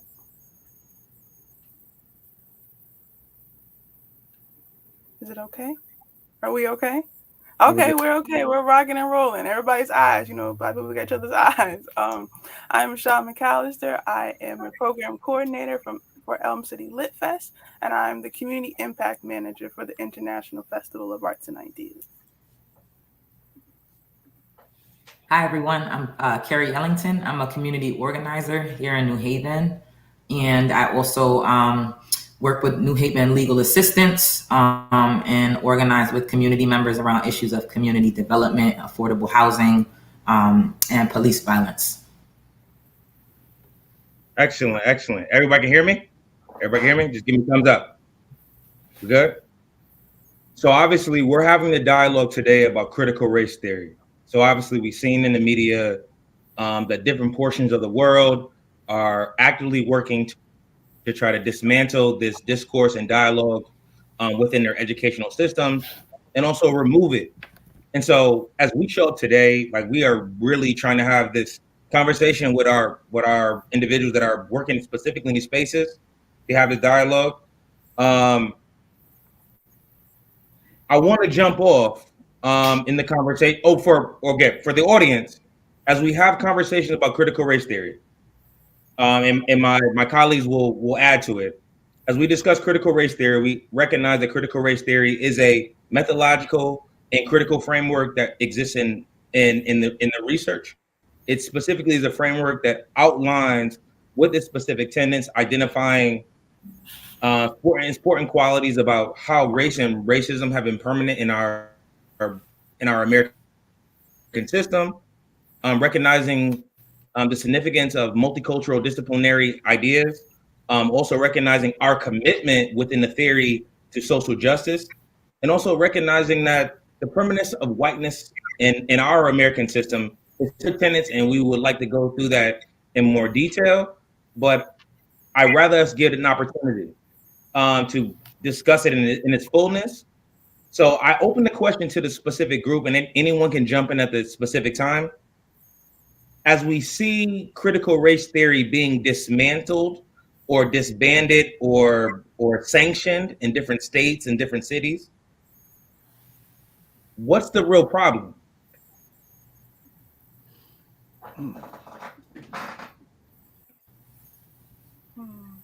Well, I believe anyone can take it. Yeah, I'll step in.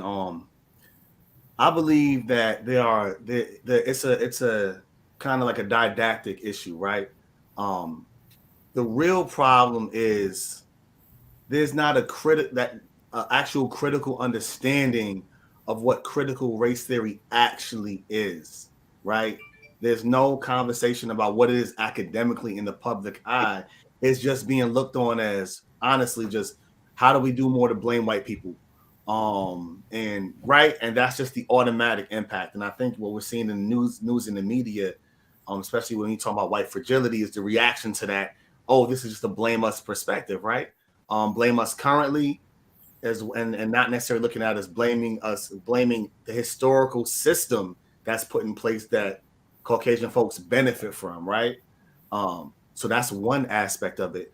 And I believe the other issue around it is that actually, no, I'm gonna leave it right there. I'm gonna leave it right there for right now. That's the main issue that I see regarding what the issue is of critical race theory.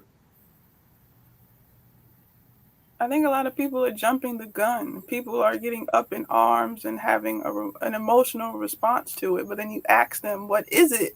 What are some theories? What do you know about it? And they don't know anything. So it's kind of confusing. Like, you don't want it taught, but you don't know what it is. I think there's this misconception that it's blaming folks. But as we all understand, if you're going to talk about history, if you're going to express history, and teach it to students, you have to teach it in its totality. And there's a way to do that without necessarily blaming someone or making someone feel bad, but the facts are the facts as they stand.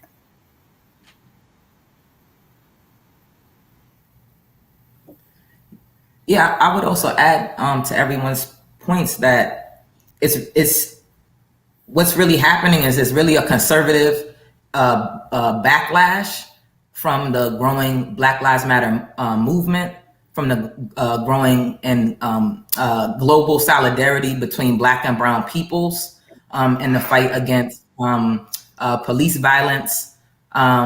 It's a backlash against the racial reckoning we saw in the past few years in the murder of George Floyd and Breonna Taylor, Trayvon Martin. There's so many names, but it's really a blowback of the power that the right has seen built in our communities, in our working class Black and Brown communities, and is really a way to like use this boogeyman, if you will, of critical race theory to incite and mobilize the right to create, this hysteria and to try to impact legislation. Those are all we're all spot on. So as we're going into this work, and I'm going to interject in many ways, even though I'm the moderator, and recognizing the discourse around critical race theory, it's important to recognize the fundamental idea that critical race theory is a theory, same as other theories that are in the academic space. Theories are technically ideological points that we use to actually explore specific issues in specific spaces. But it's important for our audience to understand, like, what are the tenets of critical race theory? Because when we talk about the problem, we focus a lot about this concept of race, I think that we will get into. But the tenets of critical race theory, the centrality of race and racism in the U.S. society, challenging dominant ideology, the centrality of experiential knowledge, and interdisciplinary knowledge. And so interdisciplinary, we think about different departments, gender, ethnicity, race, culture, as it intertwines to affect our population in an interlocking system that creates social oppression and state violence, or reasons for state violence. And also recognizing that when we talk about critical race theory, and I say this in the beginning, not the conceptual framework, but also the analytical tools. What are the tools of whiteness that as it works? It works in ways where we have to center counter storytelling, meaning that we have to give opportunities to individuals who are not in places to tell the story, who may be victims of specific crimes.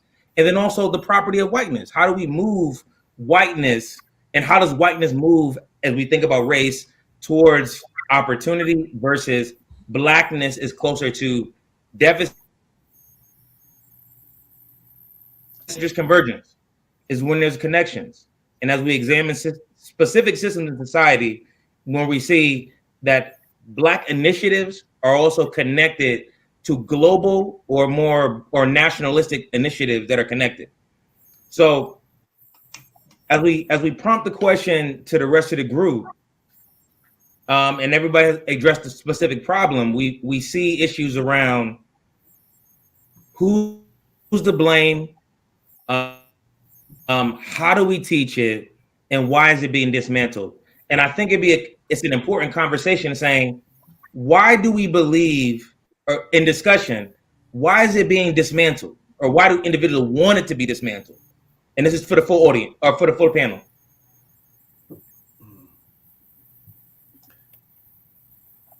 I would say I think folks don't want it to be dismantled because once you know, you know.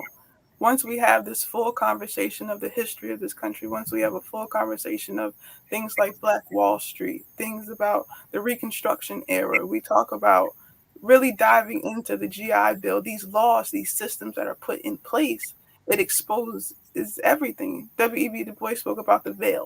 And once you pull the veil back, there's no going back. Once you're in the light and in the truth and the knowledge, it's there. It's where it stands. So the education systems have benefited from being able to teach peace history, a little bit of Rosa Parks here, a little bit of this, that, not necessarily diving deep into it and also keeping it on a surface level.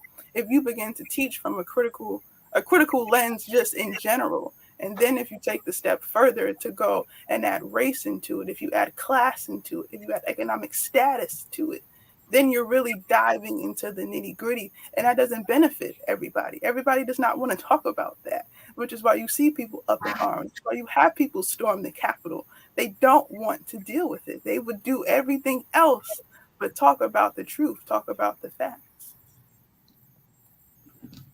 Wow. Shout out was powerful. Just to add to that, you know, when we're talking about critical race theory, like American racism has shaped public policy. You know what I'm saying? Like, and when we think about that, when you start to talk about, well, what the history actually is, now you're challenging the public policies that have affected Black and brown people for years, right? And then what that does is that challenges and holds accountable the power dynamic that's in play, you know, and whoever is in power is challenged, and I believe nervous and afraid of that, right? And, you know, because there are people that benefit from the power structures and the dynamics that are in play and that are at the central core of American culture and society. So I think it's a power dynamic shift, right? So it's like, if you really, you know, if especially in the education space, if you really sought down and taught actual education, Black education in this country, if you really thought about what integration was and the traumatic experiences of a Ruby Bridges or something like that, right? And what that did to the mental and psychological mindset of a young Black girl having to integrate into a predominantly Caucasian school system, right? In hopes to build those bridges and break down those walls, right? You know, then it's like kids will ask, well, why did that happen? Or why was she done like that? Or, you know, kids will start asking questions, right? That I don't think everyone wants the kids to answer, the young people to answer. I was listening to Kimberly Crenshaw. Kimberly Crenshaw is the legal scholar who coined critical race theory. And she was just explaining how really critical race theory, classic critical race theory is like it's a legal exploration and examination of how racism, anti-Blackness is perpetuated and endemic and through law and is built. Law is built on those foundations, and how there's no critical race theory curriculum being taught. There's no standard package CRT curriculum being taught in K through 12, right? That it's really limited and it's not taught widely. So this again, it's the backlash that we see now is really a backlash that's attacking the power that's been built on the ground and grassroots in communities doing grassroots movement building, and it's really an attack on the power that's been built from Black and brown folks in the past decade or 2 decades, building social movements. Panel, I'm with you, and I'm gonna throw a wrench in the thing. So we obviously recognize that critical race theory has been propped up, one in the legal doctrine, educational doctrine, but also the tenets about race and racism in the American society, how it's more intertwined, and also mapped on. So when we think about race, mapped on with gender, mapped on with class, mapped on with ethnicity. One of the things that I think that we need to actually have a dialogue about, becomes distinctly important, is about how do we understand what race is? Because not understanding race, because I think that we live in what folks would perceive as a post-racial society. Are we there? So acknowledging the fact that folks are dismantling this concept of race, but do we really live in a post-racial society? Because if we live in a post-racial society and it's not here anymore, okay, well then let's focus on critical theory, which we will go into. But are we in a post-racial society? No, definitely not. I would say we're definitely not in a post-racial society, right? Like race is like a categorization of like humans based on shared physical characteristics, right? Like it's a distinction given by society, and we're not post-racial in the aspect of we are still as Black people, right? We are still dealing with the demonstrative effects of what has happened in the last 50 years, in the last 10 years, in the last 5 years, right? These policies that are put in place during the Reconstruction period, these policies that are put in place during the Civil Rights era that are still affecting us. Post-racial, I look at post-racial society for me looks like when we are all living in equity and equality, like across the board. Then we'll be in a post-racial society. Like if we still have our neighborhoods, right, that are disenfranchised, when we still have disproportionate amounts of Black people on social services versus Caucasian counterparts, right? Then we're still we're not in a post-racial society because we are still impacted by policies that have impacted us from a social economic space based on our race, so definitely not. Other panelists? I would say if we were in a post-racial society, we wouldn't be talking about this right now. I think that's a good place to start, and I think the numbers speak for themselves.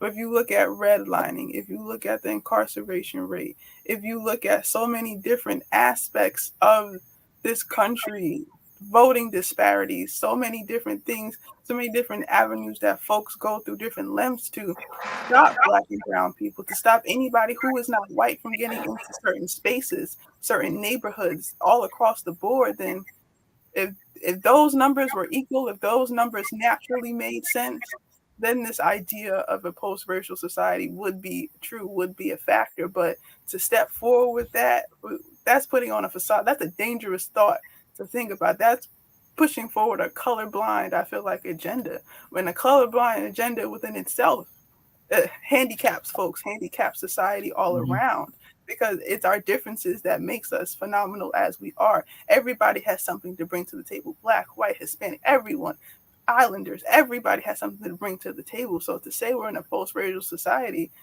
it's like, are your eyes open? Are you paying attention? Yeah, and I think that's why looking at and having legal scholarship and scholarship around critical race theory is so critical, because critical race theory establishes that the law helped to create race and racism. So long as we're governed by Western, white laws, as Shah just, explained, it's always going to exist. That race and racism is permanent in this society. So long as we have a society built off of this framework. And that's what CRT and critical race theory begs people to acknowledge. We with it. And so so as we keep talking about race and racism, and I so from my position, I will say, well, race operates as a proxy for white supremacy. So we do know that race and racism have operated in society and in our educational systems, in our political systems, at many times to identify folks that are considered colored or black as inferior. So so as we deal with the specific dialogue and recognizing, like, why are you focused on this? Because critical theory does the same thing. Like, so we recognize critical race theory is a subset of critical theory. Marxism, Gramsci's work in recognizing overthrowing government, recognizing there are marginal spaces. We are not the egalitarians in society. So when we're in these specific positions and there's specific dialogue that we talk about as theory, which is one, and I'll say becomes more important as we frame this, there is an idea of which we look at the work and the life that we live in, that the larger society is saying, we want to get rid of this. And so everyone has provided great points to address those specific points. But I think we had an open dialogue.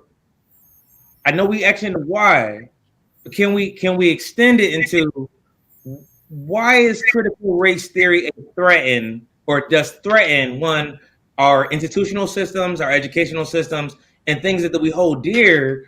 Because to everyone's point, I think people can have in critical race theory ideology and walk into classrooms and have been doing this since the 1970s. And now someone figured out what the context was, and they're saying, you can't think like this. I think this is getting into a more deeper conversation about you shouldn't be thinking like this. I may have went far, but if someone want to jump in, like I think that's where we at right now. Well, wow. So as I was chewing on that, man, and processing what was just said, so from a humanistic standpoint, right? I think one of the core issues that folks are having and why they're attacking CRT, of course, is a misunderstanding of what it actually is. Also, almost, response to a different type of response to being held accountable, not for your actions as much as your forefathers' actions, right? But also, I think, and I believe that when we look at emotional intelligence, when we look at, self-awareness, self-regulation, when we look at those tenets of EQ, right? One of the pieces that I think comes into play when we're talking about CRT is self-awareness, right? And self-regulation. So when we're talking about, the real history of American culture, right? The actual real history, not the one that has silenced and muted voices, Black voices and Black people, not the history that leaves out the significant achievements and contributions, of Black and brown folks. When we look at the actual history, people that are hearing that are Caucasian, that are opposing this, are feeling attacked because they're like, well, I love Black people, I try and do what I can, right? But they're not separating it from, I am not talking about the actions that you necessarily do or don't do or participate on a daily basis. I am talking about the system and the structure that you have been benefiting from, which I have not been benefiting from, in general, right? There is a realization that when your name goes across a resume system, right, your name is more likely to go through the resume system than my name if it is more Black, right, or is more connected to the culture. There is a systematic piece regarding this. So I think it is really down to separating system from people, right, and that differentiation. Anyone else?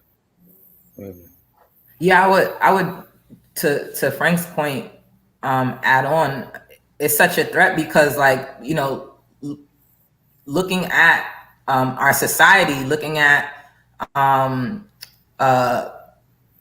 the system is not just like, and looking at racism is not just like this individual harmful thing, but the systemic, perpetual, permanent thing in our society is leading us now through this scholarship and through communities, working class Black and brown communities on the ground fighting against these systems, is leading us now to say we need structural changes. We need to abolish the prison system. We need to defund the police. We need to get rid of qualified immunity. We need to make housing for all. So there's a concerted effort to not, to see those things, to want to see those things suppressed. And that's why, to your question is like, why the right and the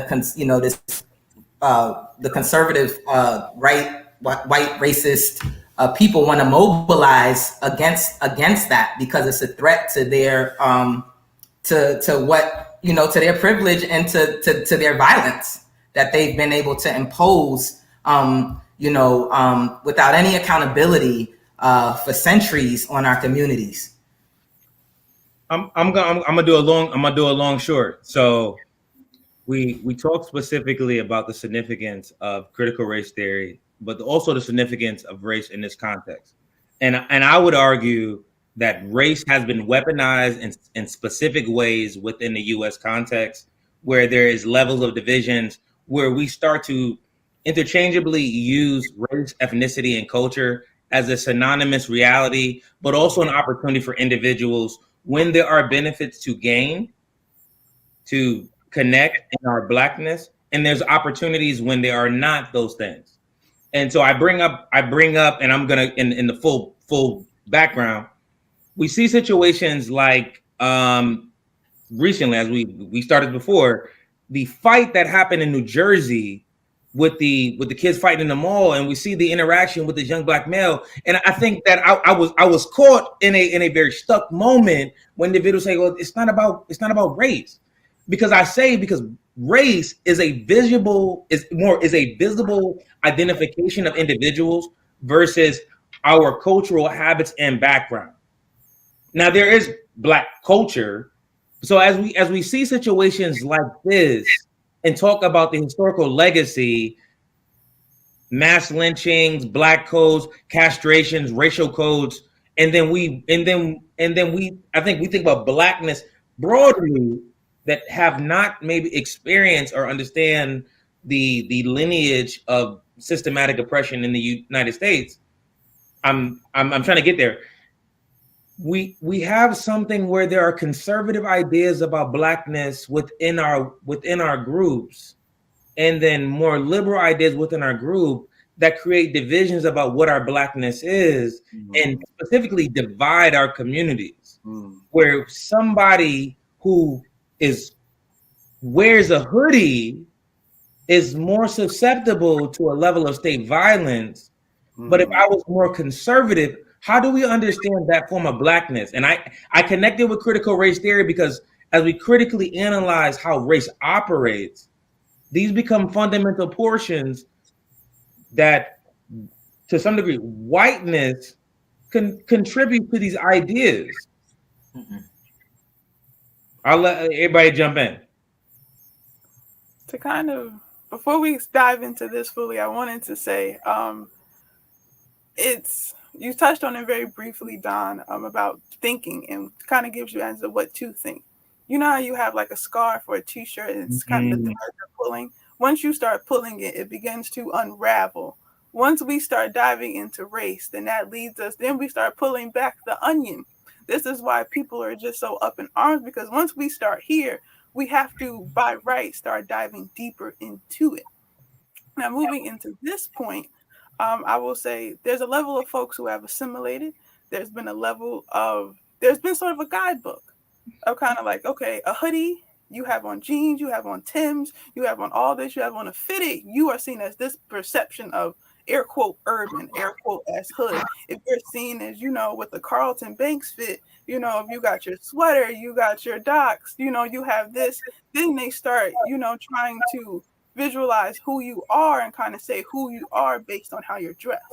There's some folks who have had to code switch verbally, mentally, and physically to survive.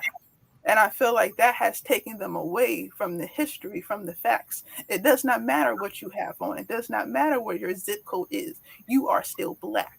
We've seen videos of folks who are police chiefs pulled over, handled like anybody else. I urge people not to slip into that. It does not matter how much you give up.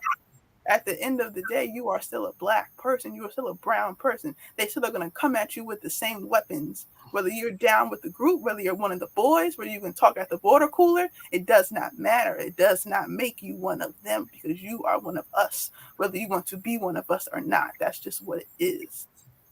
Or they say he not Black, he OG. Sha, I want to throw something at you, not in a violent way, but I don't have anything to say. I bypassed. I think Sha said everything that I was going to say. Boom. Wow.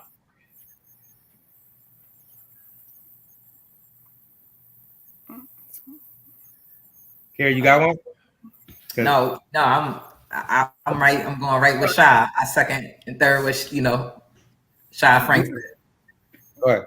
There's an interesting comment that just came across that I don't know if other folks can see it too, but Mercedes has a point, and I feel like you don't have to necessarily be tied to academia to be in these conversations. If like, you, is that for me? I don't know. It's for everybody. Can I hop in real quick? Because you go, and I'll lay in. I love what Mercedes said. Right, it's also important to consider how tangible these conversations are for people who don't feel connected to academia. Because the interesting thing about academia, and this is my perspective, right, is that academia is the established system of with education, with higher education, right? But academia is really, outside of the system, right? There's street academia, there's urban academia, there's academia in everything that we do, because there's culture in everything that we do, right? Linguistics and everything. And when we look at just what do you look at as theory, because theory isn't just what's labeled in academia. Theory is, what we grow up on, right? Cause and effect, right? Theory and practice, and when we do certain things, right? So there are just things that are labeled in academia, right? That are given certain respect based on academic research, right? But as we bring these different concepts in these real life experiences and research them and quantify them, they're already academic, right? A lot of these things are they're labeled differently, right? I'll slice it up. So to that point, the academy has, if you think about the makeup of the ivory towers, it doesn't look like those who have the experience of being marginalized in a non-conformist in a non-conformist space. So when we have conversations specifically about race, how it operates within the academy, we know race. I mean, we have to consider this idea of white fragility and in those contexts where whiteness does not want to be a part of race in a post-racial society. We know how it feels to experience being racialized before culture or anything else. In the critical assessment that what we're doing right now, which is significant, which I think that one of the tenets of critical race theory, we talked in the beginning, counter storytelling. One, you go to the specific population to ask, what's happening with you as the experience of race, class, gender has intersected in your specific life? Because this is what's isolated from the academy. One, because not present. Because it will require the academy to ask the question about filling a gap in terms of what they perceive is a academy significance. If you live in a system of white supremacy globally or nationally, there will be no question about the significance about what do we need to do, what interventions we need to do to solve these specific things. And again, I kind of, as we break it down, what does it mean to be critical as individuals critically examine their experience with race as a theory? And the theory portion becomes significant because it's an idea in which we're saying, how can you not honor someone else's opinion and experience within the academy? And if you want to dismantle it, it's saying a larger statement to say, this is insignificant. It's only insignificant for my colleagues have expressed and other folks have expressed on the larger mainstream that it offends a population that explores race in ways in classrooms that has Emmett Till on faces as presentations and has his beat up face and said, this is the only idea of race, and this is the catalyst for the civil rights movement. These individuals came from slave, but there's a lot in between because Emmett Till's situation is almost connected to what happens in Tulsa, Oklahoma, about a Black man being on an elevator with a white woman, or situations that happen with currently Kendrick Jackson that is assaulted somewhere in Georgia in Valdosta. So when we isolate it, so I mean I have another question for the group, but for anyone else that wants to weigh in, I think that there's a larger conversation about why is race such a difficult conversation for our larger society to have, and how do we move this forward? And we understand why it's difficult, but the question is, how do we have these conversations about race? Because those who are race, it's very easy for them to discuss it, and I say unapologetically, there is no pandering to other society to feel empathetic about their position in the space because we've propagated our K-12 systems in ways that center race, but it tells a story where there is deficit with black communities. So I can ask the question clearer if you want me to do it. I got the question. I just didn't want to jump in. Hey, no, you got it. Okay. I think that for the way that we can go about teaching race without a way that's empathetic, because I understand what you mean by empathetically pandering, right? Which is just literally avoiding certain content and information as to not provoke feelings of uneasiness, right? Of distress, right? But I also think that there is a way to teach race in a way that, and again, I'm not a clinician, but I do have an understanding of a therapeutic background. I do understand human behavior. And there is a way to teach race through an empathetic lens where it's saying, I want you to put yourself in these shoes emotionally. Have you ever felt A, B, C, D, E, F, G? Guide someone emotionally there. All right. Now take that and amplify that like 100 times, that feeling. Then amplify that another two to three times, that feeling.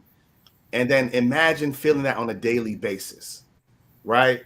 Imagine feeling that, right? There's a way to emotionally get people to connect to pain and then have them multiply and amplify, right? When I look at teaching because I've been in the school system, and I've had to have difficult conversations on race. I was at Wilbercross High School for 8 years. And of course, being myself and who I am, I work with the other, Black teachers and educators, administrators to really talk about race from a real standpoint to an audience of 1,600, right? And we had to really prepare for the emotional receival of the content we were talking about. It was tough content. It was real raw content. It was taking a young Black male that went to Wilbercross High School and who had an instance of racism outside the school, that he wanted to use rap and hip hop and his language to speak about in the school, to talk about how we're not in a post-racial society because we still experience that. And he did that in front of 800 of his peers, 1,600 of his peers. And he did it in a real way. But in order to get to that space, he had to do his research. He had to present to the administration, right? He had to create a structure to deliver his content and information, right? So I think that's the way to do it. Group. Do you want to go, Carrie? I want to get. I don't want to be. I got a loud mouth. No. I think we are dealing with an infected wound. And I think that just pulling out, some Neosporin is not going to get it. I think what the true method of getting the point across of critical race theory and how to deal with it and how to teach it and go about it is to just have an honest, raw conversation, as Frank is saying. There's no other way to go about it but the truth. It's going to hurt. It's going to make you feel uncomfortable. You're going to feel triggered. But that's okay. That's for a moment. That's a moment in time. It's not a forever feeling. Because if we don't deal with it, if we don't get to the nitty-gritty of it, we will continue to be in this perpetual cycle. And constantly, we're talking about the same things our ancestors talk about. From each generation, we are still having the same conversation in a different way with different factors involved. So until we face it head on, if we keep trying to go around it, if we keep trying to divert it, say it this way, say it that way, we don't want to step on toes. We have to. We just have to, because there's so much else we could be talking about. We could be doing with our time, our energy. But if we don't just get it out the way, we don't talk about it, explain it to these kids are thinking. This generation is probably smarter than most people. They have access to resources that many folks have not had access to. And kids already have an unfiltered view, an unfiltered bias of just anything. Kids will tell you what's up and how they feel. They don't really think about feelings after the fact.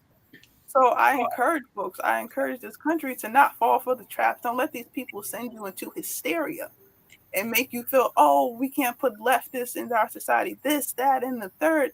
No, facts are facts. Well, it's left, right, straight, in the middle. If we get through this, then we can get to this equality, this equity, this powernomics, as Dr. Anderson spoke about, this whole scope of just betterment for this country and really begin that healing process. But we cannot do that if we don't touch upon what's really going on, what has happened. We have to know where we've been to know where we're going. Right.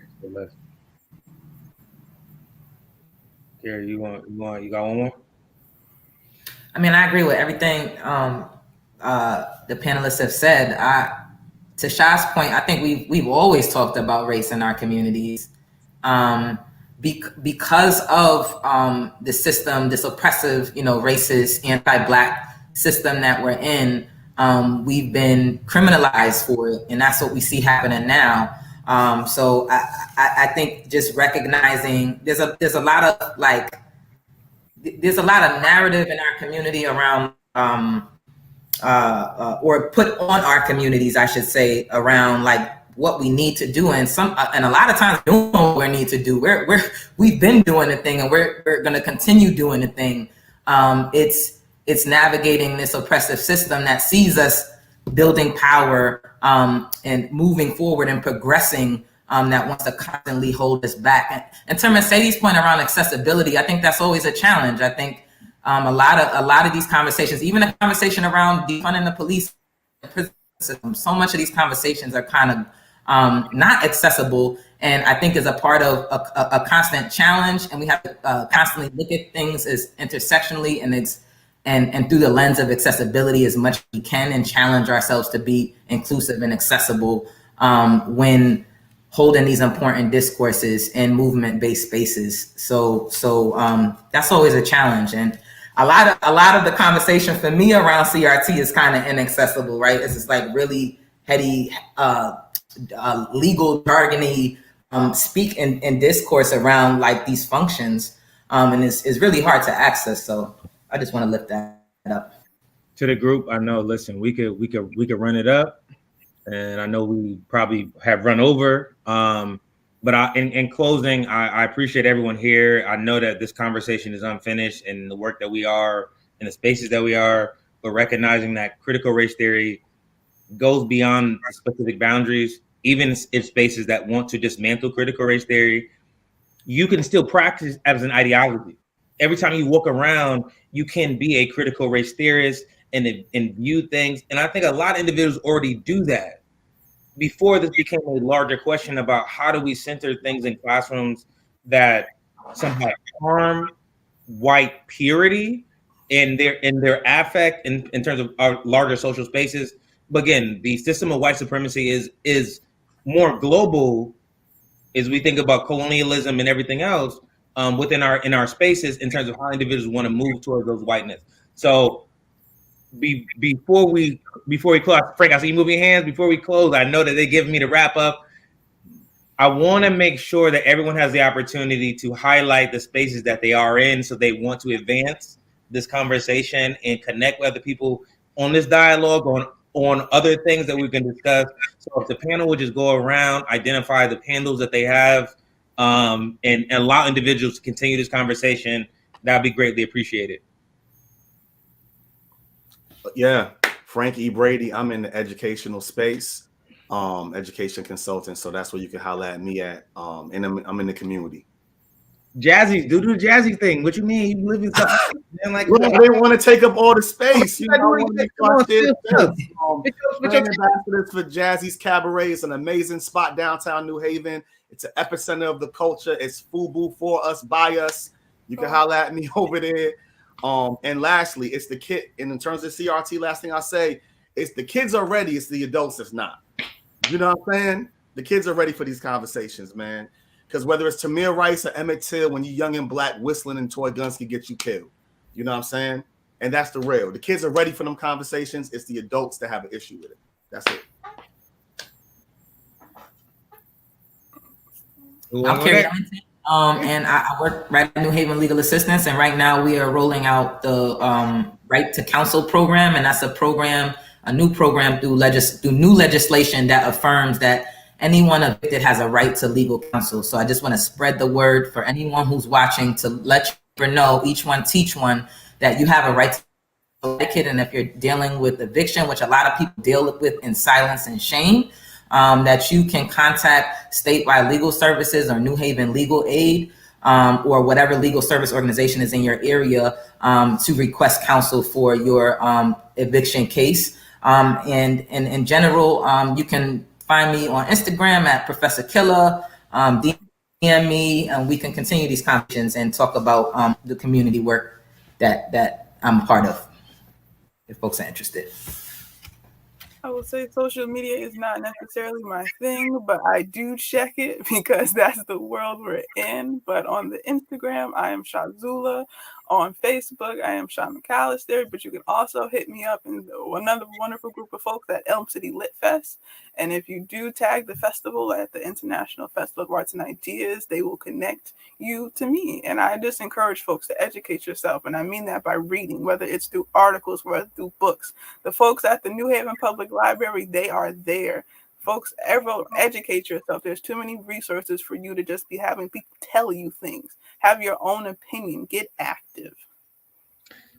And in closing, I appreciate my colleagues and my panel. I am a nomad, so you can reach me through Frank Brady. I am the owner of Athlete Alliance. We have a business page, but right now, PhD does not allow me to be involved in that way. But I know that you will meet people that are connected here. If you want to hear more, I'm there for it, and so we're so happy to do this.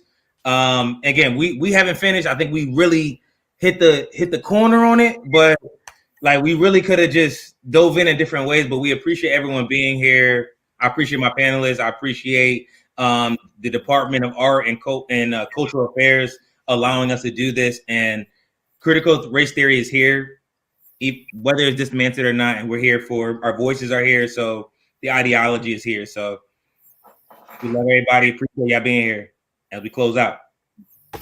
Bye, everyone. Am I joining?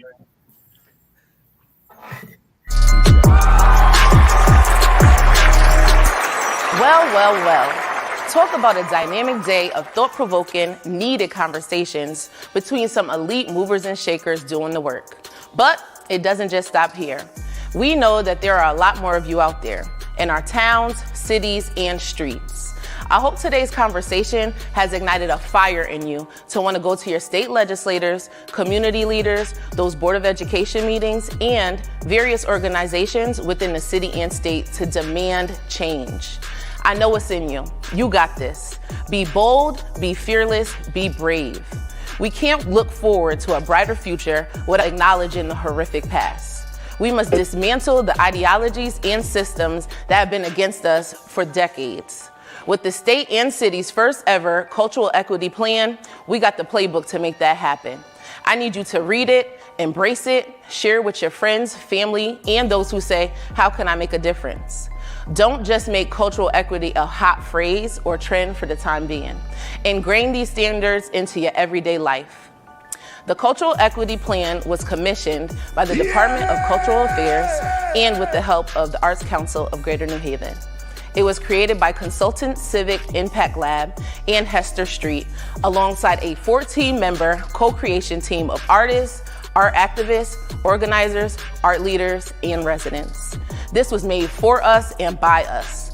The Cultural Equity Tour kicks off next month and throughout the spring. Join in on the conversation. Contact us for more information. We are the only ones that create the change that we want to see. Let's make it happen. And as always, address, amplify, and activate. It's your girl Beck. Peace out, y'all.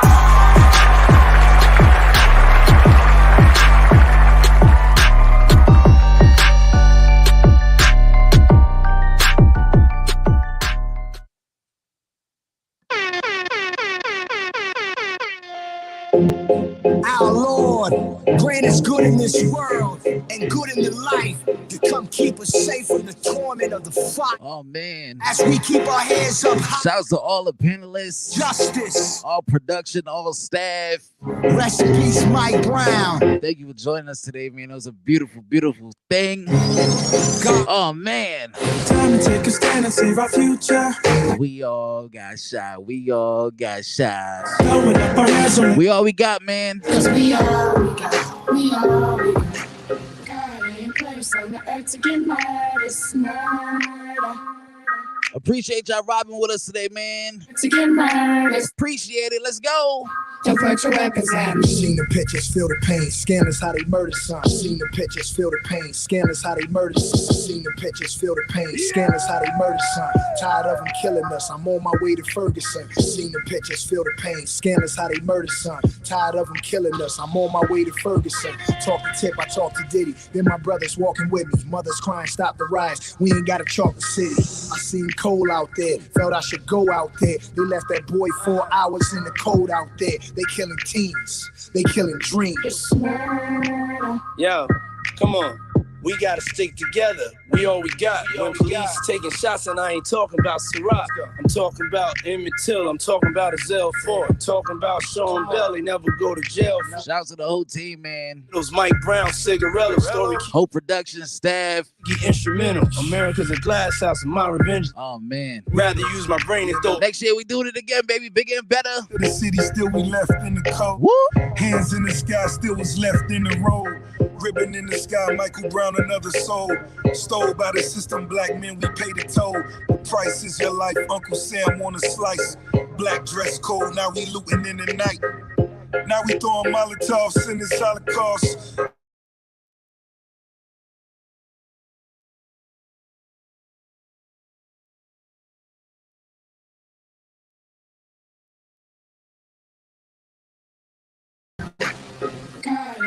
first on the earth to get murdered, murder. God ain't first on the earth to get murdered, murder.